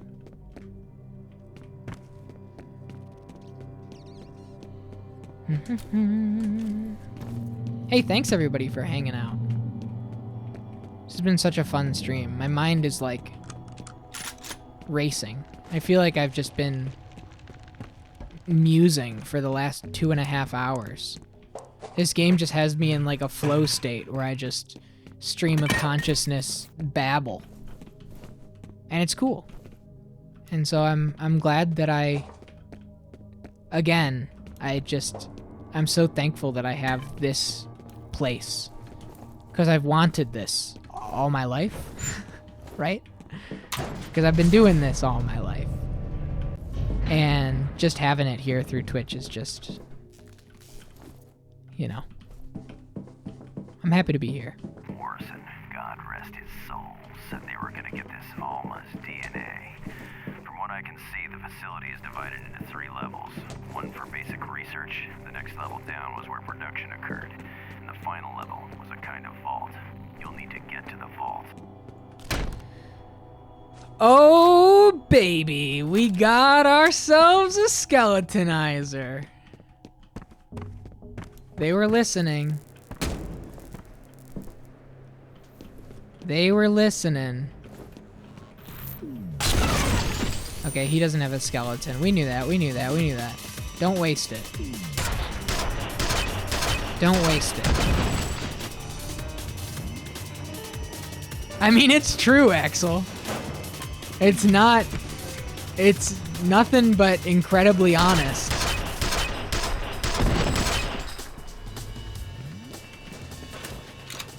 I was talking to my dad today about the stream, and I mean, this is like common knowledge. I've talked about this before. I didn't graduate from high school.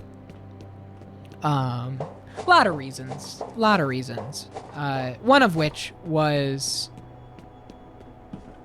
weird home life situation with regards to split custody, and had a tough time establishing like a home base to do any sort of homework or projects, and so I just wouldn't.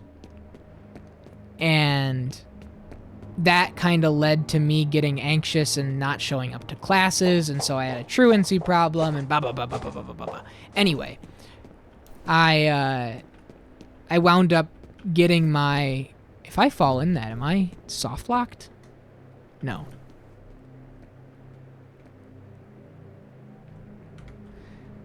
Wound up getting my GED the same day that all the other kids in school graduated from high school. And I was talking to my dad today about the channel, and I was talking about how much work like KOTOR has been, and how much work like the upkeep on all the prep kits has been. And I forget exactly how he said it, but basically it was like, it's very funny to hear you talk about like what is basically homework after, you know, your upbringing, just because it's something that you love. And it's like, yeah, I'm just doing a shitload of homework every week. Like literal like reports every week. I'm like in school for myself. And I never did that growing up. Like I was so bad at it, I just wouldn't do it. But it's just like, this is kind of that all coming back around. Right, exactly. Oh, don't get me wrong, man. It's still work. Let's not act like it's not.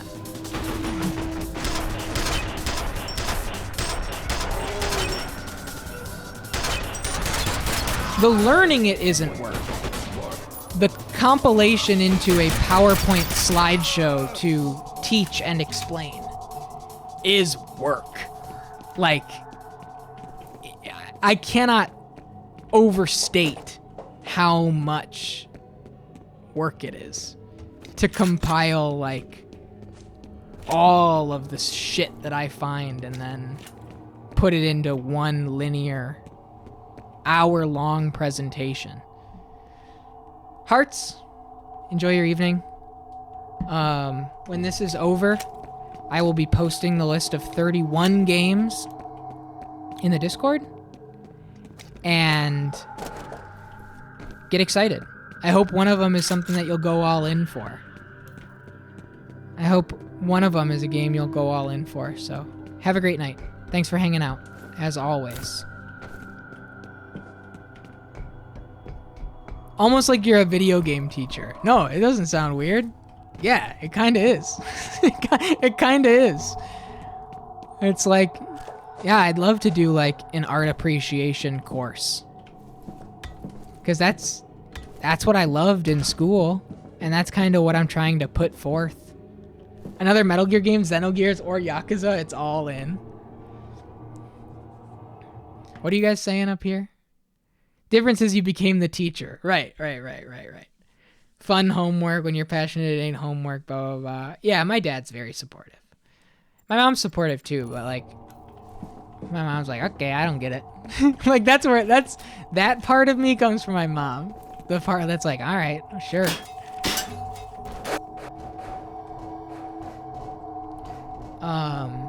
Yeah, I love it. I love it. Is this gonna crash?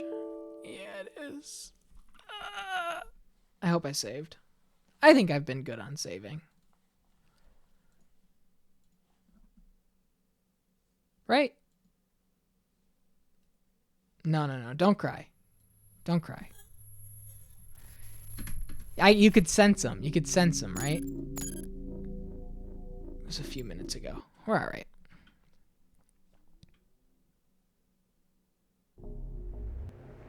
Oh, we're right here. Got it. That's fine.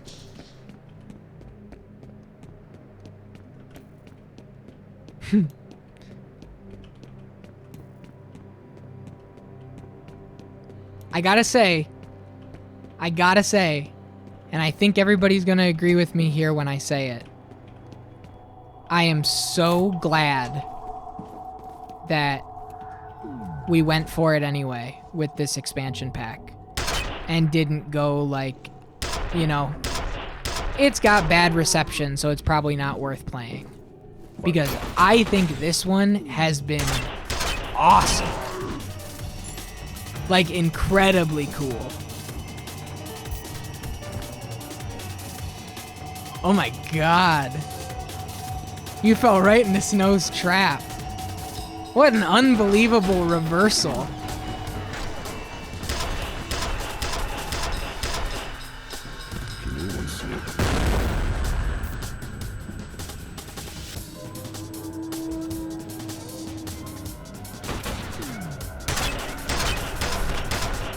I love these Radiohead's The National Anthem horns.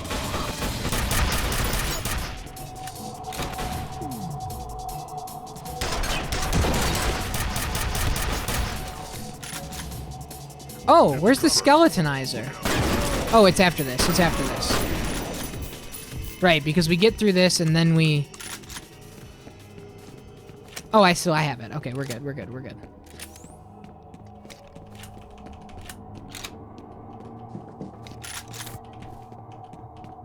The middle finger, Luigi. Oh, this is too good. This is too good. Somebody post, is the Ricky emote, the Ricky Luigi still in the emote lineup? It's gotta be, right? Or has that been purged? There we go. There it is.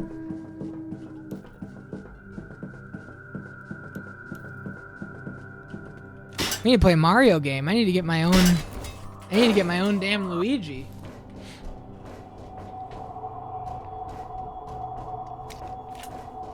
Okay. You have entered the long-abandoned ATC cloning facility. Enemy forces are believed to have already entered the compound. Paranormal activity appears to be increasing as you delve further into the structure. Mission: track enemy forces to the heart of the facility and prevent them from obtaining Alma's genetic data.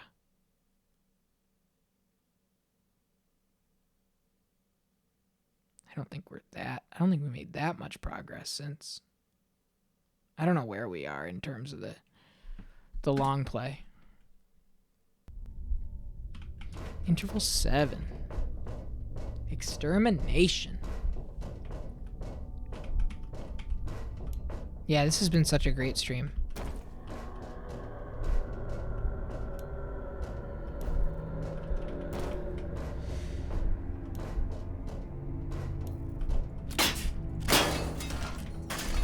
Damn. Lights out. Wow. Backup power. Also got to take off for the night. Early one for you tomorrow. Have a lovely night. I wasn't expecting it to run this late, but I misjudged the time it would take.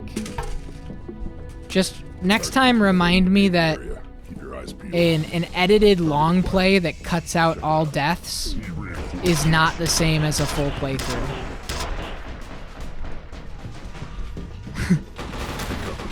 Don't let me forget that. Have a great night, What Game Before. Thanks for hanging out.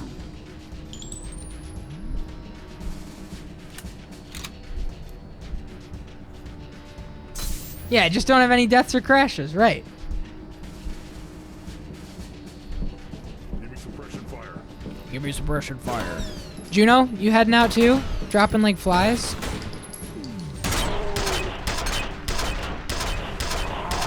I looked up how many intervals there are.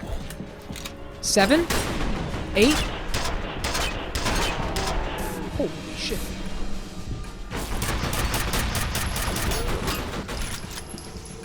Take cover. You have a visual.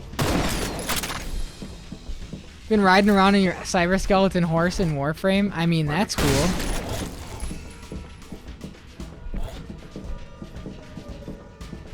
Seven? Okay. All right. You got me.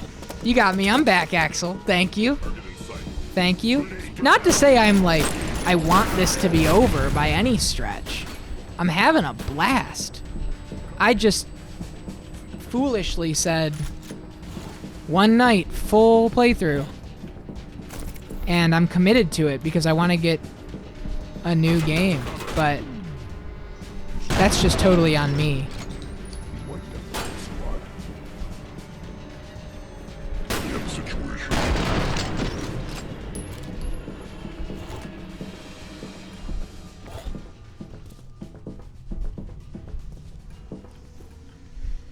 Probably not far off. Yeah. I hate getting in this mood, though. I hate getting in this mood, so I have to dispel it somehow. The kind of like, all right, game, get over with already. Because it's not the game's fault. Stole her children and took her life.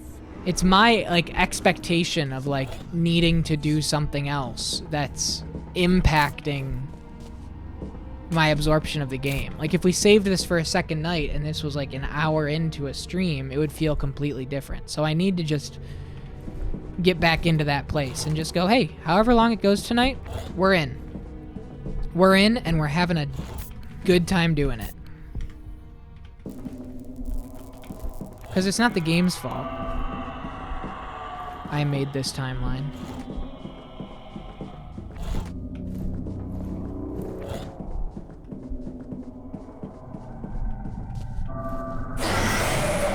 Jeez.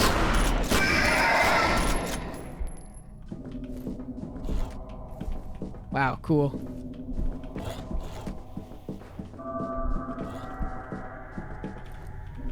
Thought that was one of the interactable computers. Look at this place. This is so sick. I love these little doors.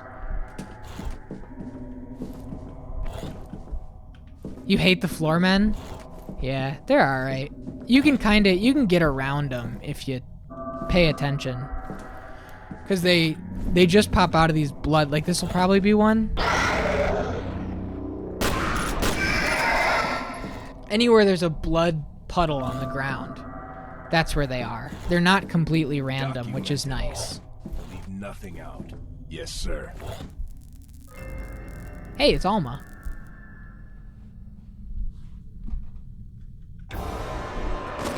Ooh. What the fuck?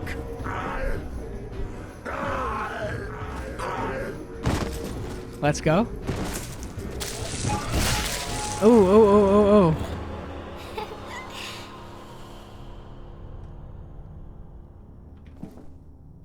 Sometimes if you want to wrap up, yeah, it's a horrible place to be. You know, you got to do what you got to do. Your life's your life, but like, no good comes out of appreciating a game if you feel like you have to leave, you know. Hi, Alma. Hi, sweetheart.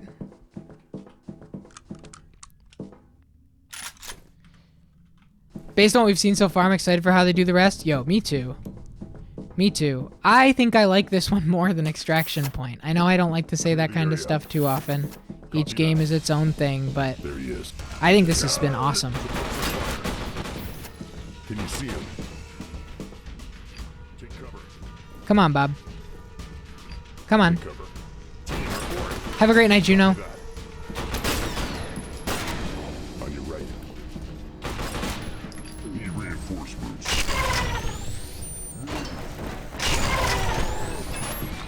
I got 3 men down.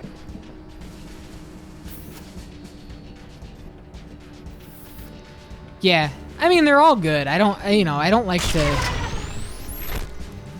to pit games against each other, but this one having the like outward perception as the worst one, right? Like play Extraction Point, but you can skip Perseus Mandate. Has been said multiple times by multiple different people throughout the course of this playthrough. And I don't see that. I don't feel it. I think this is crazy. This is doing some really, really awesome stuff. Yeah. Oh yeah. It's like a relatively common sentiment that Perseus Mandate is just relative filler compared to the rest. So, I don't know. It's fucking cool. I'm completely in.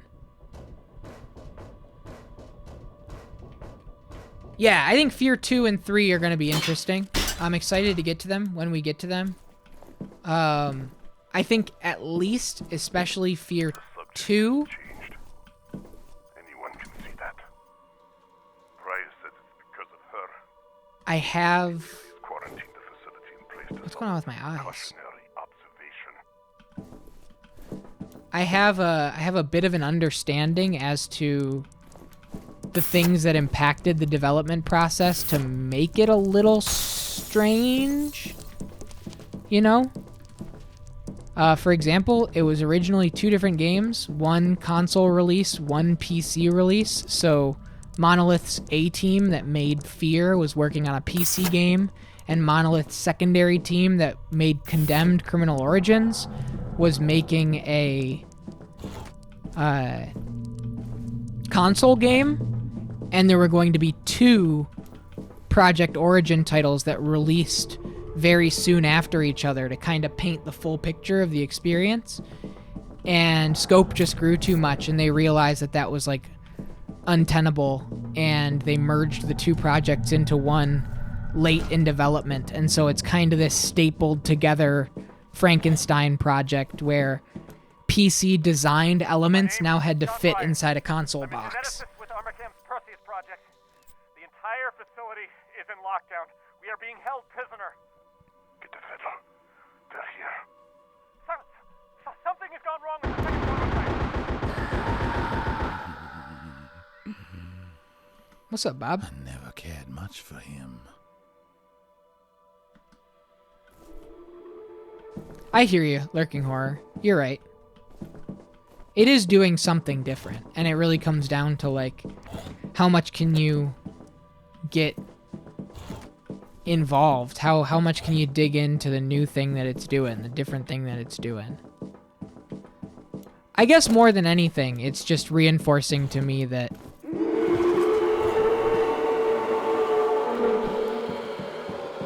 I just gotta play this shit, man. I just gotta play the game. No matter what. Obviously, Goated Plus plays into that, of course, but like the main, like I'm going to play F.E.A.R 3. I'm going to play Blood 2, which is the one that everybody's like, Blood 2, it sucks, man. Stay away from Blood 2.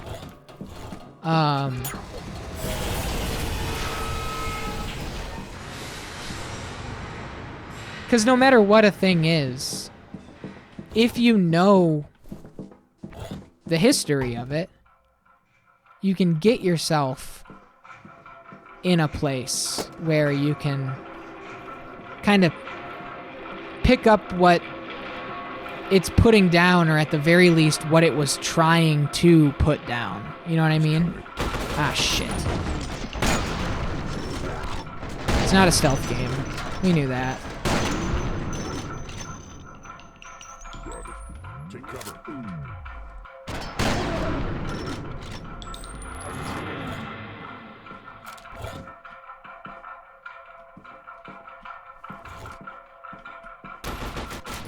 Perseus. Stand up. Stand up. Fuck.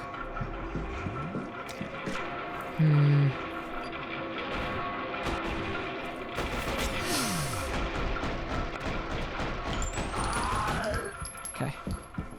We're pretty low health here. Yeah, absolutely.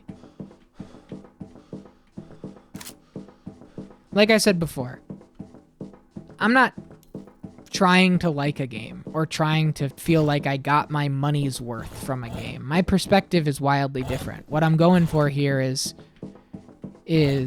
I'm just trying to get what they made, right?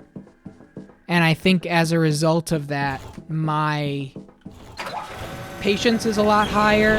My, like, personal sensibilities kind of go to the wayside a little bit in a way that just kind of lets me dive in and just let the thing happen, wash over me. And so long as I come out the other end going like, yeah, you know, I got it. They made an action game. They made a John Woo hard-boiled game. They took a movie that they loved, Hong Kong action movie, and made a video game. Nightcrawler forces have penetrated deep into the cloning facility. F.E.A.R. Sergeant is fighting his way through them, moving deeper underground into the heart of the dead structure. Captain Rains has arrived on the island and is securing the surface. Eliminate Nightcrawler forces and secure the genetic material for which they are searching. And so that's why I spend as much time as I do with, like, developer insights and philosophy of the design and, you know, kind of dig in, because the more and more I can see what they were going for, and, you know, like, a lot of people are pretty upfront about, especially playing a game that's 15, 20 years old, being able to say, like, yeah, we went for this thing and it didn't work. Knowing that up front of, like, Deus Ex Invisible War is trying to take the Deus Ex formula, which is a PC-first, very, very, very self-driven experience through this world where everything has reverberating, rippling effects, and putting that world into a console-driven, more linear structure, and then to have it kind of repeat back and go like, hey, you know, we all thought it was all right. Not everything works all the time. Baker 2 isn't responding. Where the hell is everyone? Like, I can get myself prepared to, like, know, okay, well, what were they going for? What does work here? Right, yeah, look at Mizurna Falls. I mean, it speaks for itself. Even if the experience of playing a game isn't to a viewer's taste. Yeah, exactly. This one. Yeah, it's going great. It's going great. Just heard from level 1. There was heavy. Had huge boots to fill. Exactly. Exactly. And I was just using that as an example. Or like Final Fantasy II, right? Final Fantasy II, Hironobu Sakaguchi did not work on it directly. They gave it to another guy to direct the project. Secure that doorway. It is considered the black sheep of the franchise in a way that people love to call that one the bad one.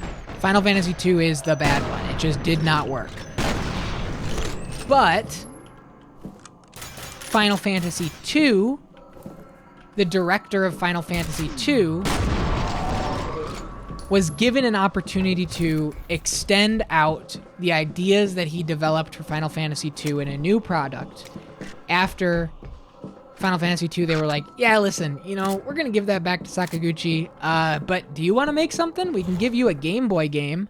And they gave him a Game Boy game, and he started the Saga franchise. So all of those Saga games are following the blueprint of Final Fantasy II directly. And so to play Saga and to get Saga, which is very celebrated to this day, Final Fantasy II is the start of that journey. And so even though that game has very mixed reception,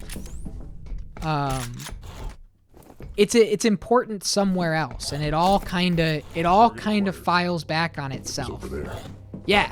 So they gave him Final Fantasy Legend, the Final Fantasy Legend on the Game Boy, which is the first Saga game. And then that same director has been the project lead on most Saga games. So Final Fantasy II, and it follows the same sort of structure, where the more you use something, the higher the stats for that something get. And so you can raise evasion, you can raise your certain weapons, you can do all that kind of stuff, and it's got this design based around what you use is what gets increased. So you have to stay well-rounded. Those sentiments and those philosophies carry through to Saga. And it's cool. It's really cool. And I've never played a Saga game, but I've heard great things.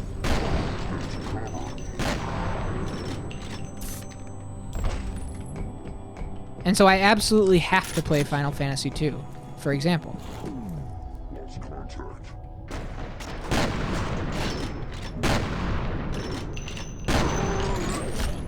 We can't stop him.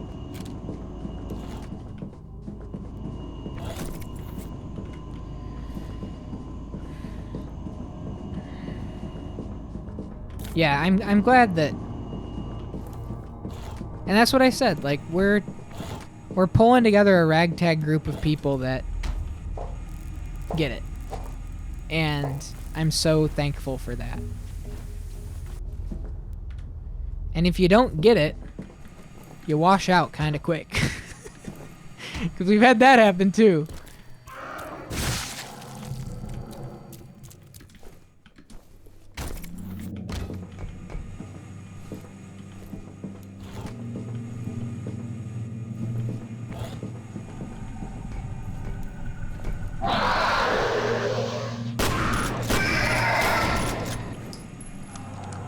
And I think that that's, you know, something that I learned through art history in school and art appreciation in school, is that it's like, you know, how you feel about this thing, how you feel about this painting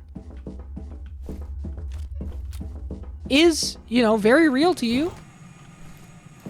FF2 did introduce the Chocobo, that's true. They should have left us alone here together. But there is an element to getting why a painting is what it is. In terms of the artist's history, in terms of the culture of the world that it was painted in terms of all of these different things. And sometimes, through understanding the context and through understanding the world in which this piece of art was made and the artist that made it, you can go like, oh, I kind of like it now, actually. Yeah, you know, I absolutely didn't get it. You know, I thought it was silly or whatever. You know, a baby's face doesn't look like that. But then you understand the times that these babies were painted, and what was considered regal at the time was whatever. And it all kind of starts to fall into place.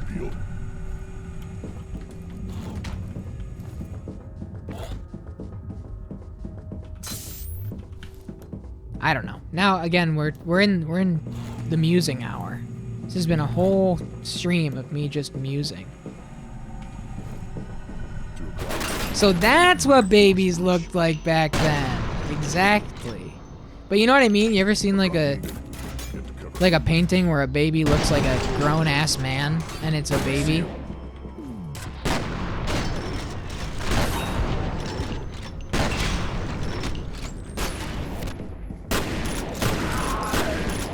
It's a little tiny baby, but it looks like a 40-year-old guy with a mortgage.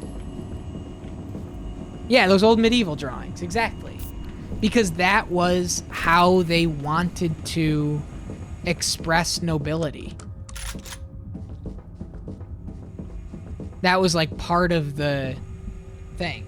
This is why really old games fascinate me. It's like the Wild West, some weird concepts made and some weird concepts were tossed aside, and now games have been somewhat standardized. Yeah, I was talking about this with the Xbox conference with KCG, mod of the channel, buddy of mine. Basically just having the conversation that, like, another thing that's really interesting about the Wild West, or lack thereof. Rome, I don't know if that's you lurking into the shadows and saying have a good night, or if that's you. I have a hard time with that emote. Snow, I gotta tell you, I have a hard time understanding if that emote is a goodbye or a hello. I can't tell if that's an emerge or if that's a I'm leaving now. It's really, like, impossible for me to parse sometimes. It's an arrive? Okay. All right. It's called arrive? Okay. Got it. But you can very easily see how it's the chow of emotes. Right, exactly. You can see how I can see it and go like, oh, okay, that's somebody fading into the darkness. But now I get it. Now I'm locked in. Aloha! Right, exactly. It works both ways. No, the door goes both ways.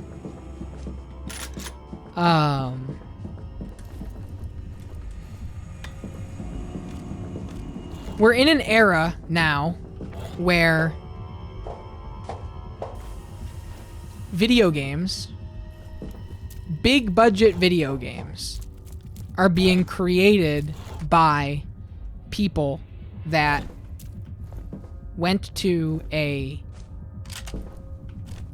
4-year school for video games, and the whole thing is taught by video games for video games.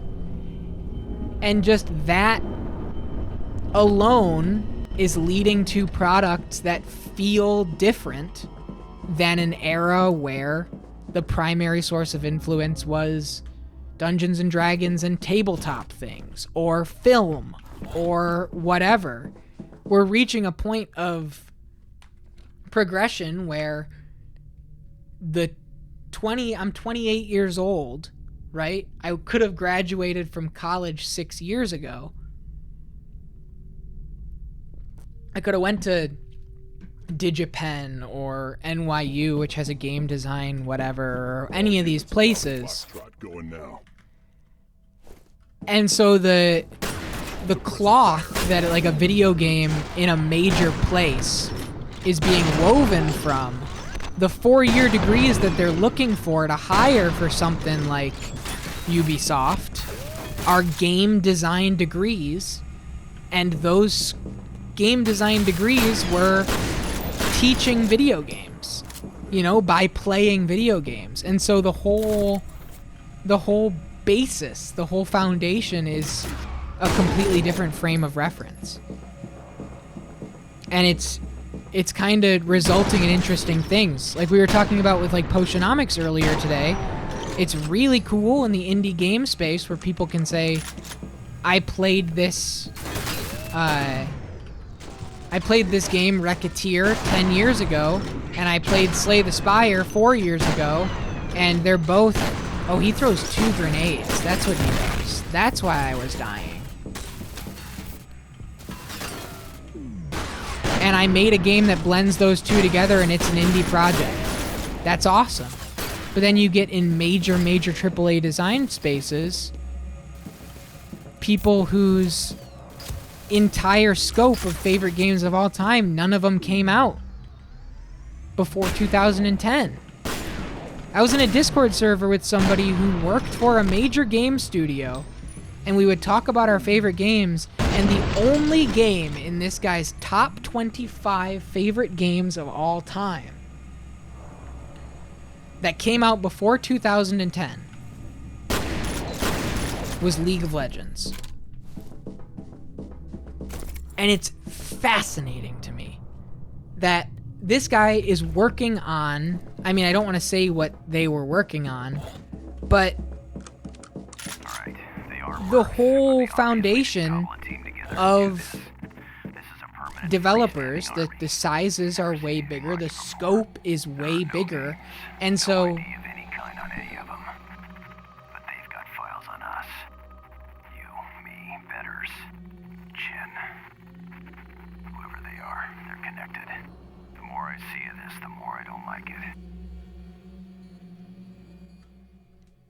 And so as opposed to a game like Fallout 1, which started with a team of 6 people in the offices of Interplay and grew to about 30 or 40, right?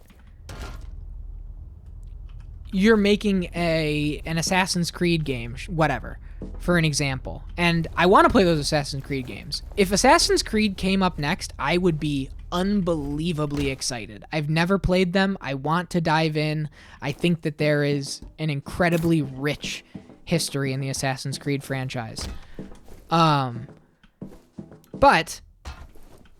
an Assassin's Creed game is a development, or Star Wars Outlaws, for example. When that Star Wars Outlaws game got announced at the Ubisoft conference, and the guy said, shout out to Ubisoft whatever.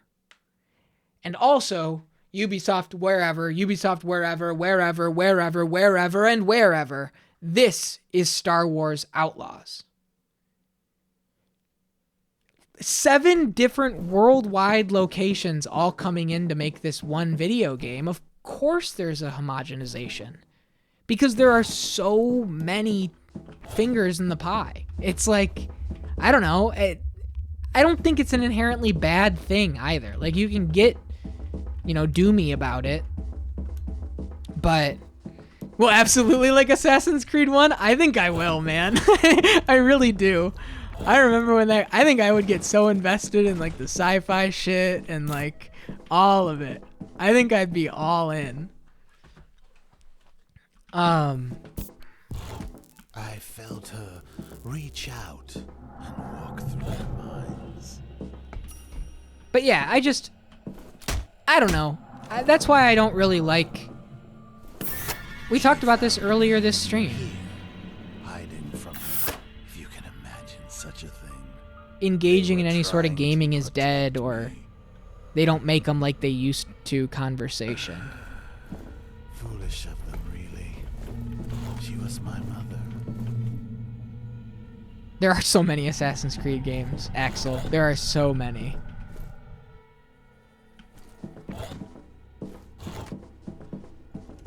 She was my mother. The hell going on in here? It's like he just told you, asshole. A truly sickening amount. But I hate to be the... Actually, I don't. I love it. I love being the one that likes to be an optimist about it. Each one of those games is pretty insanely made. When you think about, like, what was it? The Notre Dame, the burning of Notre Dame in 2019. Remember that? Remember that huge, without capitalism groups of people would make games they love rather than games. Oh yeah, I completely agree with you. Absolutely, 100%. I don't even think that's like a filthy leftist. I think that is absolutely real. And if I'm a filthy leftist, so you're in good company here, for sure.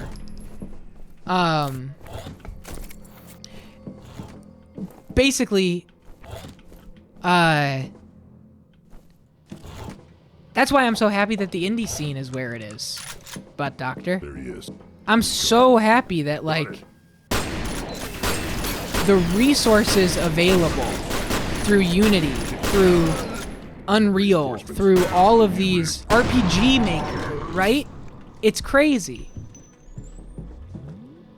We're in a world that a one dev team can still exist. So when they say that games are dead or whatever, they still exist. It's not killing gaming, man. It's not. It's just bigger than we're used to. There are games as good as any of the games that came out in the 80s. I'm begging you, check out an indie game. But there is like a... There's like a... In the same way that, you see a lot of tweets these days about Sonic Superstars and Prince of Persia, where it's like the horrible argument of like, this isn't worth $60, it's a 2D game. I hate it. But anyway, people are talking about like they don't make these games like they used to, they don't blah blah blah blah blah, and then we'll reference, I don't know, whatever. Final Fantasy 1, sure, why not? Just as an easy example. Final Fantasy 1, Square at that time was like an indie studio that was dying actively. And then they put out Final Fantasy 1.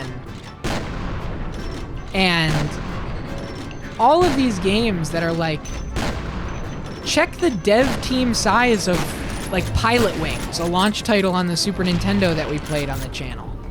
There's 4 people in that development team. Any indie game being made today is being made with a team size that rivals any of your favorite games from the Super Nintendo era with the same sort of scrappy spirit. You know, it's like that's still there. The gaming spirit and excitement and world that I'm not saying you by any person here, I'm saying like the hypothetical you that brings up this argument. Gaming. All of that exists. And all of those team sizes and the development platforms that these games are, the only difference is Concerned Ape can make Stardew Valley in his in-laws' office, right? Like that's the change.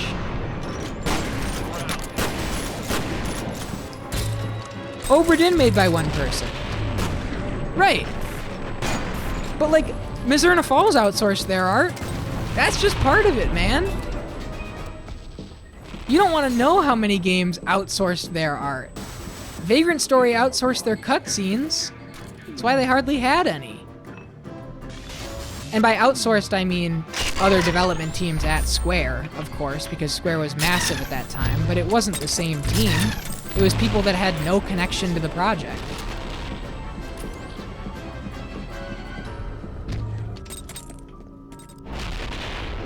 Anyway, insourced, yeah.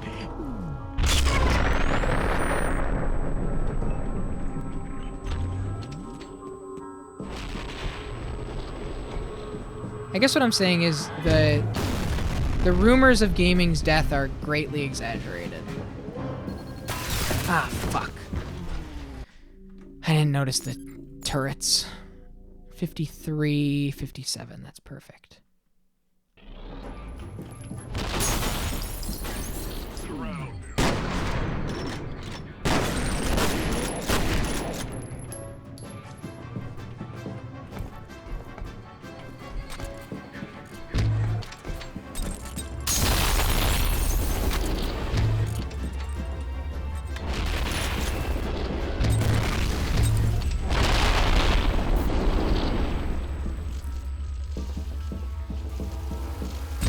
Yeah, the lesson here is play Shovel Knight.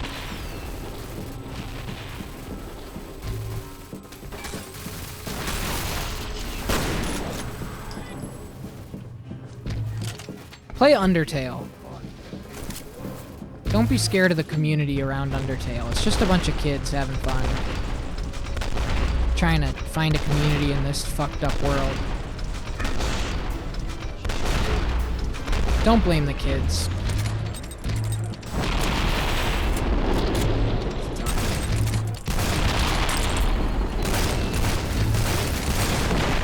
Anyway, I haven't been following anybody.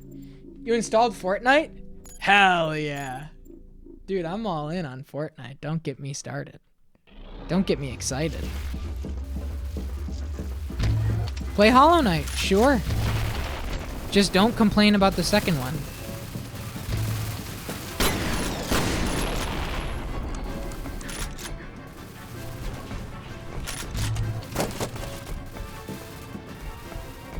Or lack thereof. Exactly. This, as far as you have gone. Piece of time.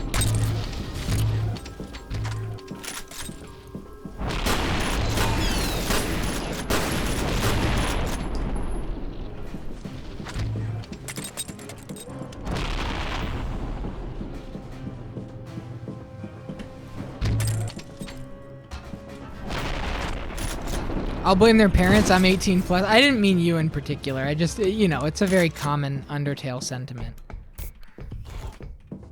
Okay.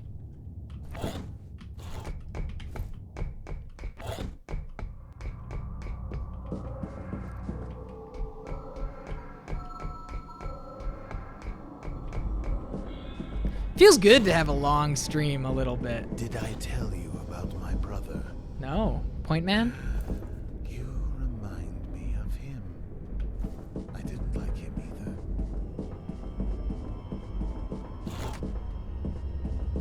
Gets the blood pumping. I never met my brother until the day he killed me. We are a complicated family. Wouldn't you agree? All I know about Talos is... Shit. All I know about Talos is... Can you believe that it's made by the same people that made Serious Sam? Can you believe that? It's made by Crow Team.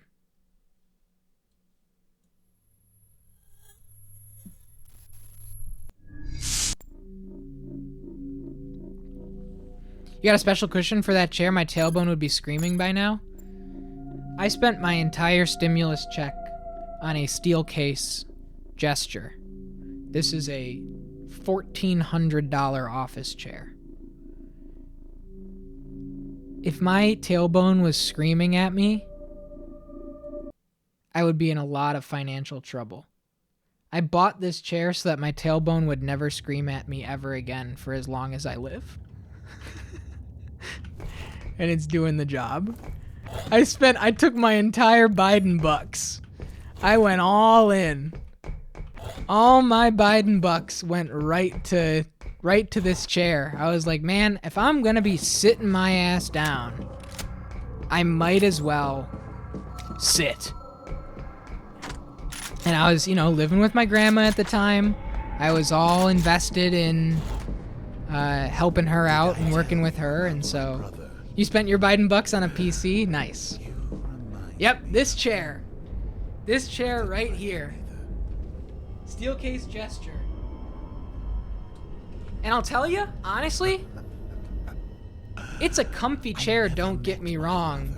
But what it does more than anything else is posture support. So, my tailbone's not quite... My tailbone used to fucking kill me in my old chair. I'm chilling now because the lumbar support's really nice. The chair, the way it's scooped is really nice. It's from the ground up. Like, scientists made this chair. Both Nightcrawler and F.E.A.R forces have arrived at the heart of the facility, a secured chamber found at the bottom of the compound. Nightcrawler operatives are preparing to extract Alma's DNA from the chamber. Prevent Nightcrawler forces from securing Alma's DNA by any means necessary. Rendezvous with Captain Rains on the surface of the island. All right, grand finale.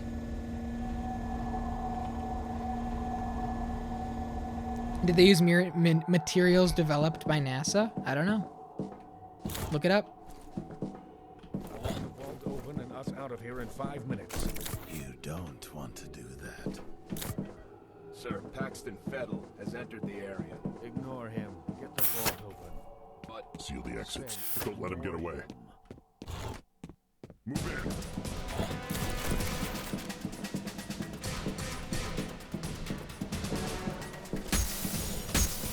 Okay, ready? Press the fuck. We have...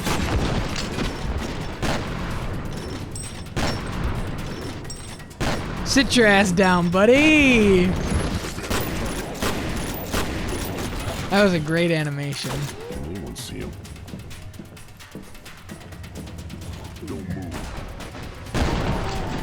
See ya.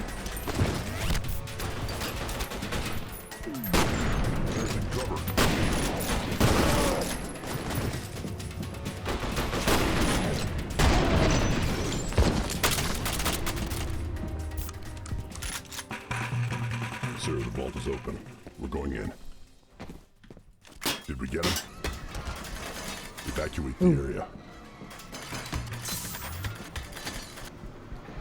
I had tech support for IBM back in like 2012. Nice. My my aunt was a pretty high up at IBM in New York. Cost consolidating office, so they let us take anything we wanted. I'm still using that chair to this day. Nice. Right, it can be said the butt doctor has no need for a butt doctor.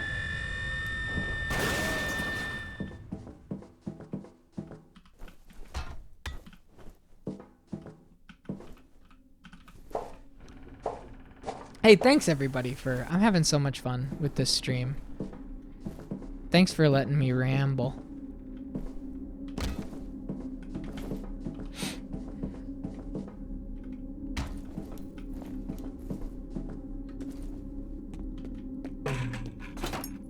Totally, like, in a game like Missouri Falls, you don't get too much rambling time. I got some pent-up ramble. Oh, baby. I'm so excited for KOTOR. Can hardly stand it. Shout out to F.E.A.R. We're going into the vault. You ready?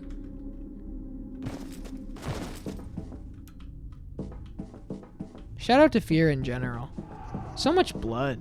I did warn you. This is not your affair. That's true. Ooh. Ooh, look at this little funhouse action. They're like, remember when you go to a carnival and they have that room with just like a big rotating metal tube? What if we just put one of those in the game? And you know what? It worked.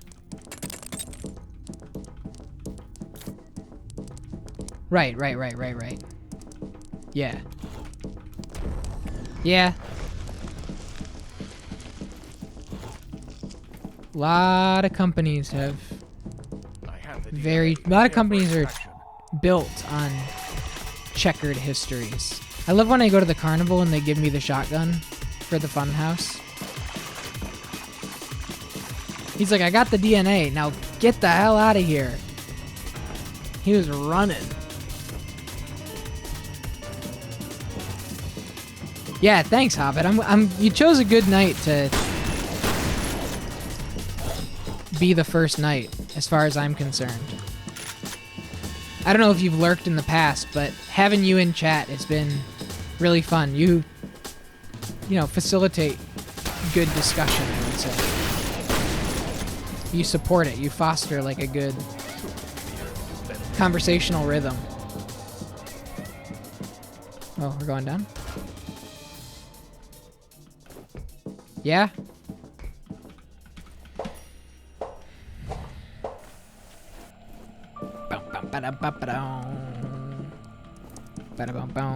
Totally. Absolutely.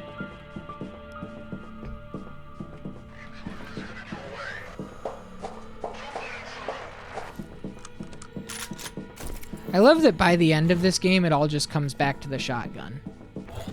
It really does. They knew. They knew that when it's all said and done, we're here for the shotgun. We're here for the shotgun. At the end of the day, it's all about the shotgun. Uh-oh. That was close.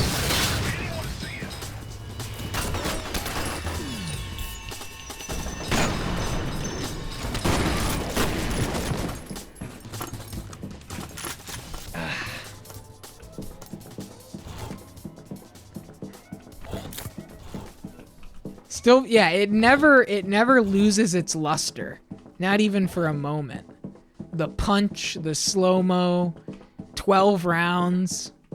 It's just huge. Huge, huge, huge, huge, huge. Crazy times. I love it. Absolutely love it.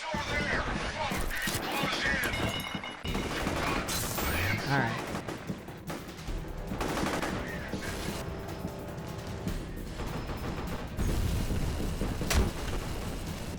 Uh-oh.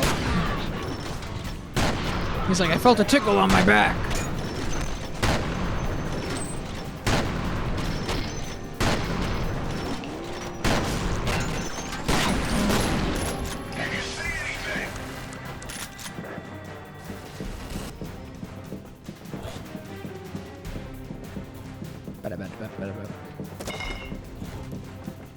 Wash your back. Ooh, this guy. Bonk. Bonk.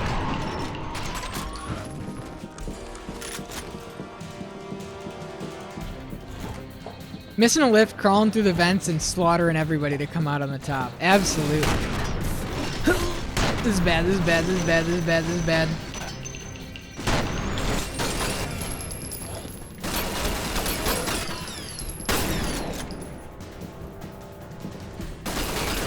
No! Oh my god, I pressed the wrong button. I pressed C instead of Z. Where were we? Right here? That'll be enough. It'll have to do. Okay, okay, this is fine. Ready? Ready?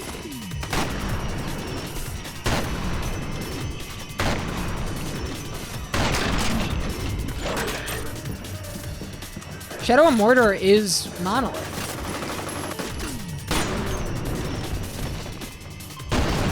Oh, died around this time because of licensing?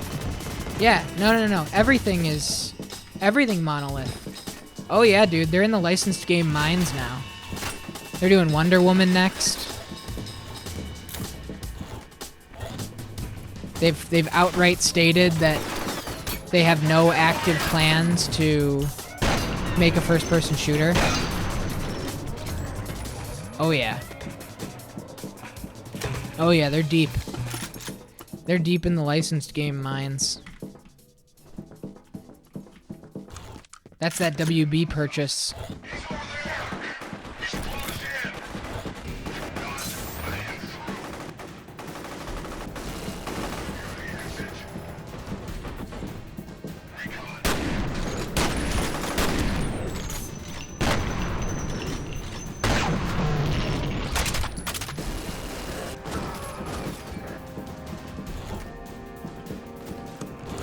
Okay, what do we want to do here?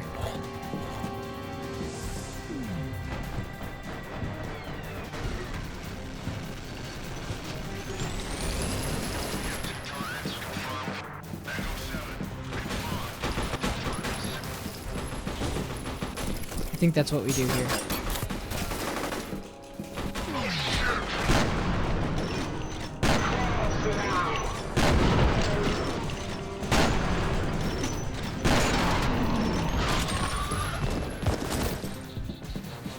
There we go.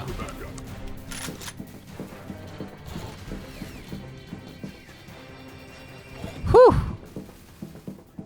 Yeah, thanks to everybody that contributed for the Goated Plus for these DLCs. This is such a fun way to grand finale this game.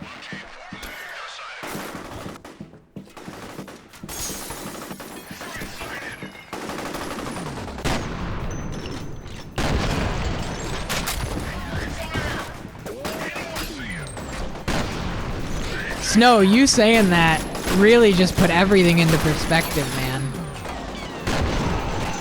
There's something so crazy about missing your lift, falling down into the vents, and then just blasting your way up.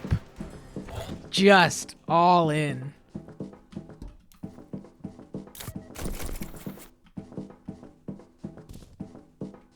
Almost feral. Yeah, absolutely. Tin men to kill me.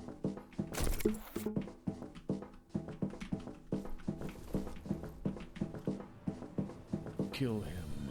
Or don't bother returning. What the hell? Who is he talking to? Get to cover. Oh. Take cover. Ah, fuck. Can you see him?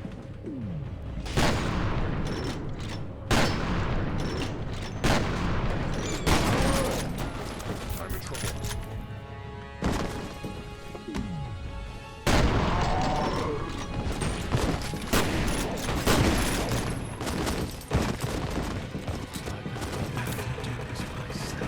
Okay. We got some drumming barrels.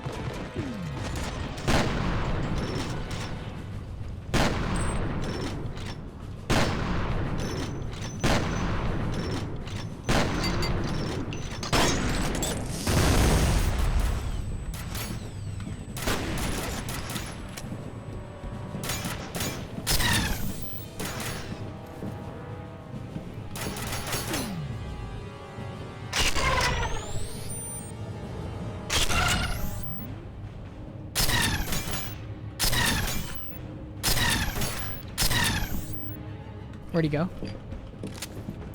We got him. Target marked.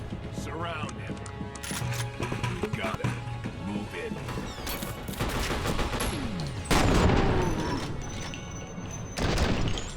I gotta stay on top of this.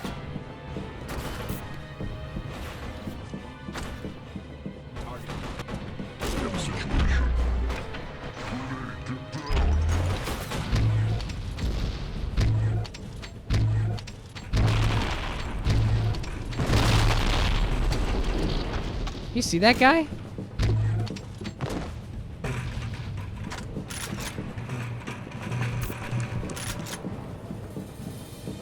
All right. Where is he? It's so good.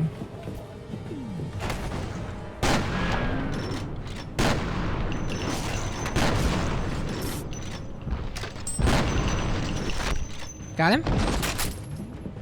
Killing me won't stop them. Get owned? You are a fool if you think this is over.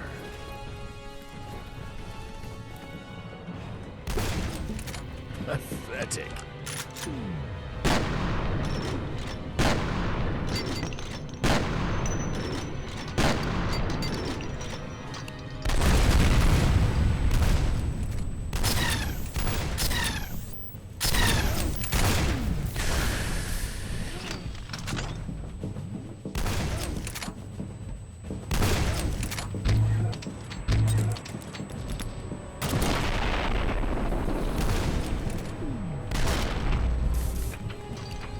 Okay. Out of health kits.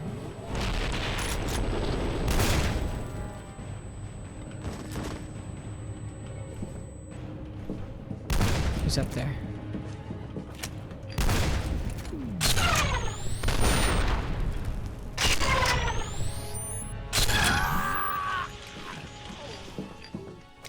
Get topside once you've recovered the DNA. Consider the DNA recovered?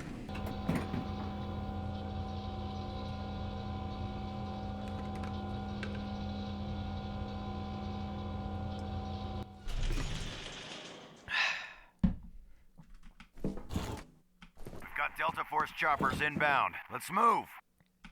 Let's go. All right. Last stand.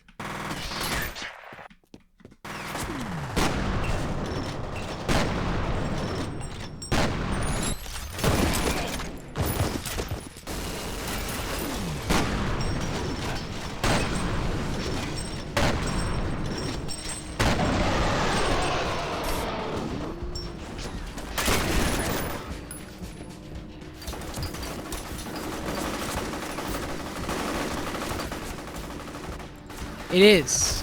It is. And it's funny hearing everybody, seeing everybody recognize it in their own time throughout the course of this playthrough. It's very funny.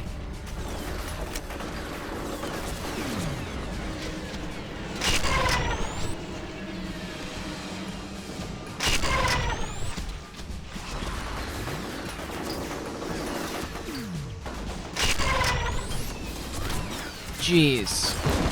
Okay. We gotta take that differently. Showdown. Oh no! We had a crash. It's okay. We're almost here. It's almost time.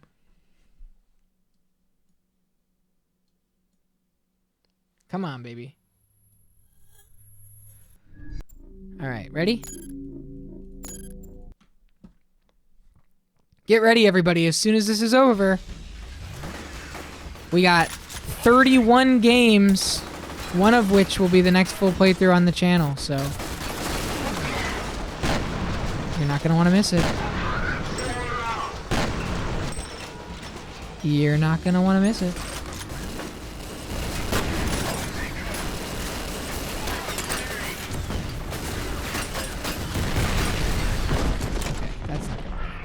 You got a good feeling about this one? Okay. What does everybody hope it is?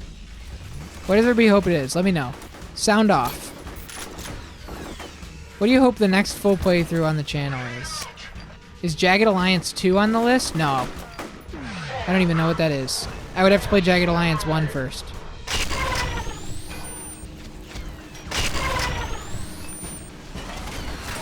Exclamation point, the list. You're right, I should change it. I know you didn't mean to, like, frame that as, like, a suggestion, but I took it as one, and you are right.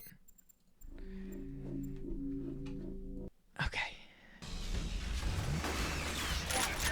We have a weird save point here. But that's okay.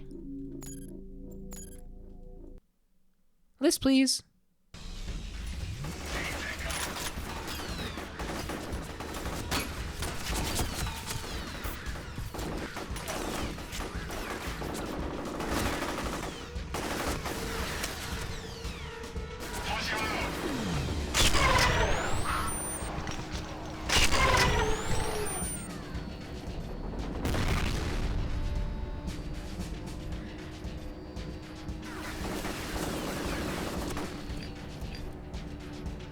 What's up, buddy? Where?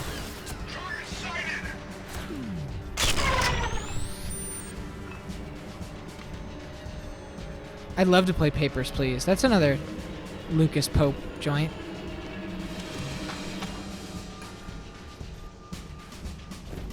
Xenogears would be meaty, but Snow.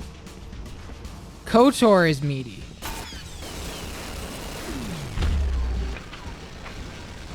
Keep that in mind.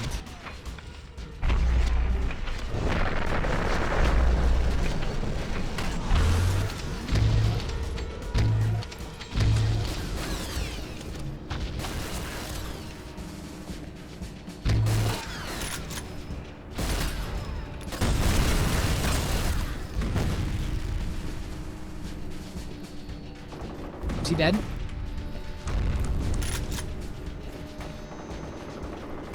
Is he dead? Yes.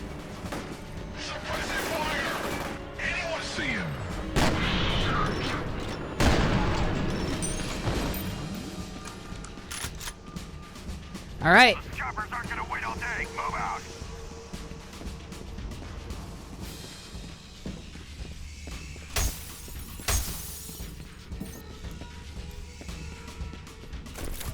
MGS? I'm thinking like, what if it was Sonic? What if it was the first Sonic? I've never played it. I mean, I played it in like an emulator for like 3 minutes. You know? But like, beating Sonic the Hedgehog.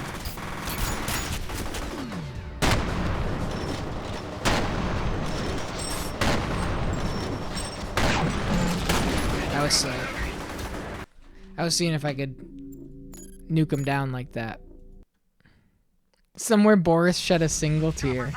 Just one. Yeah, I never have.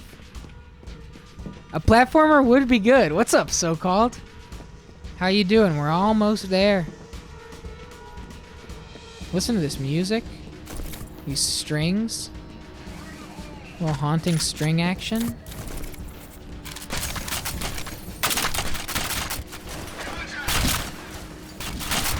Okay.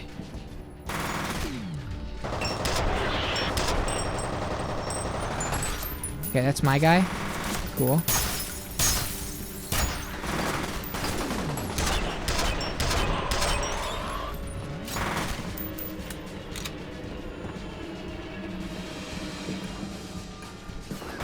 Yeah, I don't know what that is.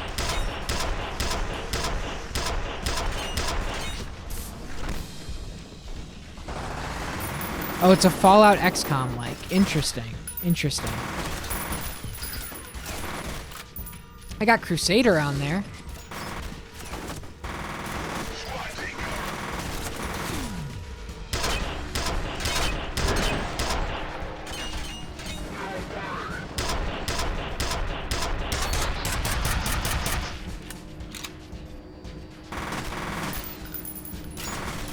Bunch of Canadians.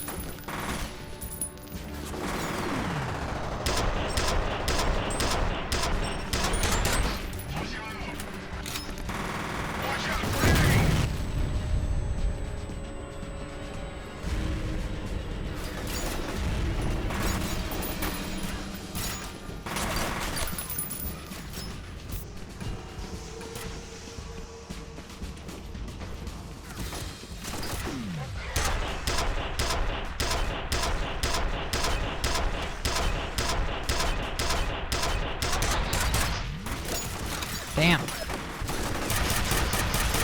Holy shit.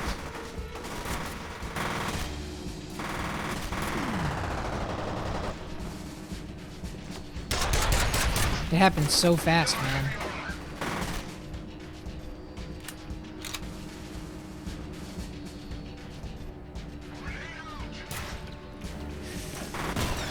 Ah, fuck.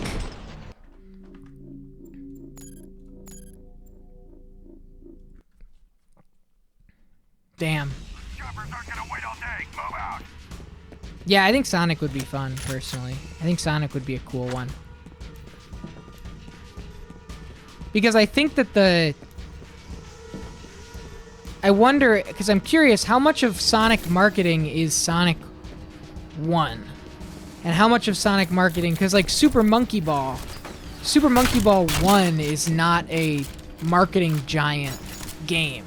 Super Monkey Ball 1 was like an arcade thing that kind of hit it big. Oh, I'm sure it is.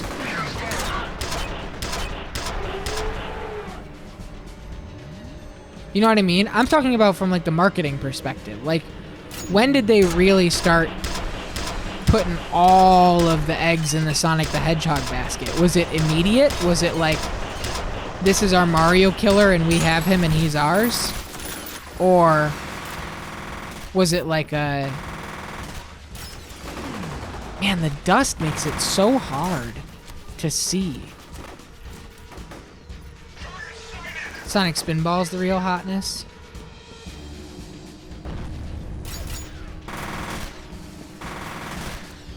Hang on.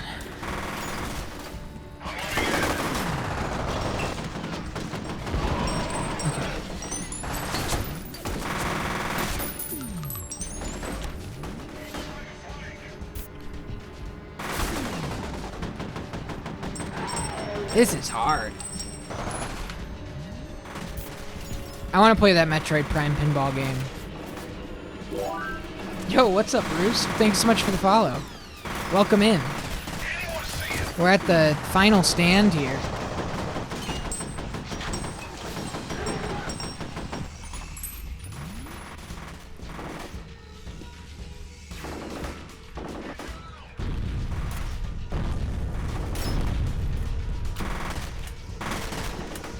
This is crazy, dude.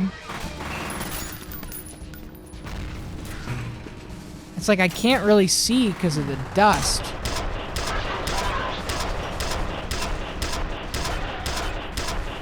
But they can see me because they're not affected by the dust. You know what I mean? Okay, there's one down. Let me save. This is good progress. This is wild, dude. This is wild.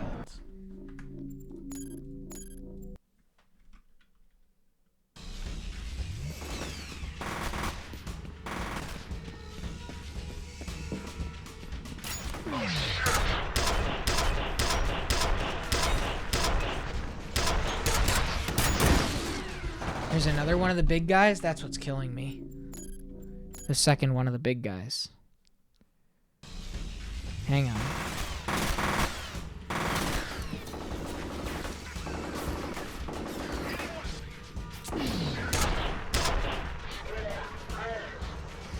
Jeez.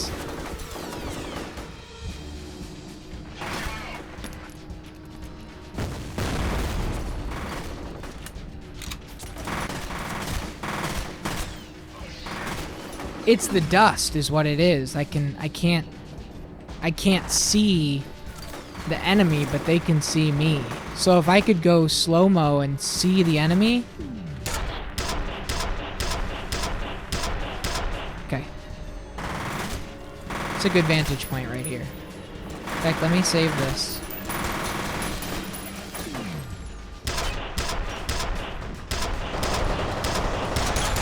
Hey, boss man.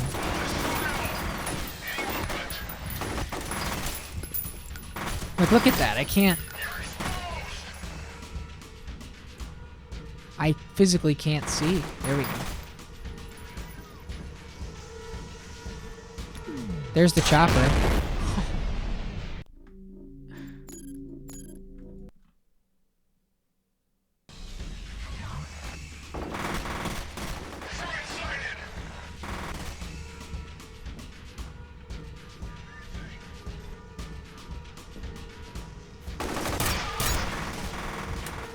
Hang on.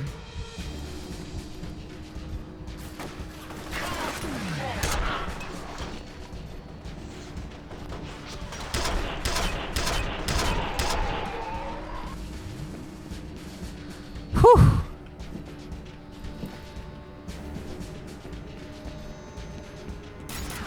He's still alive.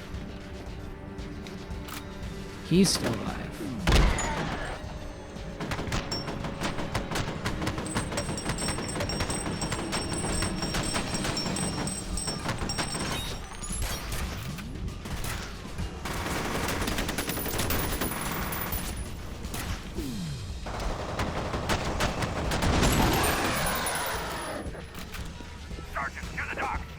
God damn. God damn. How do I get there?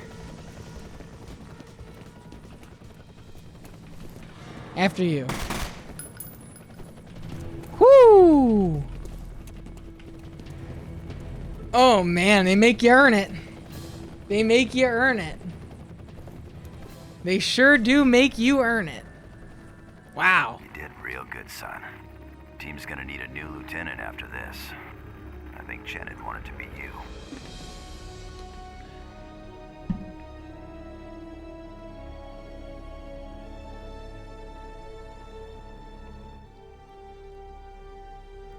F.E.A.R. Perseus mandate, everybody. I thought that ruled. I really, really, really liked that expansion pack. I thought that was super good. You know, it really, like... Look at the brightness is back. It really... It took the F.E.A.R. stuff in a third direction. It was super cool. I thought that it worked perfectly. Exactly what it needed to do. And that final encounter, they really did. That you had to earn it, man.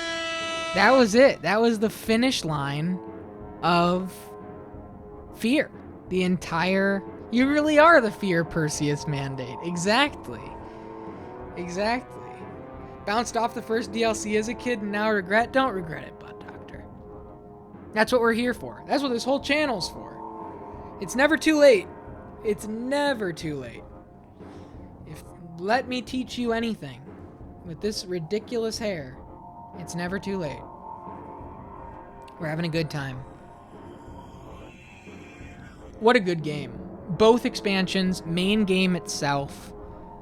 I think you kind of have to look at them as 3 individual pieces. You can't, I wouldn't want to like encapsulate the F.E.A.R experience and put all 3 of them together as F.E.A.R. They are 3 individual things.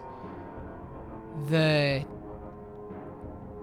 main game was such a triumphant blend of action and horror, and just the way that the story rolled out in a way that just was told through like voicemail logs and computers and whatever else, but really just left up to your imagination. And the climax of it all was so sick. I absolutely loved it. One of my favorite first-person campaigns ever. Yeah, you could call them F.E.A.R 1, 2, and 3 if you wanted. You could. You totally could. I'm excited to check out F.E.A.R 2. I really am. Games with those sort of troubled histories and just making the best of something that just got a little too messy in the kitchen is always interesting to me.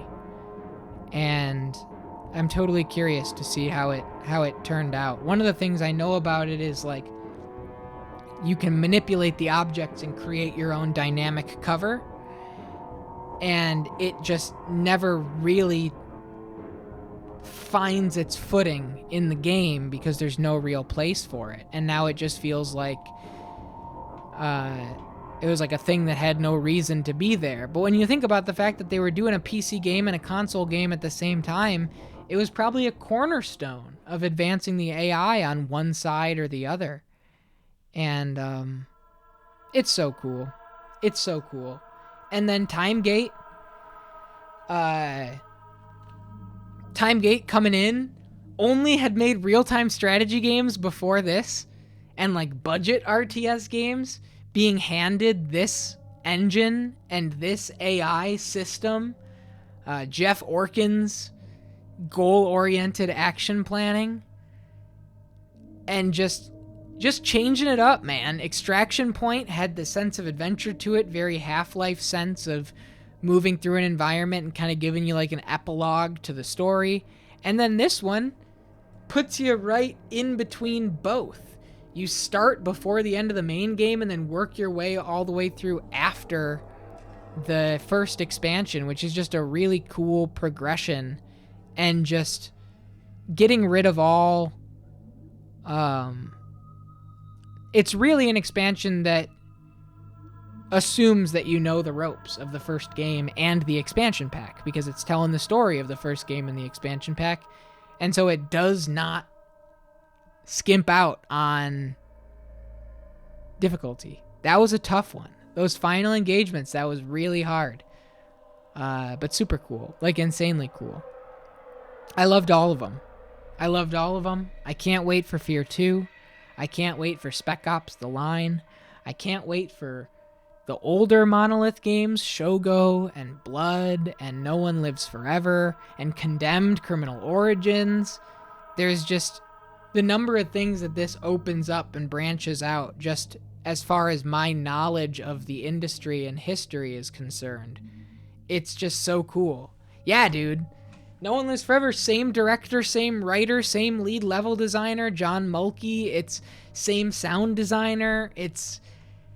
Monolith is crazy, dude. Monolith is a crazy studio. And I'm really glad. Earth Nuggets, selecting this game from a list of 31 games. Earth Nuggets, you did a hell of a job. I'm very happy we got it. Super, super, super, super cool. And compared to everything else that we've played so far this year, total breath of fresh air. I can't wait to see what's next. This was great. This was really, really great. And just bring in the music. Bring in the music. Let me take a sip of water. It was the obvious pick to you? It's funny how everybody has their obvious picks, and they're all wildly different. It was not the obvious pick to me. Finished easily. All requirements. Exactly, Mitchell. Now we're talking, dude.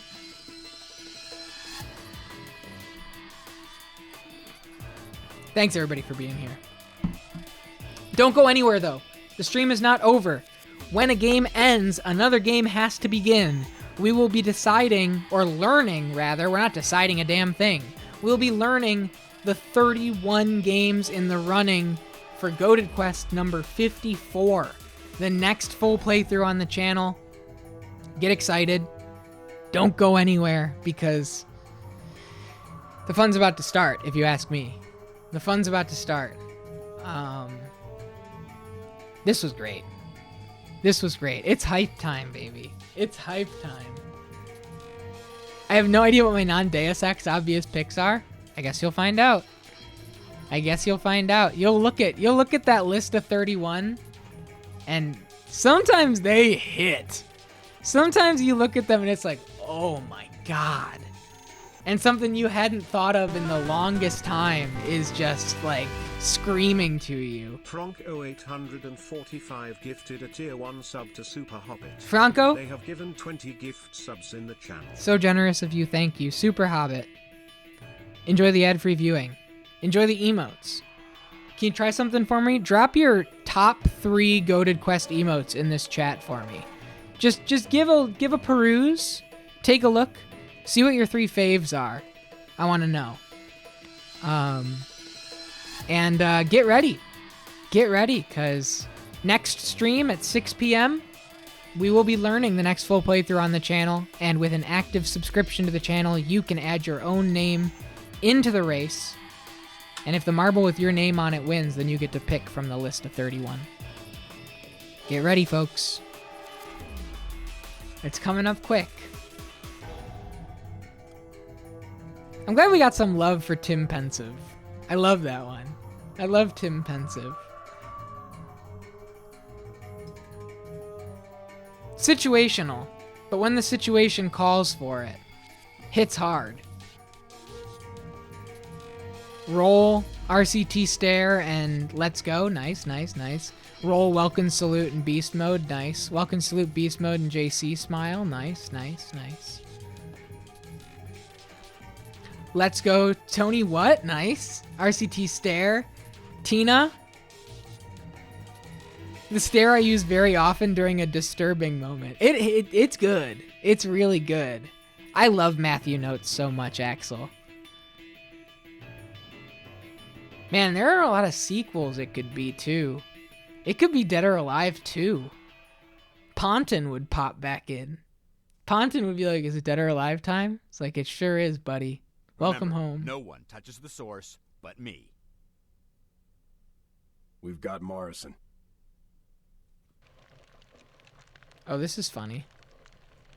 Teasing a sequel story that losses didn't wind up being the sequel. Acceptable.